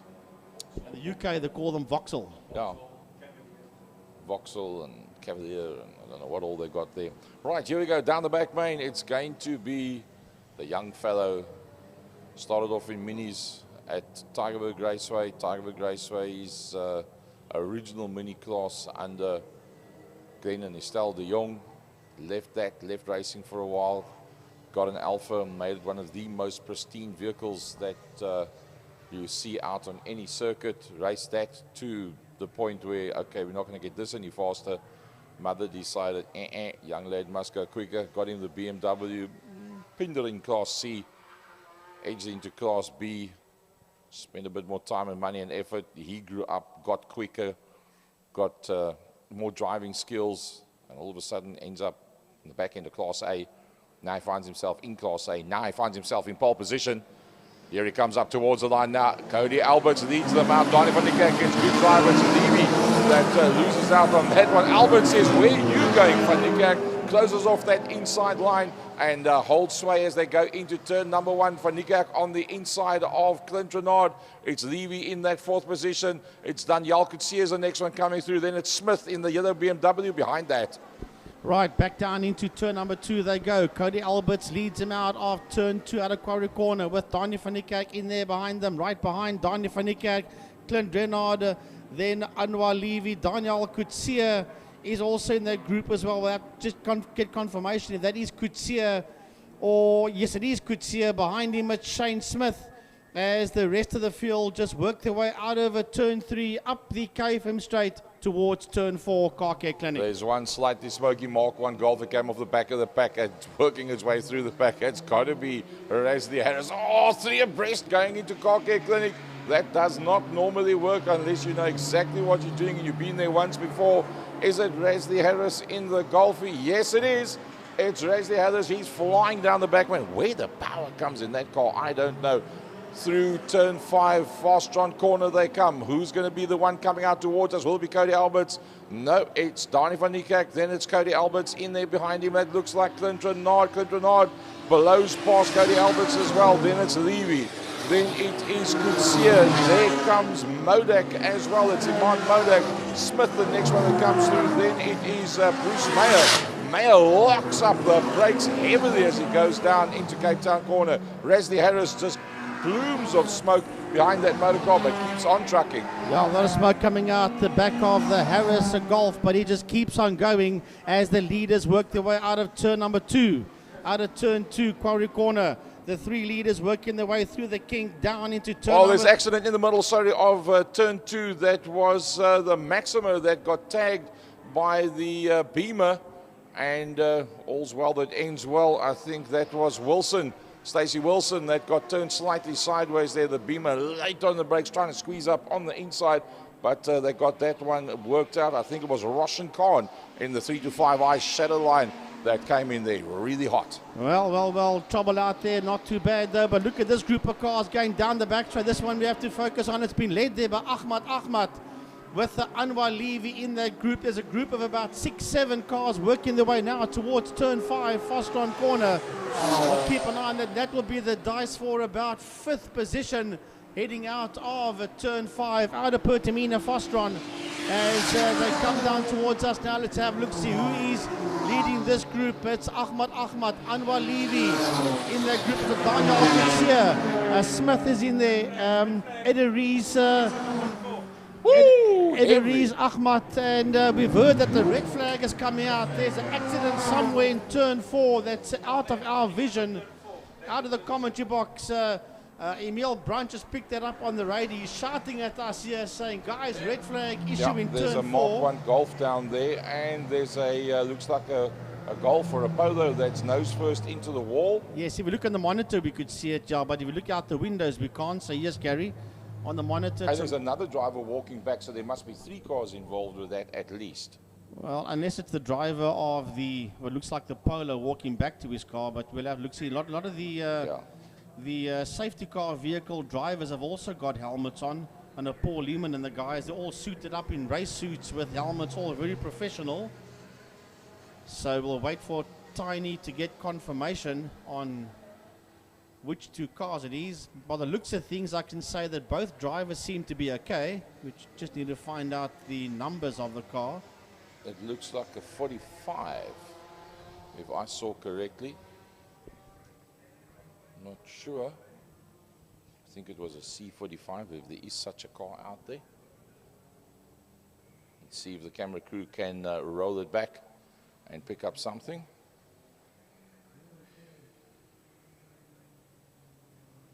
Well, I was focusing on that group of cars that was just behind Ahmad. Shane Smith was in that group.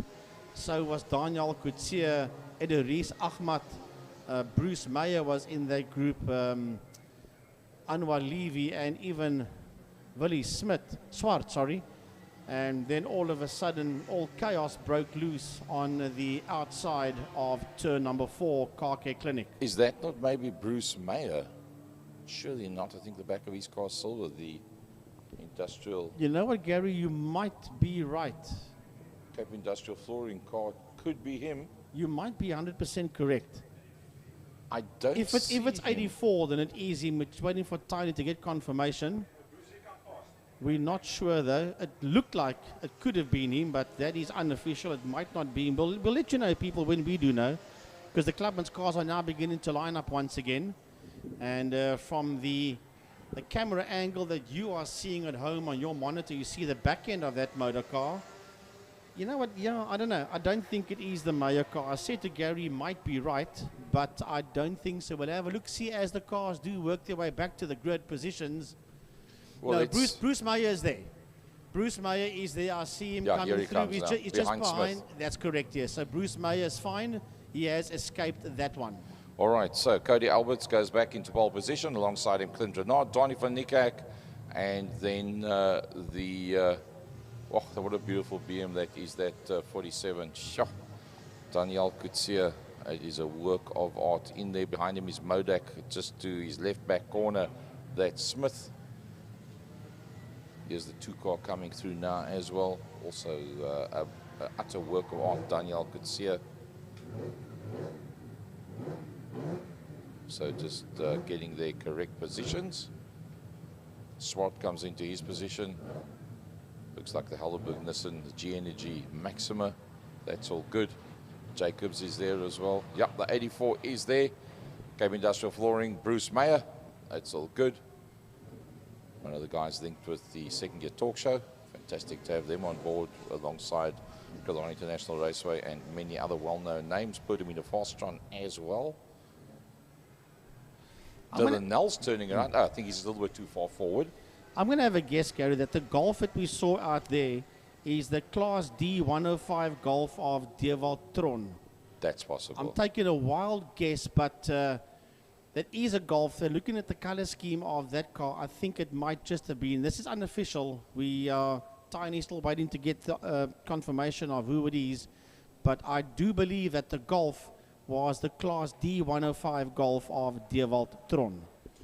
Pity that we don't see Zak Grunewald out there again. I saw a message with, I don't know if it's right or wrong, that he's actually passed out of the class. So let's hope that that's incorrect, but I wouldn't be surprised because it was blindingly quick. Well, everybody else gets back onto the grid. I see Dylan Nell's done a U-turn, gone back into his original position. It's a matter of time, Frankie, before they put a bit of bucks into that Dylan Nell BMW ex-South African champion sitting in the mid-pack. That ain't going to happen. There's no ways they'll leave that car the way it is. They'll get him up and running and bring him closer to the front of the pack, I'm pretty sure.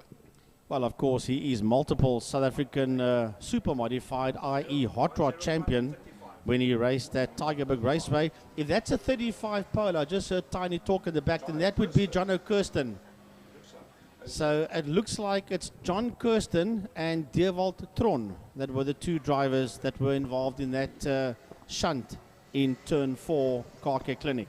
One awesome looking motor car covered in, oh, that does not look good, John. Oh, he must be so disappointed with that. It is confirmed. That is the 35 Polo. His cars are always utterly immaculate. And that man can drive. I tell you what, we gave him a shot in Gavin Fleming's 1660 around the, what was then the G Energy Oval. And Boyke was very, very quick out there, no doubt about it. Well, John O'Kirsten not only just great on 4 wheels, John used to race 2 wheels as well, main circuit motorcycles, and he started off with short circuit bikes back in the day when they had the 50cc bikes with the 80cc motors known as junior motorcycles. That's where John Kirsten started his racing career, and then went to main circuit bikes, and then from there to 4 wheels. Yes, in the power sport class, the 400s with Dean Swallopool. Tiny just giving us information in the back of the pit of the commentary box as well. So he's been around. I got involved around about March '94, and I think John was around about just a bit younger than me back in the day then. And so he's been around motorsport for a long time, and a great rider and driver is John O'Kirsten. Well, Gary, am I seeing right out the window here? Is that fluid water coming out the 18 BMW of Dani van Niekerk? I hope not. I think that's from the previous vehicle that was standing there with water coming out with the... that water looks too new. Yeah, that looks fresh. Not drinkable, but fresh. No, the 51 car Ridgeway was a bit further down. That's where the Daniel Kutsia car is standing, and that water's dried up. So that could possibly be from the 18 BMW of Dani van Niekerk. Dani indicating that he's looking at the gauge. He's aware of that there's something right, and he showed thumbs up. He says it's quite fine. So he's quite happy with that. Cody Alberts, Clint Renard, Dani van Niekerk, Levy, Kutsia, Smith, Ahmad, Swart, Kutsia, Stacy. And now Bruce Meyer is going nowhere. The 84 Polo is standing dead still on the grid position. He's opened the door, and is that the end of the second race for Bruce Meyer? Right now it seems to be that way. Well, that brings a new meaning to commentator's curse. Predicted that it might have been him that was nose first into the barrier. Car takes exception to it and doesn't want to start. They are pushing it. He's not going off the circuit, so hopefully it's going to start up. Nice blue and red and yellow Car Care Clinic sticker on the nose cone. It's fired up. It's fired up. It's good to go. Cape Industrial Flooring, 84 car Bruce Meyer comes off the line. I see the Holden going out onto the circuit out of the pit lane as well. Not sure how that one works. but it's there. That's Ephraim Levy. So Levy's out there as well. Stacey Wilson with one of the two Maximas has made it out. Wayne Wilson's not out there. That Holden of Ibrahim Levy, that's a Class X car driver combination. So let's hope all's well, that ends well with that one. So obviously it does not have the same kind of power as what Donnie van Niekerk has got, is that young lad Cody Alberts up front. We saw that in a straight line. He just got dusted, but he's pretty quick through the corners. So he'll hold on as long as what he possibly can. And let's see if Cody can stay ahead of the likes of Clint Renard. Clint Renard was doing exceptionally well and looking very racy. Haven't seen him out on the track on a regular basis for a long, long time. Razley Harris, is he still out there? Let's have a shofty a little bit further back. No, it looks like we've lost out on him. That car was smoking what looked like it was tyre on bodywork, left-hand front corner. So looks like Razley Harris not starting heat number 1, starts heat number 2, gets a very short little stint. It's 5 laps on the restart. Deerwoltron in that Class D in the mid-pack. Roberto Franco with the Wingfield car. Clive Smith, Tristan Verkeil, Kiara van Niekerk. Tristan Verkeil and Kiara van Niekerk, the 2 Class E contenders for top honours for the day. Kiara, Wingfield Motors, did win out class in heat number 1. She'll be looking for a back-to-back victory here and then go back to Dad and say, time for something more powerful under the bonnet. She's going to clean that class up pretty decently. Cody Alberts, make sure that he's got a bit of a gap on the rest of the lights. Get held for a long time. Donnie van Niekerk once again goes for the left-hand side. Push 2 wheels on the dirt, says Cody Alberts. You're not going to block me a second time. Danielle could see it trying to come there through with him around the outside with the GNA Promotions car is Clint Renard. He holds on to that second position. Yes, he does. Levy gets back into 4th place. Clint Renard looking pretty good, but Cody Alberts just couldn't do the one there, as it's the Beamers that's all racked, packed and stacked in there behind Cody Alberts. Right, out of turn 2, they come now through the kink, working their way through now towards turn number 3. Donnie van Niekerk leading them out at turn number 3, with Clint Renard in there behind him as they head up the KFM straight towards turn 4. Cody Alberts sitting up there in P4 with Anwar Levy, P3 and Levy in a P4. That's the first 4 positions as they make their way down the back straight. Here comes Ahmad, no lie, that's Imad Modak. Modak's been chased hard there by Shane Smith and Daniel Kutsia as that group work their way down the back straight towards turn 5 for Strong. Well, even though there's so many that have fell out, it's still a nice size field that there is that's working their way back up towards us now underneath the Mad Max Motorcycles and RST Race Department sponsored bridge. Here they come through now. It's Van Niekerk that leads them out. He's doing a brilliant job at this stage of the fight. Cody Alberts down to 3rd. Imad Modak leading out with the BMW for the Class B battle. But there is more Class B cars not that far behind them.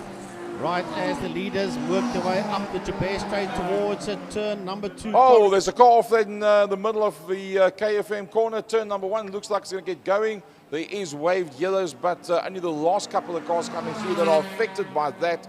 So those waved yellows do get taken away. All good as the leaders work their way down to turn 3.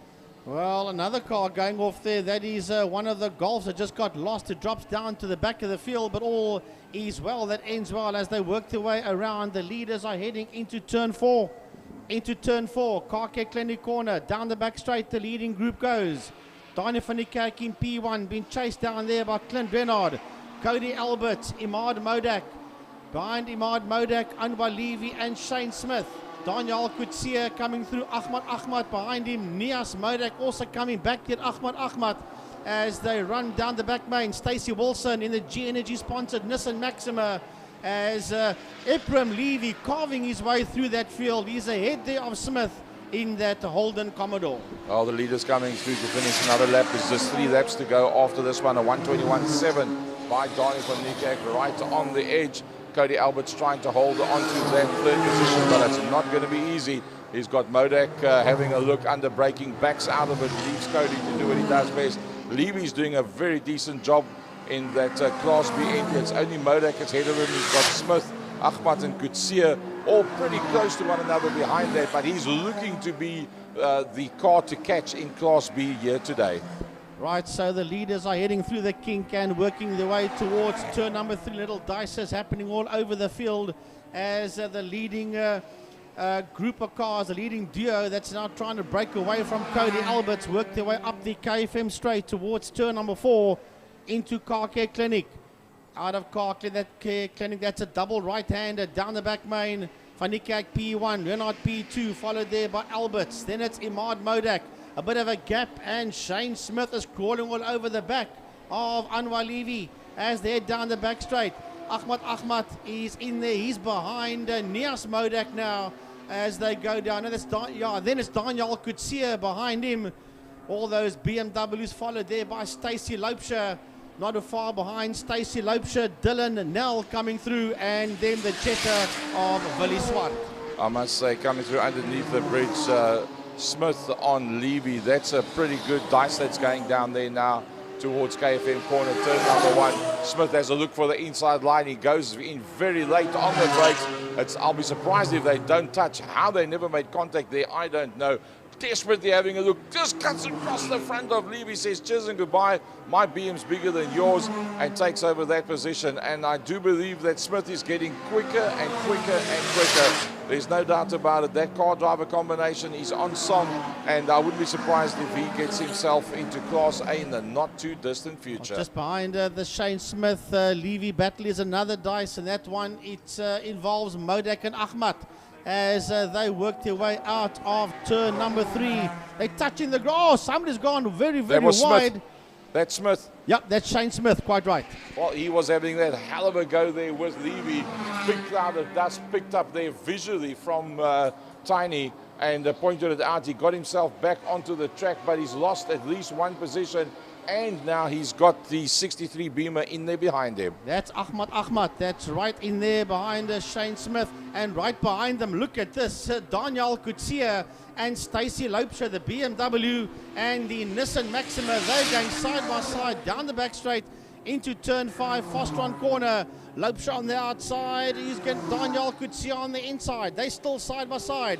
The Maxima versus the BMW, and it's Stacey Loubser that gets his nose ahead there of Daniel Kutsia. Well, the leaders are working their way down now into turn number 2, and it's still all about Donnie van Niekerk from Clint Renard. Nothing much between them, with Alberts that was in pole position. That's now down into 3rd. Then it's Modak in that 2-door BMW, the first of the Class B cars. In there behind that is Levy. Levy's in a massive battle now with Modak. Modak actually passes Levy as they go through the Kingstown towards turn number 3. Then it's Ahmad.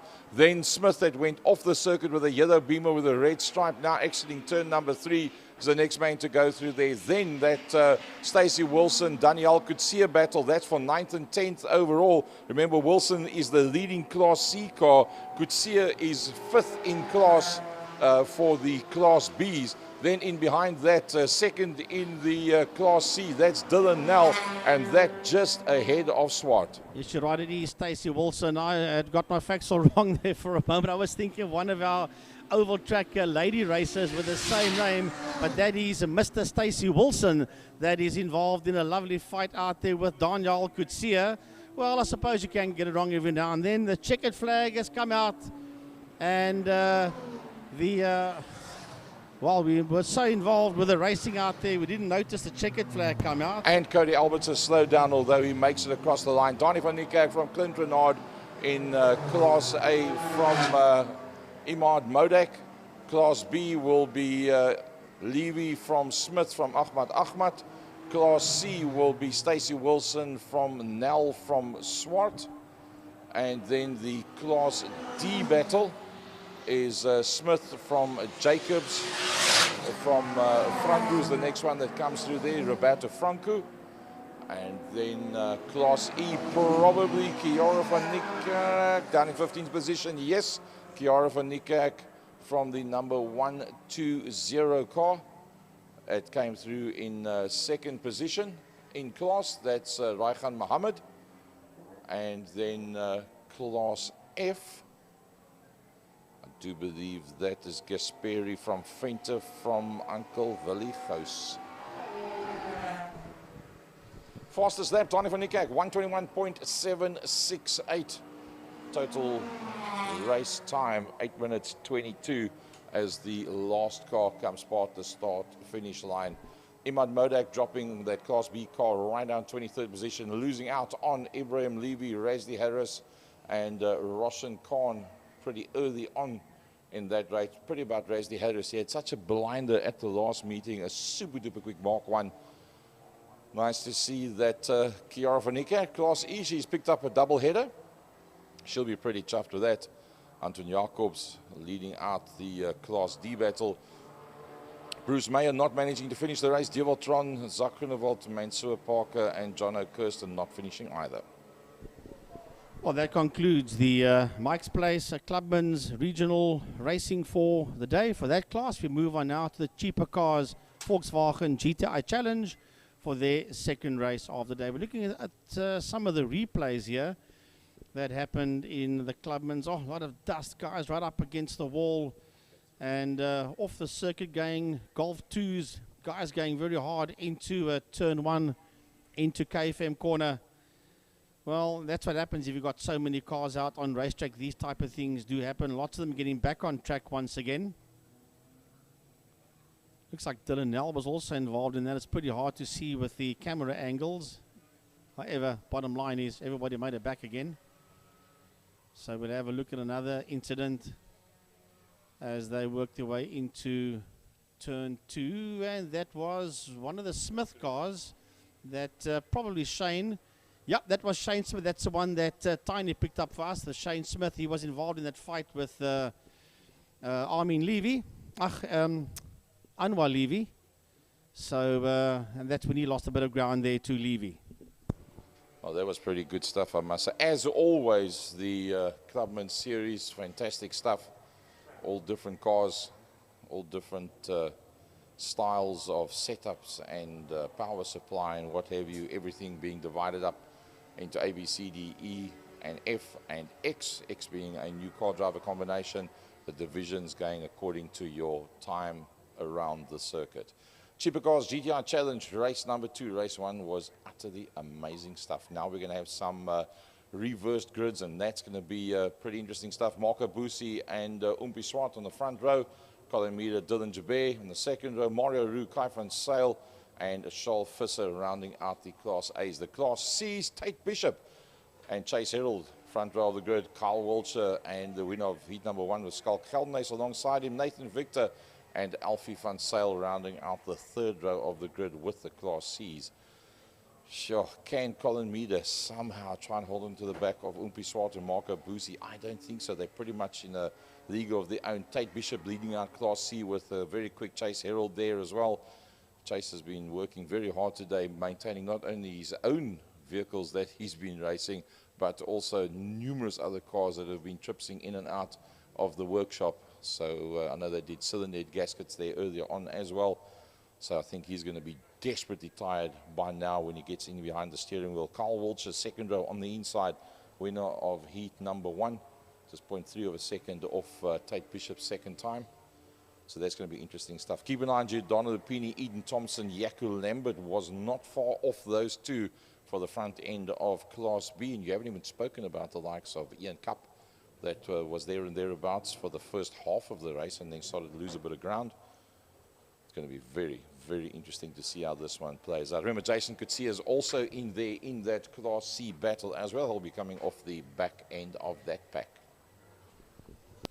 Right, so the Marshal's doing a bit of a circuit inspection. Everything seems to be okay. We're having a look to see what's going on. The safety vehicles are working their way around the track. A big thanks to everybody involved with the safety vehicles. And I must say, our WPMC Marshal are rather tough guys, because 2 of them pushed that 84 Polo of Bruce Meyer. It fired up and off they went again. So we're waiting for the circuit to be inspected by the track officials, and then we will get the cheaper cars Volkswagen GTI Challenge boys out on circuit.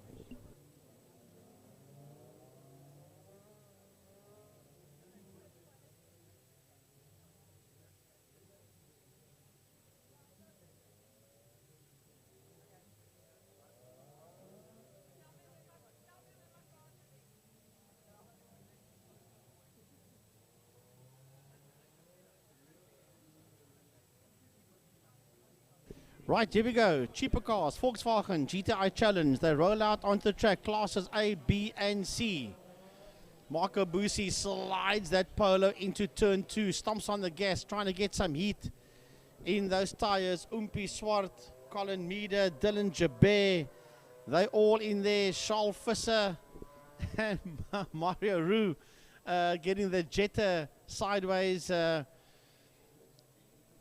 Eden Thompson making his way out.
Right, so we're going to get ready for the second GTI Challenge race. As the GTI Challenge drivers work their way out of turn 5, out of Pertamina Fostron, and make their way towards the grid. As per normal, the Class A cars will get off the line, a bit of a pause, then the Class B, another pause, then the Class C cars will work their way into turn 1, into KFM corner. And by that stage, the Class A's, of course, trouble already up front. Probably, yeah. So we wait for them to come towards us.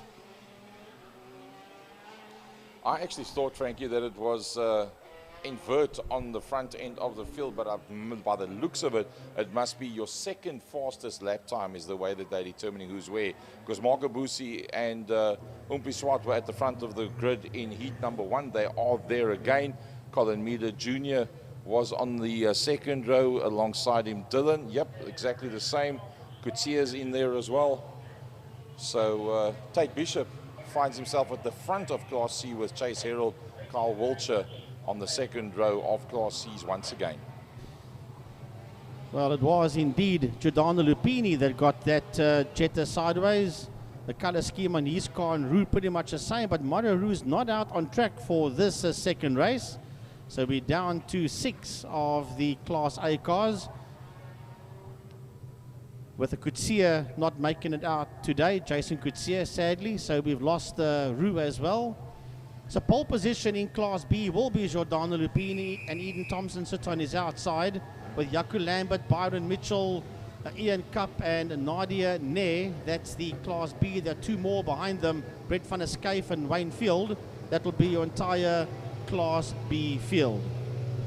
Well, Frankie, I got the Class A's off last time. Take off the Class A's. Right, wait for the lights to go on and off in pit lane. Then the Class A guys will be on their way. The lights go off, they drop the hammers, and away they go. The GTI Challenge Class A, Marco Busi, and on his outside, Umpi Swart, as they run down into turn number 1, and Busi gets the whole shot out there. Swart is in that second position as the Class B guys work their way off the line. Eden Thompson tries to have a look around on that outside line. I tell you what, he was quick off the line, but he just couldn't continue with that one. It's Giordano Lupini that's got himself in there nice and neatly onto the inside line, but now he's got to move across to the outside.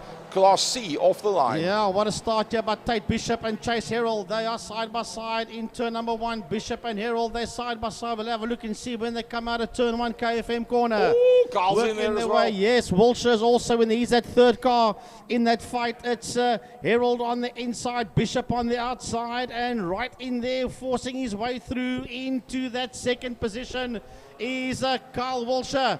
Wilshire moves up into second. Bishop drops down into that third place in Class C. Meantime, the Class A boys are working their way down the back straight towards turn 5 Fostron. Marco Busi's got bruises all over, having not been able to do it in heat number 1. He's got the whole shot and he's working his way very neatly through faster on Cape Town corner. Out of the corner he comes. He's got IMUSAT in that second position. Look at that. Colin Meaders closed up as well. Through the gearbox they go underneath the Mad Max bridge, and this time around it's not IMUSAT that shows the heels to the Automan Fitment Centre car. It's all about Marco Busi down into turn 1. Well, here comes the Class B cars. They're working their way towards the Mad Max motorcycle bridge, and up front it's Eden Thompson. Jaco Lambert sits in there. It's not, it's Giordano Lupini. Thompson sits down in third place with Lambert in second. He's been mugged there by Byron Mitchell and Ian Cup. Those are the 5 cars working their way out of turn number 1.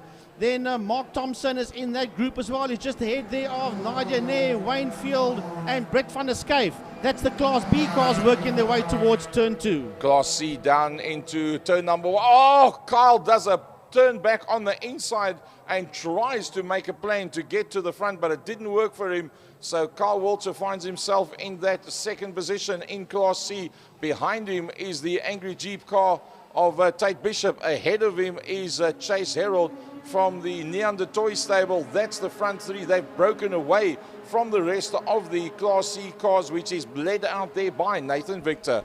Well, I tell you what, as they work their way through, watch out those Class A cars. They're working their way into turn number 5. Out of turn 5, out of Fostron corner, the Class A boys come, and it's the Automan Fitment Centre car of Marco Busi. That sits out there in P number 1. Busi's out there in P1, being chased hard there by IMUSAT, Colin Meader, Dylan Jabir, Kai van Sale and Charles Visser. That's the Class A cars into turn number 1 KFM corner, Gary, as Lupini leads the Class B group towards us. Somehow Lupini's made a gap. I think the rest are fighting it out so hard. That's why he's managed to get away from them. It's Jaco Lambert that's doing a brilliant job there.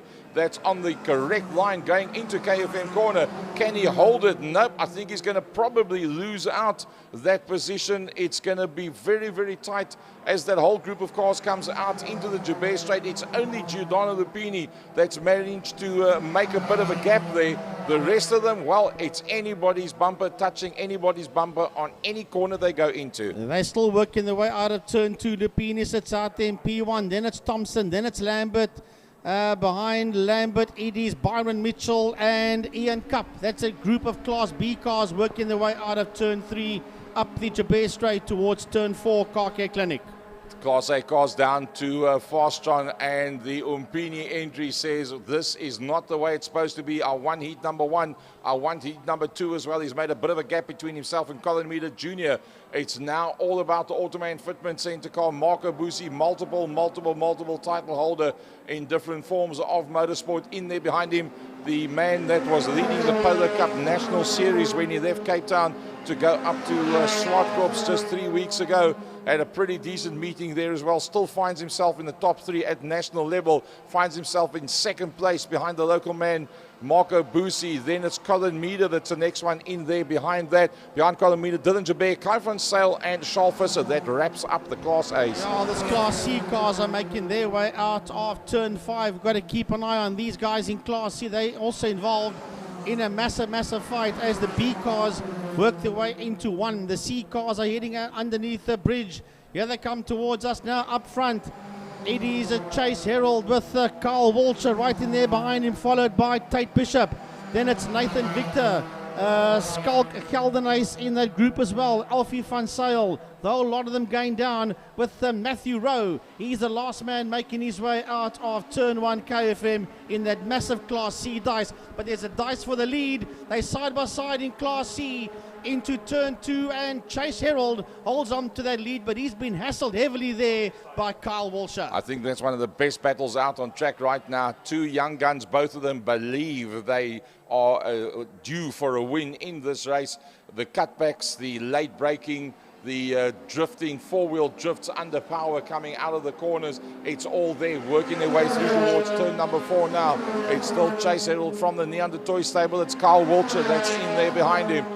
Out of Car Care Clinic, they come right on top of the curbstones. It's Carl Walter that's right in underneath Chase Herald's bumper. They've upped, dusted and disappeared away from the Angry Jeep car of Tate Bishop, who has pulled away completely from the rest of that pack. They are nowhere near those front three. They've just moved off into the future from Nathan Victor, Skull Keldenace, Alfie van Sale and Matthew Rowe. That's that group of 4 entering Cape Town corner now. Well, slowing down is Umpi Swart. There was a bit of rubbing between, what seemed to be rubbing between him and Marco Busi coming out of turn 2. As they worked about a turn 3, Umpi Swart slows right down, and that is sadly game over for Umpi Swart as he parks the Polo on the outfield at the exit of turn 3, Damsnip. Well, he did have gearbox problems with that car with the previous event. Let's hope that that's not a continuation of that. Colin Meader now finds himself in a pretty decent position with Dylan Joubert having one of his best races ever. Dylan Joubert, in fact,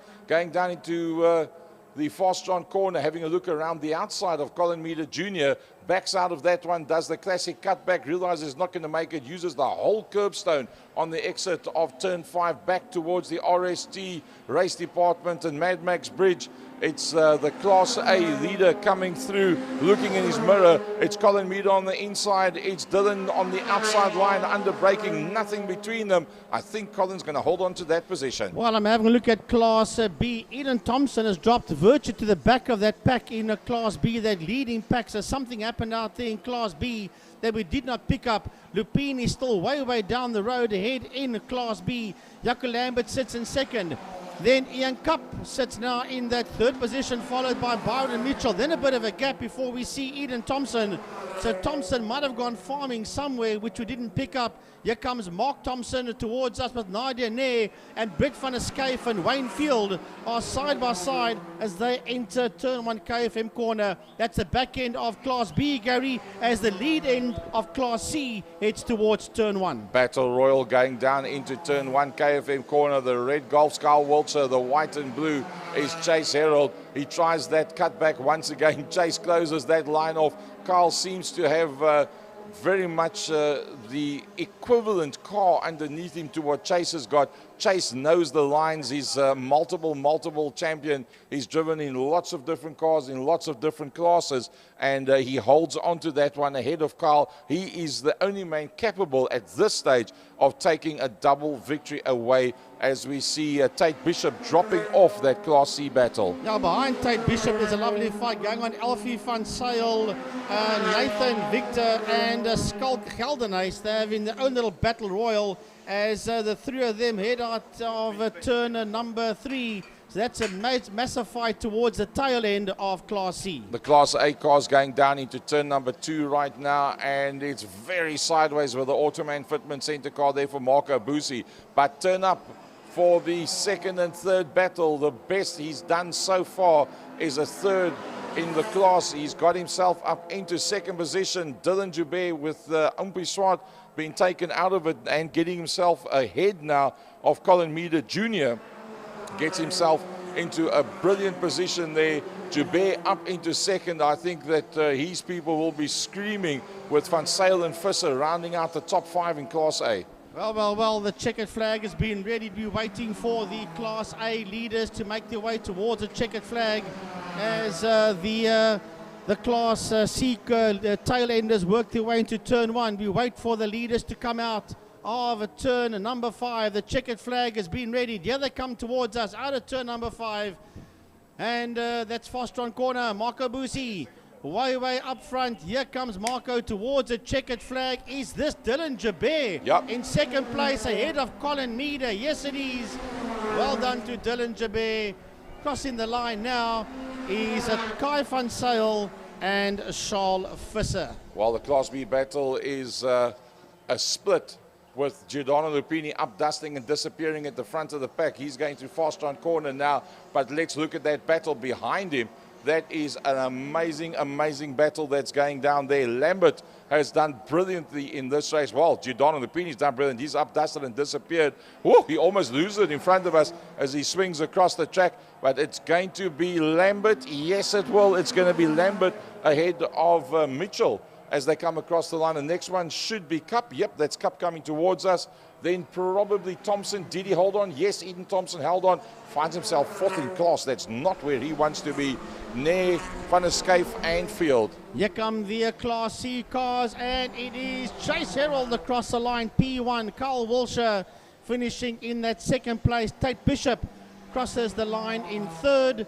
Heading towards us now in P4 is Killarney's Alfie van Zyl coming towards us, and Nathan Victor is the next man heading towards us. What happened to Matthew Rowe out there, I don't know, but he does not come across the line.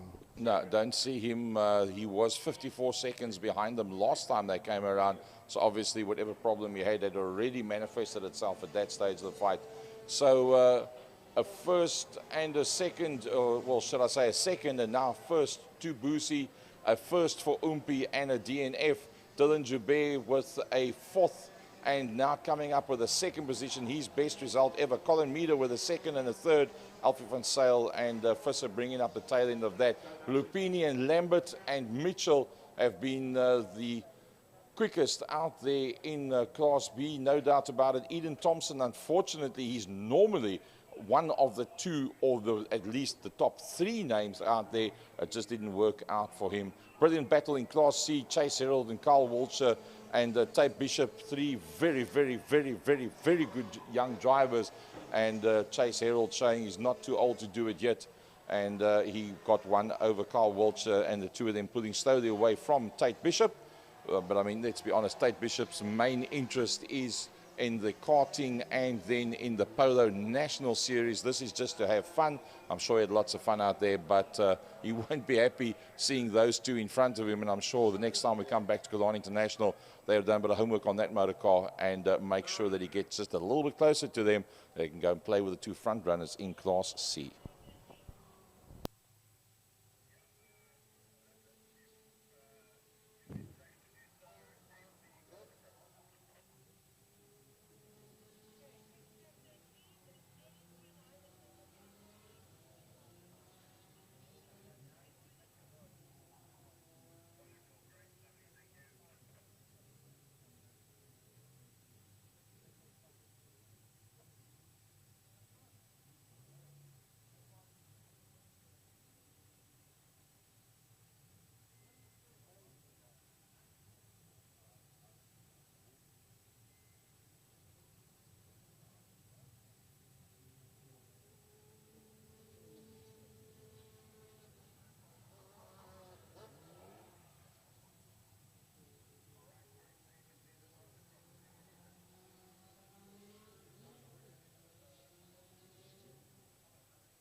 Well, we go now to the SDC Classic cars and Bijou Trusty Fine cars, and of course a good mix of motor cars through the years. Of course, they follow a type of regulation, of course, that keeps them older than a certain date. And well, it is Franco Donadio that will be on pole position. He won in the Escort the first race. He started on pole and he won it, and he was ahead of Charles Arton. Charles Arton in the 240Z. Michael Hitchcock was powering through when he was in the Mustang, the Ford Mustang, and then Jonathan Gunn in the Sirocco in fourth position. But it's great to see, actually, always I say, a great array of motor vehicles. One of my favorite classes.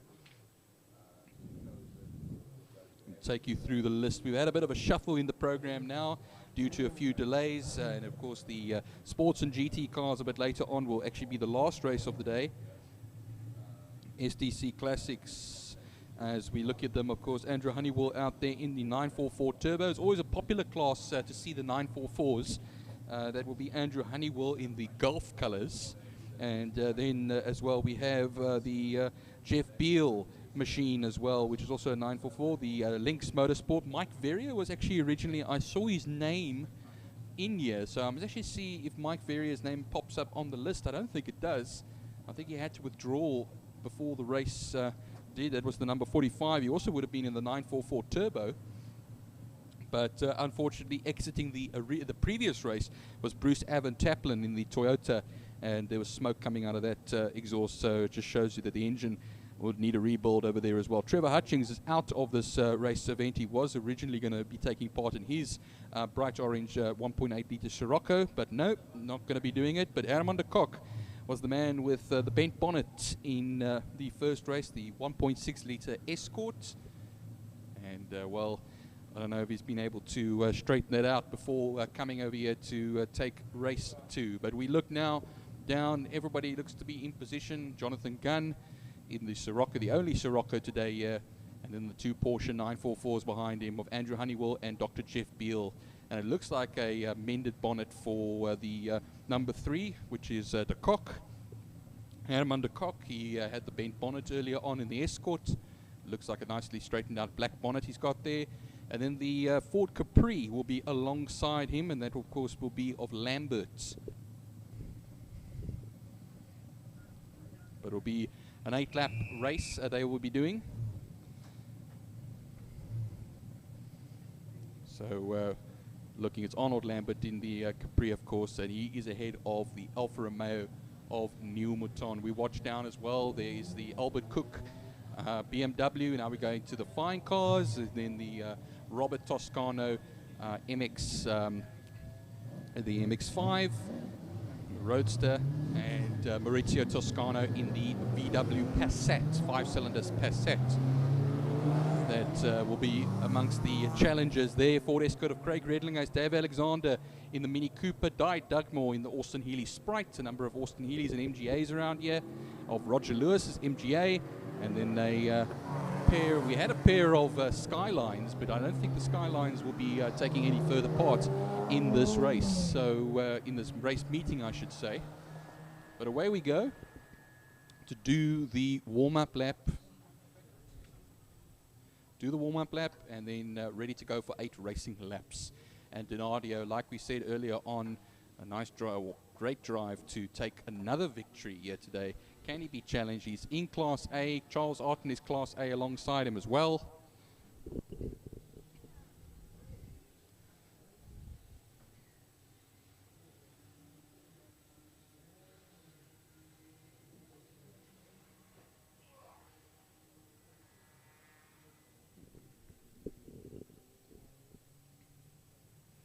So easy does it, of course. Get all the heat into the tires, into the brakes as well, and get ready for when the lights go out to charge it down to turn 1 KFM corner, and to get a whole lot of cars going through there. We got quite an entry field here for the classics and fine cars.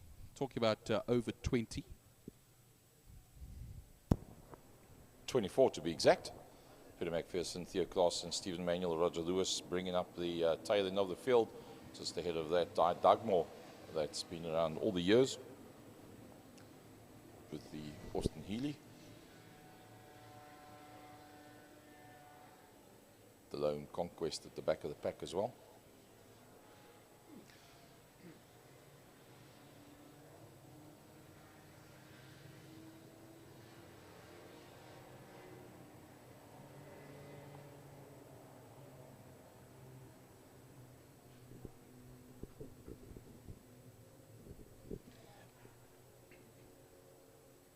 So the Piet van der Walt BMW E36 will come right into the pits now, and they're all racked and stacked and ready to go. These are 5 red lights that are on the start finish, and there's a little red light at the side as well to the commentator's left, to the driver's right. And when that goes out, it's already and away we go, because regulating the pace with Franco Donadio. And now away we will go for the second race in the STC Classic Cars and Bijou Trustees Fine Cars. But now we go towards turn 1. Arten's on the outside, but got the inside line still.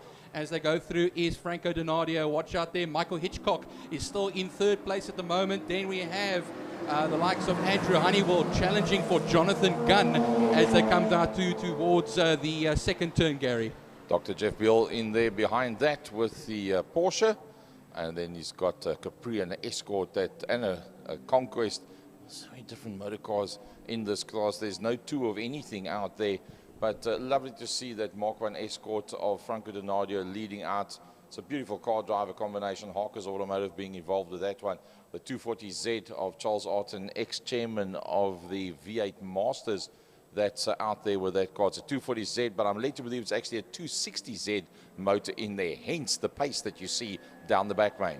Looking at the fine cars, Gary, Albert Cook has got the lead of this race from pole position, and then it's Robert Toscano and Maurizio Toscano following suit in the Mazda MX-5, and of course the VW Passat behind it. But everybody getting nice clean start for themselves over here as well. Ready into turn 5 fast front corner. We have Donadio, and we'll pace it down now towards the line to start the second lap of this race, and the first flyer of this particular race. We'll see the gaps between them as well as they go across the line right now.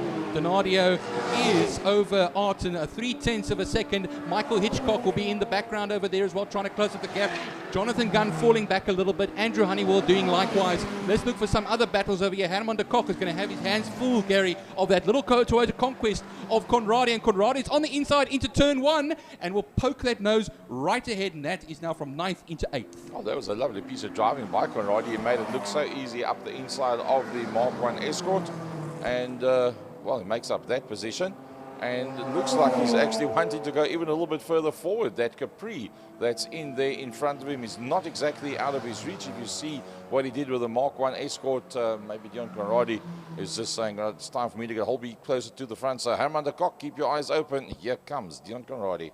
Some things happening down in the fine cars class as well, Gary. In the second turn they are now. Maurizio Toscano locking up into turn 1 earlier on, and he has got his hands full of a number of them as well. Melanie Cook in there as well. Craig Redlinghuis in that little group as well. And they could be pressurizing him soon. I think Redlinghuis is actually the one pressuring Medley Cook at this time as they go through. But now looking at our leaders coming down, okay, through into the fast-run corner. Here comes Donadio now. It was 3/10 of a second the last time, Gary, between Donadio and Arten. I think it's less.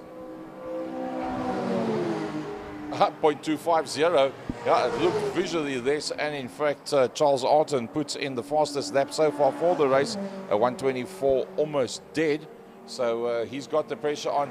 It's nice to see that Mark 1 of Franco Donadio out front, but it's also nice to see the likes of Charles Arten keeping him very, very honest out there, no doubt about it. Hitchcock with that massive big Ford Mustang in that 3rd position. A little bit slower through the corners, very, very quick in a straight line. Jonathan Gunn would like to have that Scirocco a little bit closer to him. Jonathan Gunn catches him through the corners, but in a straight line, well, there's no substitute for Cubes, as said by Willie Hepburn many, many moons ago, and that just shows out there on the circuit when you get out into the back main. Well, looking at the very racy man at the moment is Dion Conradi, and he was just holding off Arnold Lambert in that Ford Capri there as well. But look at there, Herman de Kock is right tacked onto the back of that slightly longer wheelbase Ford over there in front of him. And this could be quite a nice little battle as they go around over there as well. Looking a little bit further back, I see Cook is still leading the Fine Cast Challenge ahead of the two Toscanos. And then, of course, Melanie Cook and Redlinger is only a half a second off there. That's actually overall going to be about 15th and 16th positions. McPherson in that 6 Series BMW still holding it on in 17th position. Classic car battle's going to change hands if it carries on like this. Look at that. Donadio on the inside line and Charles Arton on the outside. Charles actually got up alongside him. Eventually, under braking with the 240Z, decided to back out of it as they work their way up towards turn number 2. They can still see the third-placed car, the Hitchcock Ford Mustang, in their in that third position, but it's not an issue for them anymore. They're far enough away from him. Hitchcock will be looking in the mirror, and as he goes through the exit of turn 2, look across to his right-hand side, you'll see Jonathan Gunn in the Coupe Scirocco. He will look back to the right-hand side, and then he will also see that he's made a decent gap between himself and Honeywell, and then Dr. Jeff Beal as well. Fastest lap of the race is by Charles Arton in the Datsun 240Z, as Barry pointed out, with the 260Z engine. And, well, that is a 1:24.017. And it just shows you a tenth of a second it was the last time they crossed the line. That's how close it was between the two of them. We watch them now as they go into turn 5, into Fastron corner. It looks like the gap, though, Gary, has grown much again. It looks like it's a response there from Franco Donadio, because you'll see now there was a tenth of a second the last time. This is going to have grown slightly. Well, the lights is on Arton's car, but the purple lights is on the leaderboard by us as Franco Donadio starts posting fastest sector times with a Ford Escort. The Datsun 240Z of Charles Arton finds himself now 0.7 of a gap slightly further back. 4 laps to go for them. The Ford Mustang in that third position, still quite fine. They're keeping ahead of Hitchcock. Jonathan Gunn has got him in his sights, but can't do much more than that. Got 1 or 2 cars that you'll have to lap in the last 3 laps of this race, but that's not going to be, there's not going to be enough cars that Mustang's got to go past that might just slow him down to get Jonathan Gunn a bit closer.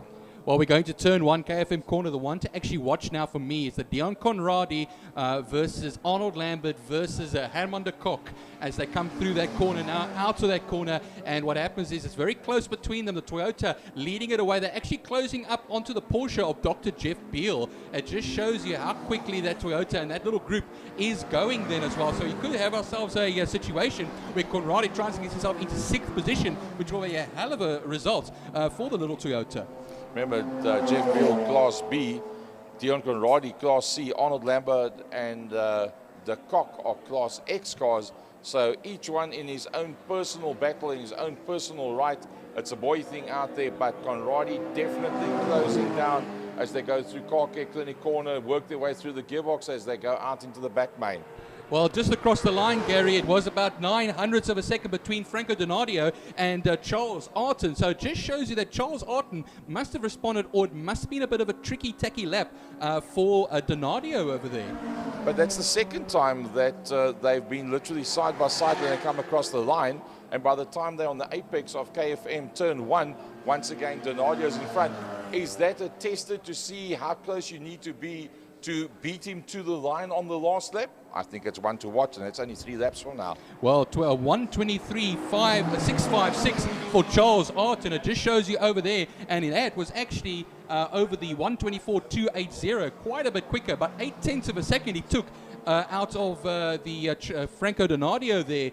And he was at one stage 7/10 back, so he lost a bit of time and then gained a bit of time. But we'll watch them as they come around, Gary. They're down the back straight now. They're side by side and up to Fastron corner. Actually, before the corner, Charles Arton has just taken the lead of this race. When last have you ever seen Franco Donadio not lead out in this class? First time in a long, long time. Can he fight back? Well, Charles Arton seems to have the legs in the straight line. Donadio seems to have the braking capacity. Charles Arton pulling a decent gap now. He's got that 635 BMI, that BMW, the 630i that they're coming up behind. I don't think that's going to be a problem to get past that car at all. That 635 moves to the right-hand side in the hands of Peter McPherson. and he works his way through. Now, this is the tight section. If there's, oh, Donadio climbs up on the inside of Charles Arden and says, where do you think you're going? This is my class, this is my lead. But they are coming up now behind another battle, and just like passing this car made a difference, passing those two cars that's in front of them as they go out into the KFM straight past the grandstand, that's the spot to watch. Yeah, it's going to be a completely different story, Gary. Actually, maybe not, because they're just sneaking past Redling Ace now, and the next man they'll be going for is Mouton in that Alpha Julia. You'll see them go through Car Care Clinic corner now onto the back straight. We also have that MGA coming up as well. I think that is Lewis over there, but now down the straight they go, and Arten is once again ahead of Donadio, and they'll go into the Fastron corner at turn 5. And I think now he's basically broken it. He'll break a bit of a tail off over there, but more lap traffic to come here, Gary. Well, there's one car, and then there's that four-way battle that we were watching earlier on that's in front of that, and the 5-cylinder Passat would be the first one that they get to. I think that Charles Arten has broken the toe at this stage of the fight. If Donadio is going to get back at him, he's got to catch him through 3 corners, he's got to pass him through the 4th corner, he's got to hold him up coming out of the 5th corner, and then somehow he's got to beat him to the line. I think Charles Arten's about to put some silverware on the shelf at the end of this one. Quite a drive from Charles Arten. Going back down the field though to Cook, Albert Cook, of course, the man who's leading in the fine car race, is 1.4 seconds ahead of Rob Toscano, and a further 1.1 second back is Maurizio Toscano with Melanie Cook holding up the 14th position. They're going to be the next ones to be lapped, because Mouton was the most recent man over there to be lapped, and he was having his own private battle with the Ford Escort of Craig Redling Ace. Well, the difference was Maurizio Toscano for the battle for 1st and 2nd position, because they came up on him as they went through the apex of turn number 3, and that has given the gap that is now being required for that spurt down the back straight. The 240Z in this very capable hands of Charles Arten has now got more than a second, and unless he makes a gear change error from there, lights ablaze as he comes out for the last time. The checkered flag is being ready for him. Charles Arten, a new winner in this class for the first time in a long time. Charlie Arten from Franco Donadio. Hitchcock will round out the Class A cars when he comes up towards us. There he comes now. Ford Mustang comes through, and then the next one through behind that should be Jonathan Gunn. I don't see him yet. Here he comes now. Is that Jonathan Gunn? Yes, it looks like it. Yes, it is. Jonathan Gunn comes through. And then Andrew Honeywell just a little bit further back. Here comes the Porsche, the left-hand drive. He comes through to take up his position as well. A number of cars being lapped of the slower cars between the two classes by the time they get here. Dr. Jeff Beal should be the next man coming through.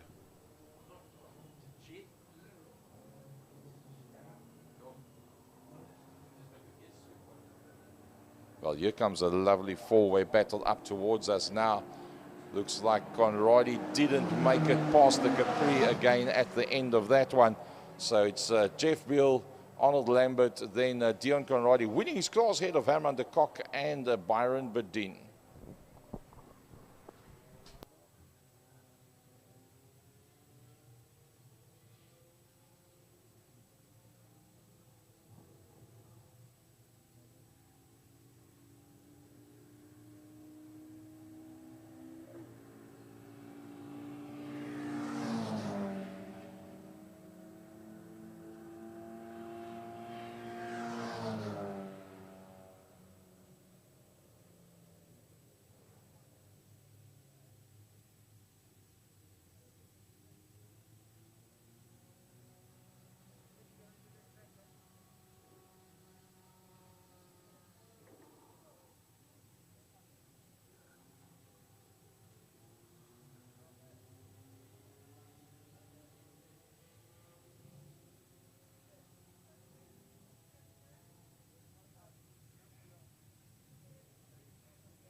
Right, it's time to move on with the following race of the day. The Ford Mustang Boys and the APVs, the V8 Masters and the Makita Power Tools supercars coming out for their second race of the day. The program has been shuffled around a bit.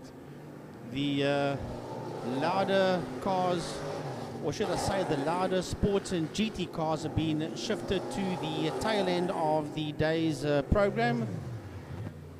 So this is indeed the V8 Masters and the Makita Power Tools supercars for their second outing of the day.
Right, folks, here we go with the second race of the day in the V8 Masters and the Formula Supercars, the Makita Power Tools Supercars. A big thanks to all our class sponsors. As I said earlier on in the production this morning, without class sponsors, we can't race anywhere. Without drivers and riders not having sponsors as well, it's not possible for them.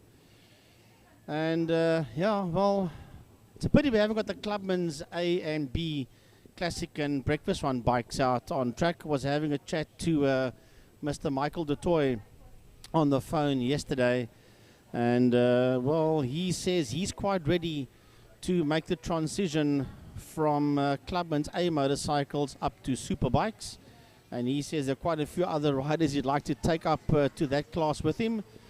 And I did say to him, you know, Mike, it's about time that that type of thing happens, because you need the new blood coming through in the super bikes and the super masters and the 600. So don't be surprised if in the not too distant future we see a lot of these Clubman's A riders move up. I know Michael Hunter's already moved up, but that's the guys on the two wheels. We still with the boys out there with the four wheels, with the supercars lining up just behind the V8 Masters. What I can tell in the supercars is that Glenn Phillips is on the pole position, with lovely pole position for him, as Roy Campos, Sean Moore and Fabio Tafani and Paolo Cavalieri take the V8 guys off the line. And we'll have a look-see. Here come the supercars. They've been led off the line there by Glenn Phillips. Glenn Phillips off the line with Hilton Peters, Kellen De Bruin, Neon De Toy, Andrew Moffat, Ryan McCarthy, Cedric LeBon, and Alton Stein. Those are your supercars that move off the line behind the V8 Masters. Well, I think the guy feeling the pressure right now is going to be Kellen De Bruin. Didn't work out for him heat number 1 and heat number 2 at his first race event in this class. Now it's gone very, very well in heat number 1. Now he finds himself on the second row of the grid with a number of cars in the class behind him. Well, let's see what he can do from there. I'm sure the confidence will have grown phenomenally after the first event. Oh, smoke pouring from the back of that car as he works his way out of turn number 2. So let's hope that there's nothing major there. Maybe the bodywork not tight or something similar. But all things being equal, he should have a pretty decent run from there. He's got Neanderthal with him. Now, the moment he accelerates with that car, you can see the smoke coming out behind it. So let's hope that's not a terminal problem. That's going to be a hindrance for him to have 2 good results for the day. Neanderthal is starting off the second row of the grid, having started in pole and won heat number 1. He's got a bit of work to do this time around, and believe you me, Glenn Phillips not going to give it away for no rhyme or reason. Und Hilton Peters as well, the man that's now got himself involved with doing the promotion of the class. So they work their way down the back main. They're a lot closer this time to the back of the V8 Masters. I would do exactly what they're doing there. You're far enough away not to pick up the stragglers of the V8s, but you're far enough ahead that the tail end of your class does not get mixed up with the leaders of the V8 Masters. Slowly but surely they work their way around. Pace car goes off, pulls onto the side of the circuit. Radio checks right around the circuit, all good to go. Turn 1, turn 2, turn 3, turn 4, turn 5. Everybody happy. Clocks of the course step a little bit closer. The man with the finger on the light switch, good to go. As they come up towards the line, lights get held for a long time, and it's that's on the front row of the grid, down towards turn number 1. Rui Campos holding a very neat, tight line there. Sean Moore runs right around the outside. Can Sean carry that power on the foot through that corner? Oh, Campos just touches him. Campos gets good speed coming out of the turn 1. There's going to be problems. Sorry, Gary. Into turn number 1. How Neanderthal, he climbed on top of the guy on his inside, and there was almost chaos out there in turn 1 with the supercars. Well, Neanderthal gone from 4th up to the leading position. Oh, they make contact. I think it could have been Peters. Yes. Let's hope that everybody can miss those 2 cars that's turned around. So the 2 that was at the front, which was Hilton Peters and Neanderthal, the 2 of them now get going from the back of the pack, but arguably 2 of the quickest out there. So while we like to watch the V8 Masters on their way down the back main, don't forget about the comeback from Hilton Peters and from Neanderthal. Well, the supercars working their way now into a turn number 4 as they exit turn 4, making their way down the back straight. Here they come now, and it is then Moffat that leads them down the back main with Glenn Phillips in that second place. Ryan McCarthy is there in third, and Kellen De Bruin, Cedric Le Bon, Alton Stein, and right behind him it's Hilton Peters. So they're beginning to sort themselves out now as they work their way out of turn 5. Fast number Gary, the V8s are working their way out of turn 1. Rui Campos says, I think it's time that I led a race here for a change. Him and Sean Moore having a big one-on-one. Rob Warrington that found himself in that 3rd position. Whoopsie, Moore had a bit of a problem there. The front washed away. There's a lot of dust that's there on the circuit after that turn 2 incident with the supercars, and that's in fact, I think it's Geduld that has spun around just after the exit of turn number 2. So that heavy dust on the circuit did affect the outcome of this V8 Masters race. The supercars working their way now out of turn number 2, and it's game on up front. It is game on up front as they make their way through the kink, heading down into turn number 3. Spinner exit turn 2.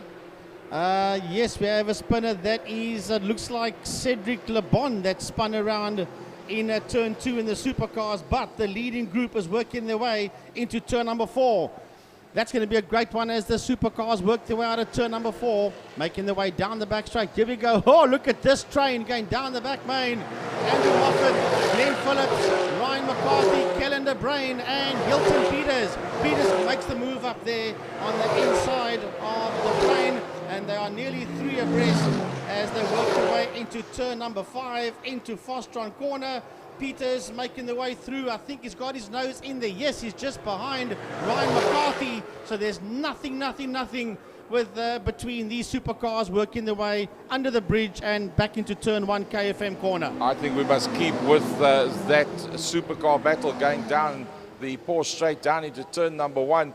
And, well, it's as tight as what it can possibly get. I don't see Neanderthal getting going again properly. He did run very slowly after the incident where he touched Hilton Peters and turned him around. He did get going, and then he backed off, and that was the end of that.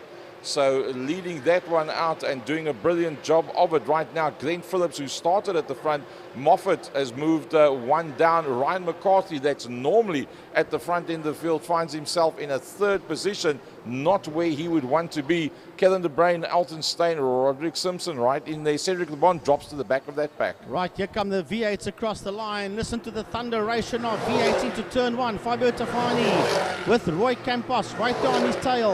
And he has been chased there by Sean Moore, Rob Warrington, and the Cavalieri car has been driven by Barry Ingle. And I wonder if it is the Barry Ingle that is driving that motor car. I'd like to believe that it is, but he is right there in the mix, and he's not too far behind Rob Warrington as the V8s work their way out of turn two.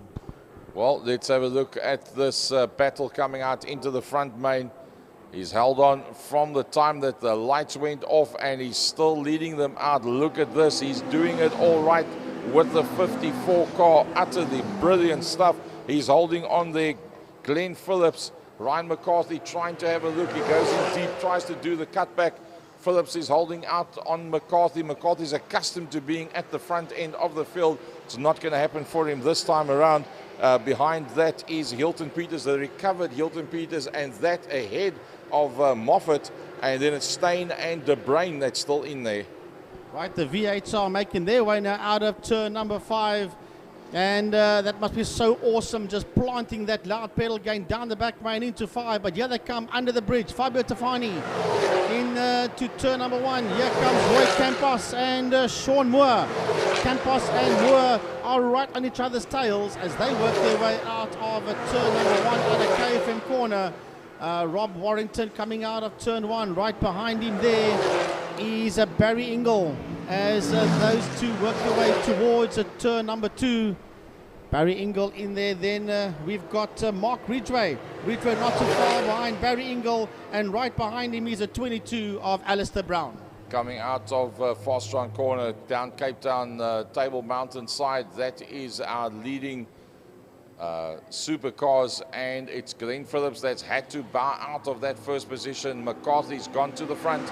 McCarthy was not going to be beaten out of this one. Hilton Peters ahead of Moffat as they come past us. Well, I tell you what, Hilton Peters has done a pretty decent job. He finds himself just outside of the top 4, but ahead of Moffat, Elton Steyn, Kellen de Bruin still in there in the silver class entry with Roderick Simpson right in there behind him. In fact, 0.1 of a second behind Kellen de Bruin is Roderick Simpson. Right, these thundering V8s, when they cross the line, they'll have 3 more laps to go. Heading down towards us into turn 1 goes Fabio Tafani, but the fight is still on between Roy Campos and Sean Moore for that 2nd and 3rd positions, with Rob Warrington there in P4. So we've got to watch out for these guys as they head through KFM corner.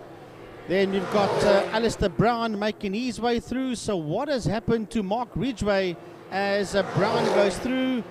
Did we miss Ridgway? No, we never missed Ridgway. Ridgway was in there behind the Barry Ingle car. Ridgway's gone missing because right behind that car now working towards turn number 2 is the 22 of Alistair Brown. So the 51 of Mark Ridgway got lost out on the track somewhere. Massive battle going on through the Cape Town corner.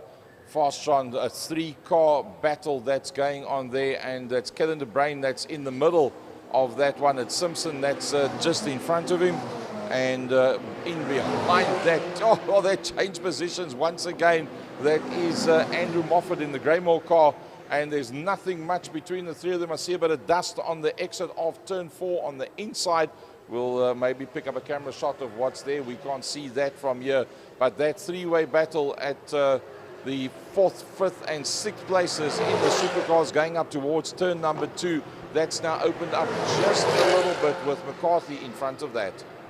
Right, so the leading V8s are working their way around the track, and we're going to have a look, see if we can pick them up. There goes into turn number 2, race leader Fabio Tafani, way on his own, working his way into turn 2, but not too far behind him is the battle royal that is raging on between Roy Campos in that 2nd position and Sean Moore that sits out there in that 3rd, and not too far behind them there's another battle beginning to develop between Rob Warrington and the Cavalieri car being driven by Barry Ingle as the two of them work their way out of turn 3. Ryan McCarthy still holds the lead in the gold class for the Makita Formula Supercars. That'll be him coming up towards us now. Sujin Properties on the side of that motor car. The V8 Masters and the Supercars are all mixed up at this stage of the fight, but McCarthy has moved pretty neatly away from the rest of the field. Glenn Phillips holding on to that second position. He started in pole position. Hilton Peters after the spin, holding on to that third. Alton Stein remains ahead of Kellen De Bruin. Andrew Moffat, it's just not working for him. It's 1.1 seconds behind that battle now, and just somehow car driver combination, it's just not working. I don't know if he's down on power or something. He's a man that should be ahead of them, but he's just not getting that extra split second in there per lap. Well, the leading V8 Master car, who's the overall lead, is now beginning to catch up to the back of that supercar group that's working their way through the kink and into turn number 3. You'll see that the leader coming through, V8 Master class leader and overall leader, now working his way into turn 3. That's Fabio Tafani. Tafani, when he looks down that KFM straight, he'll pick up those supercars ahead of him, but he will know that he's got a fair amount of gap between himself and the guys in second and third place. Now that second and third place has fallen apart as they go down that back straight. There goes the leader down the back main. Here comes Campos. So we have lost Moore. Sean Moore is not there because Campos going down all on his own. Rob Warrington is the next man coming through, and then behind Warrington is the 64 of Barry Ingle. Well, just about everybody, in fact, as he comes across the line, yep, he makes it in time. All of the supercars make it through ahead of the leading V8, so they're all going to do the full complement of laps. Checkered flag, they have taken everybody through there. So Fabio Tafani from Rui Campos, Rob Warrington, Barry Ingle and Alistair Brown. That's the gold class guys. Jason Ibbotson leading out the silver class, literally from lights to flag. So Jason can be very proud of that one. A matter of time, and he's going to have to move up in class as well. And here comes Mark Ridgway. Nope, he's not going to make it through. We don't see him at all. Let's see if we can pick up that supercar battle when they come towards us on the next lap.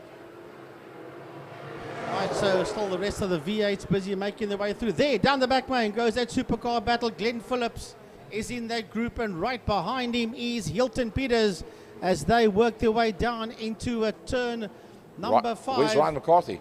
Right, McCarthy disappeared. Well, a lot of cars disappeared off the radar in this one as the last of the V8 Masters, including Sean Moore, takes the checkered flag. So, Gary, here they come towards the checkered flag. Maiden victory? Yes, for Peters in this class, with the Glenn Phillips finishing in that second position. Alton Stein is the next man coming to the line. Right behind him is Kellen De Bruin. And as Kellen De Bruin makes his way across the checkered flag, Andrew Moffat, he's the next man that finishes his race. Wow, so we lost out on Ryan McCarthy. Not only did Ryan McCarthy not win the race, he never led the whole race and he never finished the race. So for Ryan McCarthy, nowhere near what he's accustomed to accomplishing on any race that he goes out on. But then again, there's a time that you're going to be at the front, you're going to be the best, the quickest, and nobody can catch you. Other guys work it out piece for piece, slowly but surely they get closer and closer. You've got to push it harder and harder. You lose that safety zone where you could be quite safe and consummate, and then the little errors start to come in. Just like everybody behind you that's pushing 11-10s to try and catch you, you then end up in that same situation. And, well, it's nice to see it's open season at the front end of the Makita Formula Supercars.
Well, the big smile on my face, of course, Frankie Ennis will be joining me for the single-seater class today, their second race. And you know what?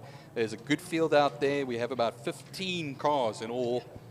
And Byron Mitchell, the man on pole position as usual, 1:11.459 was what he got in the last race. And DJ Boyson will be alongside him, about a 9/10 of a second slower, of course, in the first race. And he will be the number 20 Formula Reynard. Troy Dolanchek, number 1, of course, in Class A. Will start third in the Formula Ford Z-Tech. And this will be also an 8-lap race, the second last race of today, Frankie. Yeah, some of the guys are looking for some attention out there.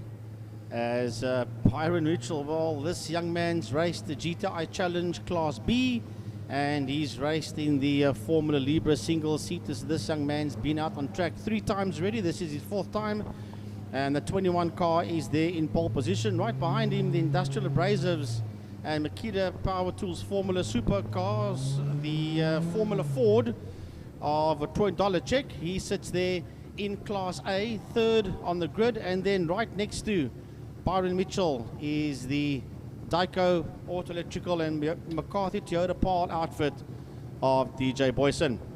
James Beaumont is also there in the house, and then the number 7 prototype of Bertus Engelbrecht.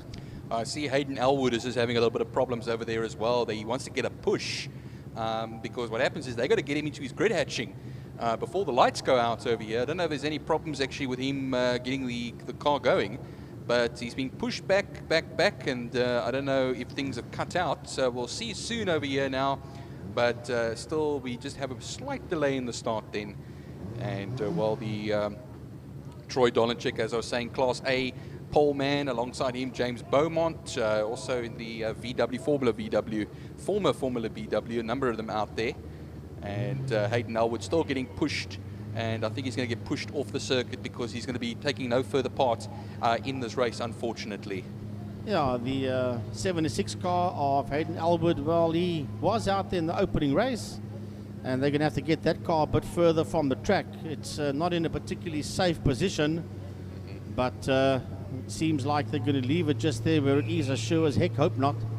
Yeah, the Swift Formula Ford that will be parked at the side. He's waving his hands around, Frankie, so not particularly pleased. And I think we're going to be ready to go, Frankie. So we watch the lights, and the lights are out, and away we go for the second Formula Libre race of the race day. And towards the turn 1 we run Byron Mitchell. No surprise over there. He will take the whole shot into turn 1. Filtering in behind him, DJ Boyson. A little bit of dust being kicked up towards the back of the circuit, around about the likes of Donovan Ramsey and Elroy Weiss. But it looks like a nice clean start for everybody. And then into turn 2 already. Dolanchek will hold on that 3rd position at the moment. It'll still be James Beaumont that will hang on to 4th at this time. But the big gaggle of cars, Frankie, in turn 2 is the one right behind that group. Yeah, that's a whole lot of Formula V's, a lot of Class C cars. We'll get to that lot now. And that group has been led there by that number 7 of Bertus Engelbrecht. However, the leaders are working through turn number 4. Out of Car Care Clinic. They'll be working their way down the backstretch. There they go. Byron Mitchell in P1. DJ Boyson in that 2nd position. Then the leading Class A car in P3. That's Troy Dolanchek with James Beaumont in there behind him. Followed then by that number 7 that we spoke about earlier on of Bertus Engelbrecht.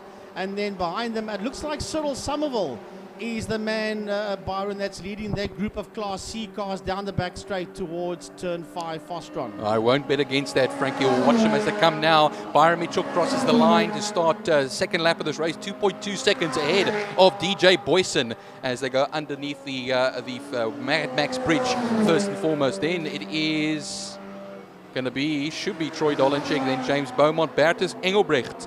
A little bit closed up over there. Then Cyril Somerville, as you said, Frankie, leads Class C at this time, Cyril Somerville, and he leads it by 0.3 of a second over Zane Amundsen. Yeah, Zane Amundsen in there. Then the Class B car of Graham Knight is in there. He's the only Class B entry is Graham Knight, and he sits there in between this Class C fight that's working its way through turn number 2, quarry corner. and that whole pack of Class C cars working their way out there. And they've got that one Formula GTI in there, and he is there behind the lady racer Kelly Fletcher as they work their way out of turn number 3. I think that's Damien White you're referring to there, I think, Frankie. You're quite right, yes, a 29 car of Damien White. Yeah, Damien White is in 12th position at the moment, ahead of Kelly Fletcher over the last lap, but I think what happens is Kelly Fletcher might have just gotten ahead of him over there as well, as Mitchell crosses the line, a 1:12.289, fastest lap, then increasing his gap to 4.5 seconds over DJ Boyson. Then on his own, you'll see Troy Dolanchek leading the Class A still, with James Beaumont coming around here through past the old bus stop chicane, under the bridge he'll then run, and he'll be holding that 4th position over there as well, 9.2 seconds off of the man in front of him, of course, Troy Dolanchek. Then Bertus Engelbrecht, and then this lovely little battle here, Frankie. Now, yeah, I think it will be still Cyril Somerville that will hold the lead, but Elroy Weiss is the man looking there at Zane Munson. He's on the outside as they go towards a KFM corner. He might make it stick over there as well, and Elroy Weiss will find him now himself second in Class C. Hell yeah, he made that move there on Zane Munson. He moves up to second. He's just behind the Class C leader, Cyril Somerville, as this group of Class C cars head there into turn number 2. I see Damien White has spun it, and he's stuck at the turn 1 section there, Frankie. So yellow flags will be waving in that section. And down on the main straight now, there's a few cars coming over here. This is the likes of, I think, Luan van Heerden. And here comes the leader now. So he'll catch the yellow flags. Remember, that cancels that section out as a passing area in turn 1.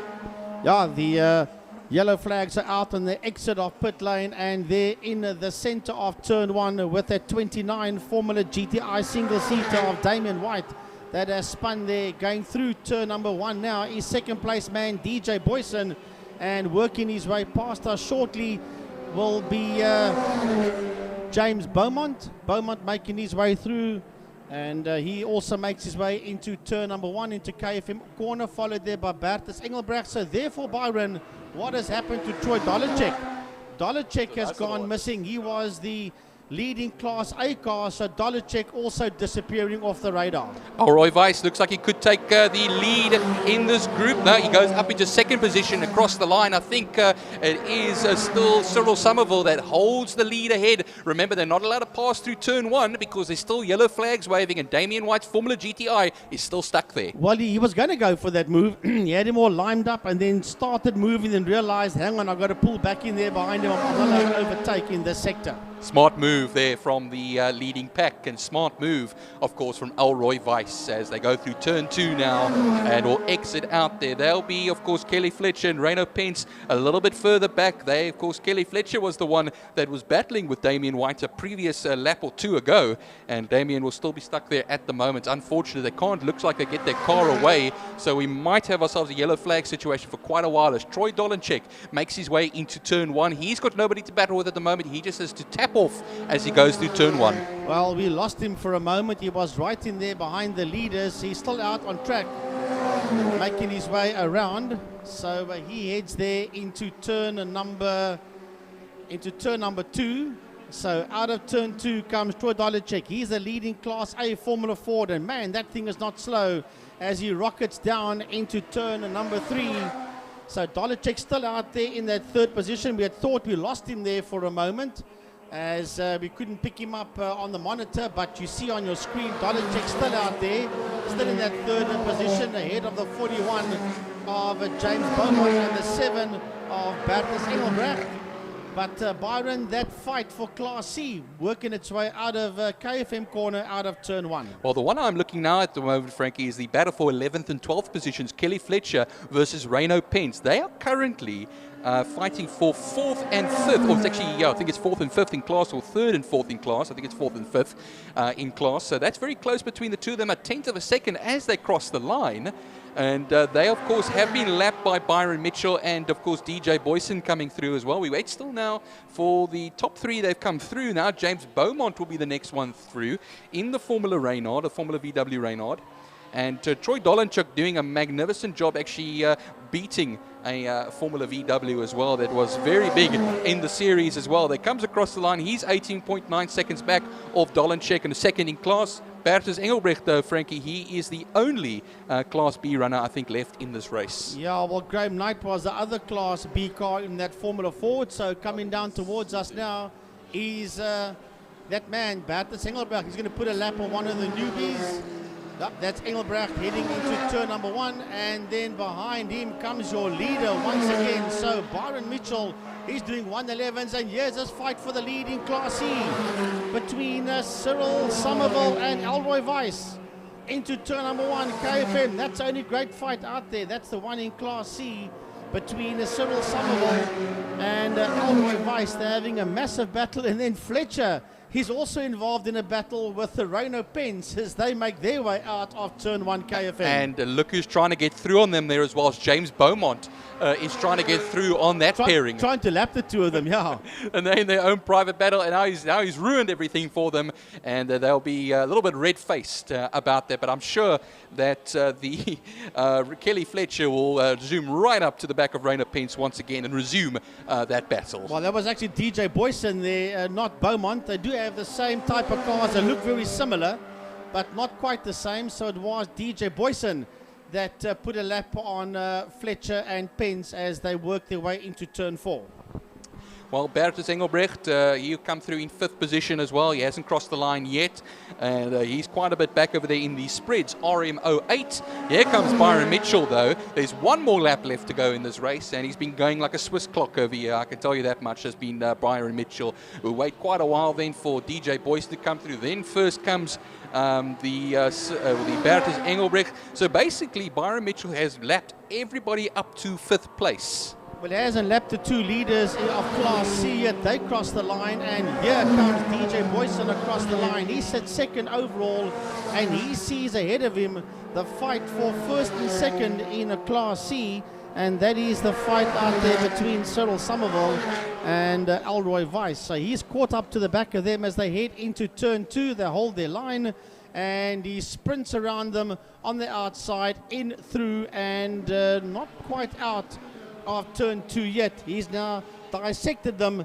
He's lining up Somerville and dives through on the inside of Somerville. So he's lapped 1st and 2nd in Class C now. Well, now the home stretch has, I think it was James Beaumont going across the line now as well. But we have the flag now coming up, and it will be Byron Mitchell that takes the victory for a 2nd time today. And like I said, not a wheel wrong at all. You could say he got pole. He took led every lap, led every millimeter of this race, and well, he takes that win quite nicely over there. DJ Boyson will be the man in 2nd, but we wait still for him to come around. Here comes Bertus Engelbrecht. He'll be first of the lapped runners in 5th position. DJ Boyson crosses the line in 2nd overall, and 1st and 2nd in Class C will be Elroy Weiss, Cyril Somerville. Then here comes Graham Knight. He will win Class B, and Zane Amundsen will finish 3rd in Class C. And there comes your winning Class A car across the line. That is the Formula Ford of Troy Dolanchuk. I owe Graham Knight a very big apology, because I said there was only one Class B runner left in this race. There's in fact 2, and he was the 2nd one. So he will finish 2nd in class and 8th overall. Beaumont will come 1st in that class, and then 2nd will be Graham Knight. So Mitchell and Boyson 1st and 2nd in Class S. 1st and 2nd in Class A is Dolanchuk and Beaumont. And then 3rd, well, I see Graham Knight, according to our monitor, has moved up. He's gone into Class B, has Graham Knight. So he is the leading Class B car across the line. That's quite right. Just behind, sorry, he came 2nd. Engelbrecht was the man that came home there in 1st position. Well, I'll tell you, a lot of guys that's been moving up positions from Class B to Class A and etc. But still, well done. Mitchell was doing 111.285. Well, he's done a 111.2, yes, by Byron Mitchell. So, I mean, man, almost running superbike times there is Byron Mitchell. And it's a pity that Andrew Rackstraw wasn't out there today, because if anybody can give him a go for his money, it's certainly that man, Andy Rackstraw. They're capable of doing 110s. I think Rackstraw did a 109 around you already, which is slightly faster than Superbikes, believe it or not. But yeah, well done to Byron Mitchell, a 111.285 and the winner of Class S. Yeah, we move now on to the last race of the day, and it will be the Lauder Sports and GT Cars. And that will round off the race day today, this very 1st of May race day, which has been one hell of a race day, I can tell you that much. But we'll go a little bit quiet for a bit, and when that race comes up in the next few minutes, we'll take you through it.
Well, the Lauder, I think it's where it's supposed to be pronounced. If it had an A at the end of it, it would be louder. So that would be actually a great name to give to a class. Of course, that's the sponsor.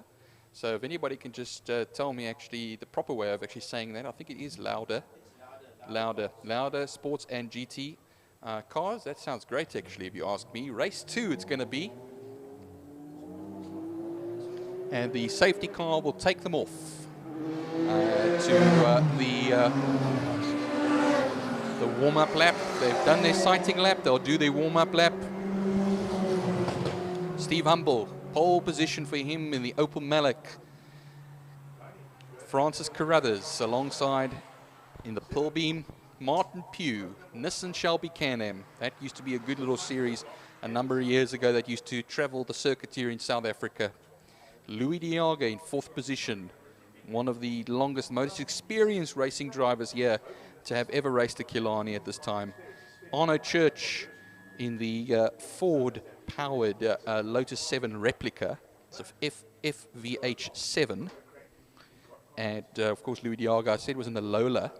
Also a big name, of course, the Lola that it is. And Eric Salomon in the Elf. Ray Farnham in the Birkin, Opel-powered Birkin. Henny Trollope in the Lotus 7. It's put as Lotus 7 here. Always the big talk about the genuine Lotus 7s and the actual, replicas that are also in the making as well. Sometimes it's always been said that the replicas are easier to handle and easier to work on and easier to set up rather than the genuine Lotus 7s. And then the number 100 is the 350Z of Emil Buerta. But they go down the circuit now, the back, the E36 BMW of Piet van der Walt. Man who's raced many years at Killarney. He's not driving that car. It's somebody else will be driving that car, but that will be the designated safety car for the day, as it is for every race meeting.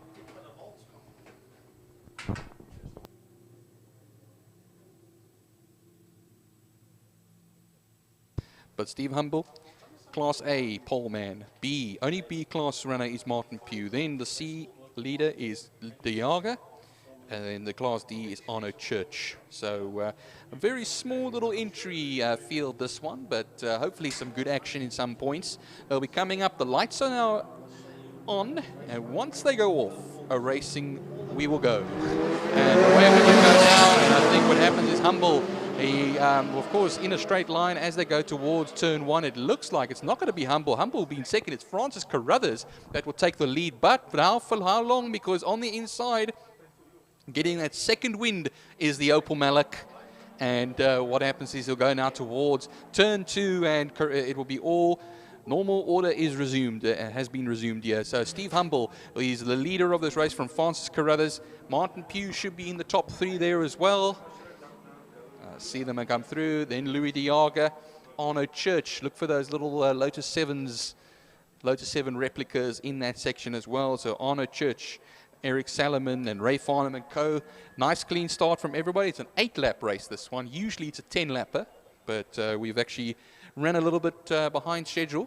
So what happens is we've decided to cut a few laps off some of the races, but down the straight we go.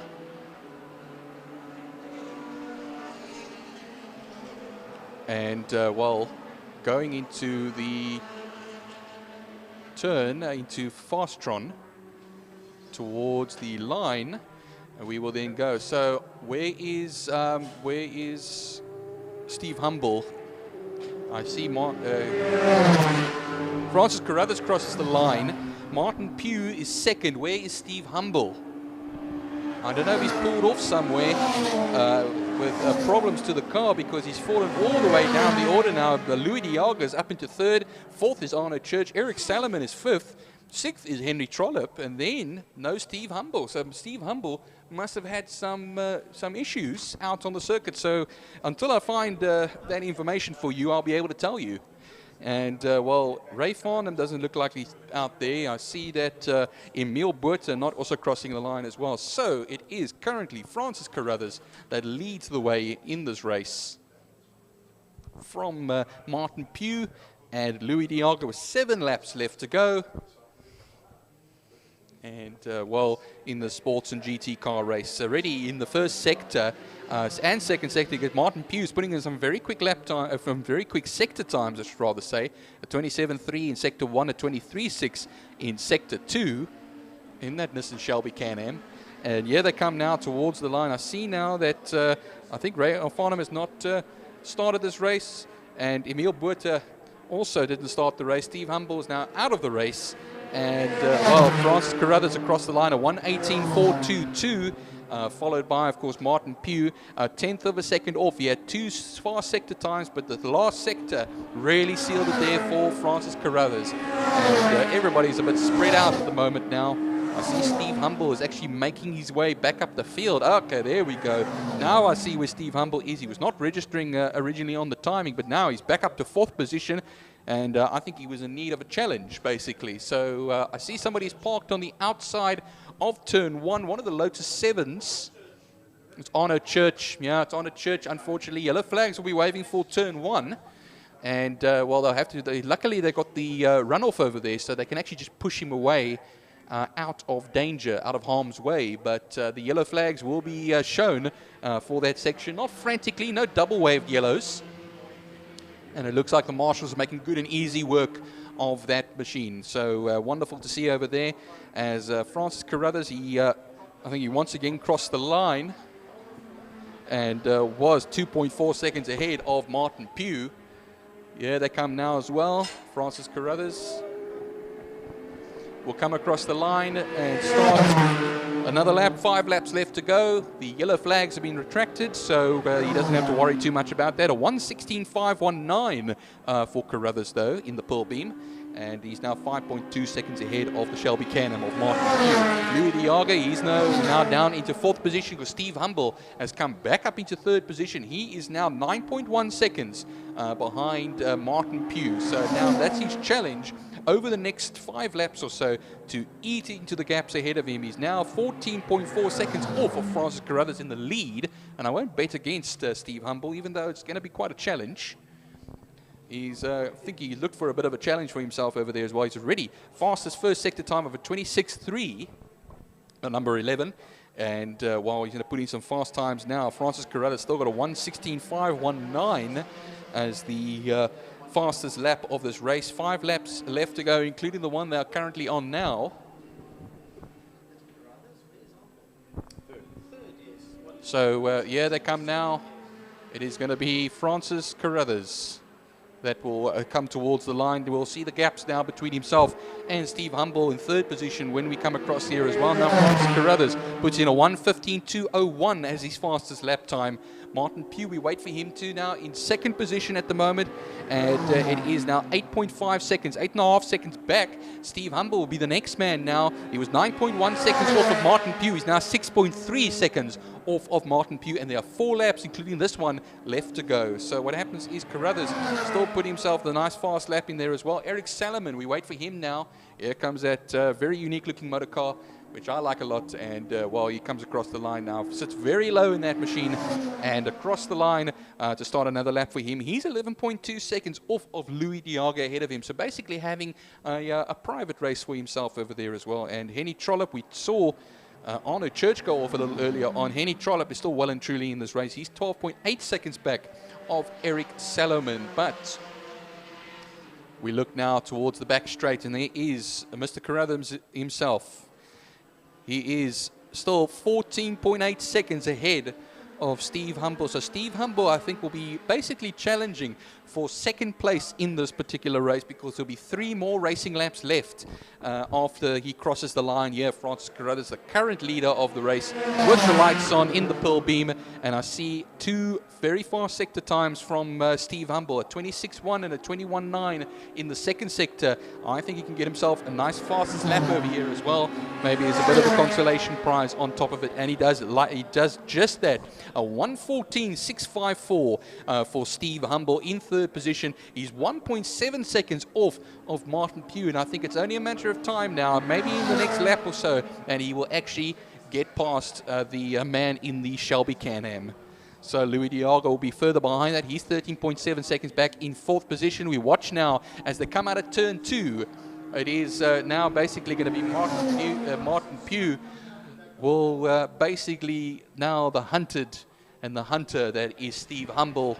And Steve Humble will make easy work of it on the inside, on the back, on the KFM straight, through into Car Care Clinic corner. You'll see him go right past now. Nice clean move over there as well. With 2.5 laps left to go, you could say he gets himself past Martin Pugh there. Steve Humble back up into second overall and back into second in class as well. But he was now, when he crossed the line, 12.8 seconds behind Francis Carruthers. And if you have 2 more laps left to go, I don't think there's going to be any way he's going to just find that. Maybe get close, but not close enough. Carruthers crosses the line. 6 laps gone. It's just this one and the next one left to go. Steve Humble still putting in, of course, those nice sector times as well. He's up into second once again. Martin Pugh is further back. He's already 1.5 seconds back there. And while Louis Diaga is holding that 4th position at the moment. Now, basically on his own, you could say, yep, very much on his own.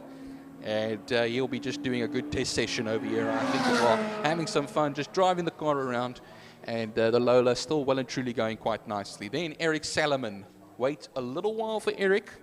Salomon in the Lotus colors, green and gold. And that will be the 5th place man. And the Lotus. And well, it is then, of course, Henny Trollope that will round off the section. Honor Church out of the race. Ray Farnham and Emil Buerta not taking the start of this race, which is unfortunate. Emil Buerta was doing actually a nice little job earlier on against the Birkin and the FVH 7. So 1 more lap will go after this as well. Here comes Carruthers. He'll cross the line. And we put a lap on Henny Trollope over there. Henny Trollope will be a lap down. And this will be the last lap of the race. Last lap of the race for the leader in the Pearl Beam as the sun starts going down. It's been a great race day, and well, the sports and GT cars, not the biggest field. Hopefully that can become a bit better throughout the year, but they end off the day, and the Pearl Beam leads it around 10.3 seconds ahead of Steve Humble. Steve Humble crossed the line. Martin Pugh did likewise. Here comes Louis Diaga now as well. And basically we're going to have the top 5, or the 5 on the lead lap. And then Henny Trollope will be the man a lap down when they come towards the line. But they should be starting to get the flag ready now. And we wait now for Carruthers that comes down the back straight towards turn 5. Fastron corner.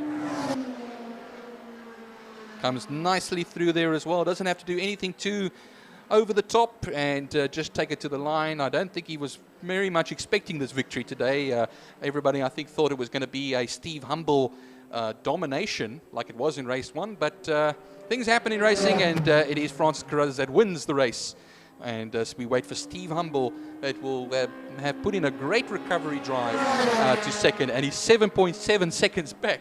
So just think about if we actually had a full 10-lap race, it would have been something just to see that recovery drive from Steve Humble. Martin Pugh crosses the line then, and that, of course, Henny Trollope just comes through. He's a lap down. Then we have 2 more cars on the lead lap. Louis Diaga in 4th, and Eric Salomon in that Lotus Elf S06 in the 5th position. Here comes Diaga now. And then Eric Salomon will round it all off for our last race of the day, the Lauda Sports and GT cars. Here he comes right through into the turn 5 Fastron corner section. Easy does it. Day is done, and just puts it across the line to take 5th position in this race. And of course, Class C is actually 2nd position. So Martin Pugh wins Class B, Francis Carruthers wins Class A, and then Louis Diaga is Class C, with Class D going to the only finisher for the class, Henny Trollope.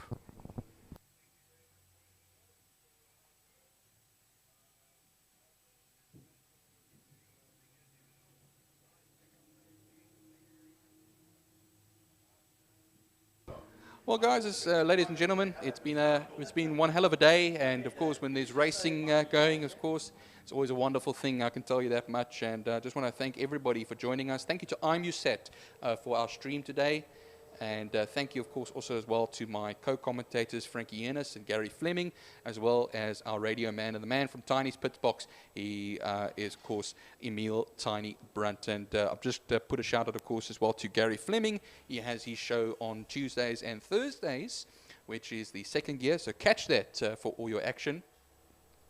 And well, of course, as well, myself with the Witzenberg Motor Club, we're on Wednesdays. We have a show, so come and join us as well. But thank you, everybody, from myself, Byron Height. It's a very lovely evening, and goodbye.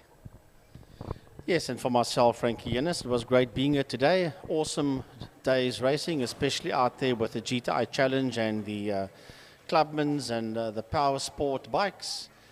As I look at the monitor and I see that Steve Humble did a 1:14.466 on the final laps. He was the quickest guy out there. Steve had finished that race in second position. But to all the main sponsors out there, to Wingfield Motors and Best Price for My Car, Johnny van Niekerk, a big thanks here to Johnny Wingfield, as I like to call him. A big thanks to Pertamina Fostron, a big thanks to KFM 94.5, a big thanks to the Porsche Club, to Car Care Clinic, to Mad Max Motorcycles and RST Race Depot, all of the main sponsors here at Killarney. Thanks to all the class sponsors, and a big thanks to IMUSAT, the people that did the production. And a thanks to our photographers. I never had the chance to say thank you to our photographers today. I know that Aubrey de Bruin is normally out there. Colin Brown is out there, just to name two. And there are more accredited MSA photographers out on the track as well. So if I missed your names, a big thank you to you guys.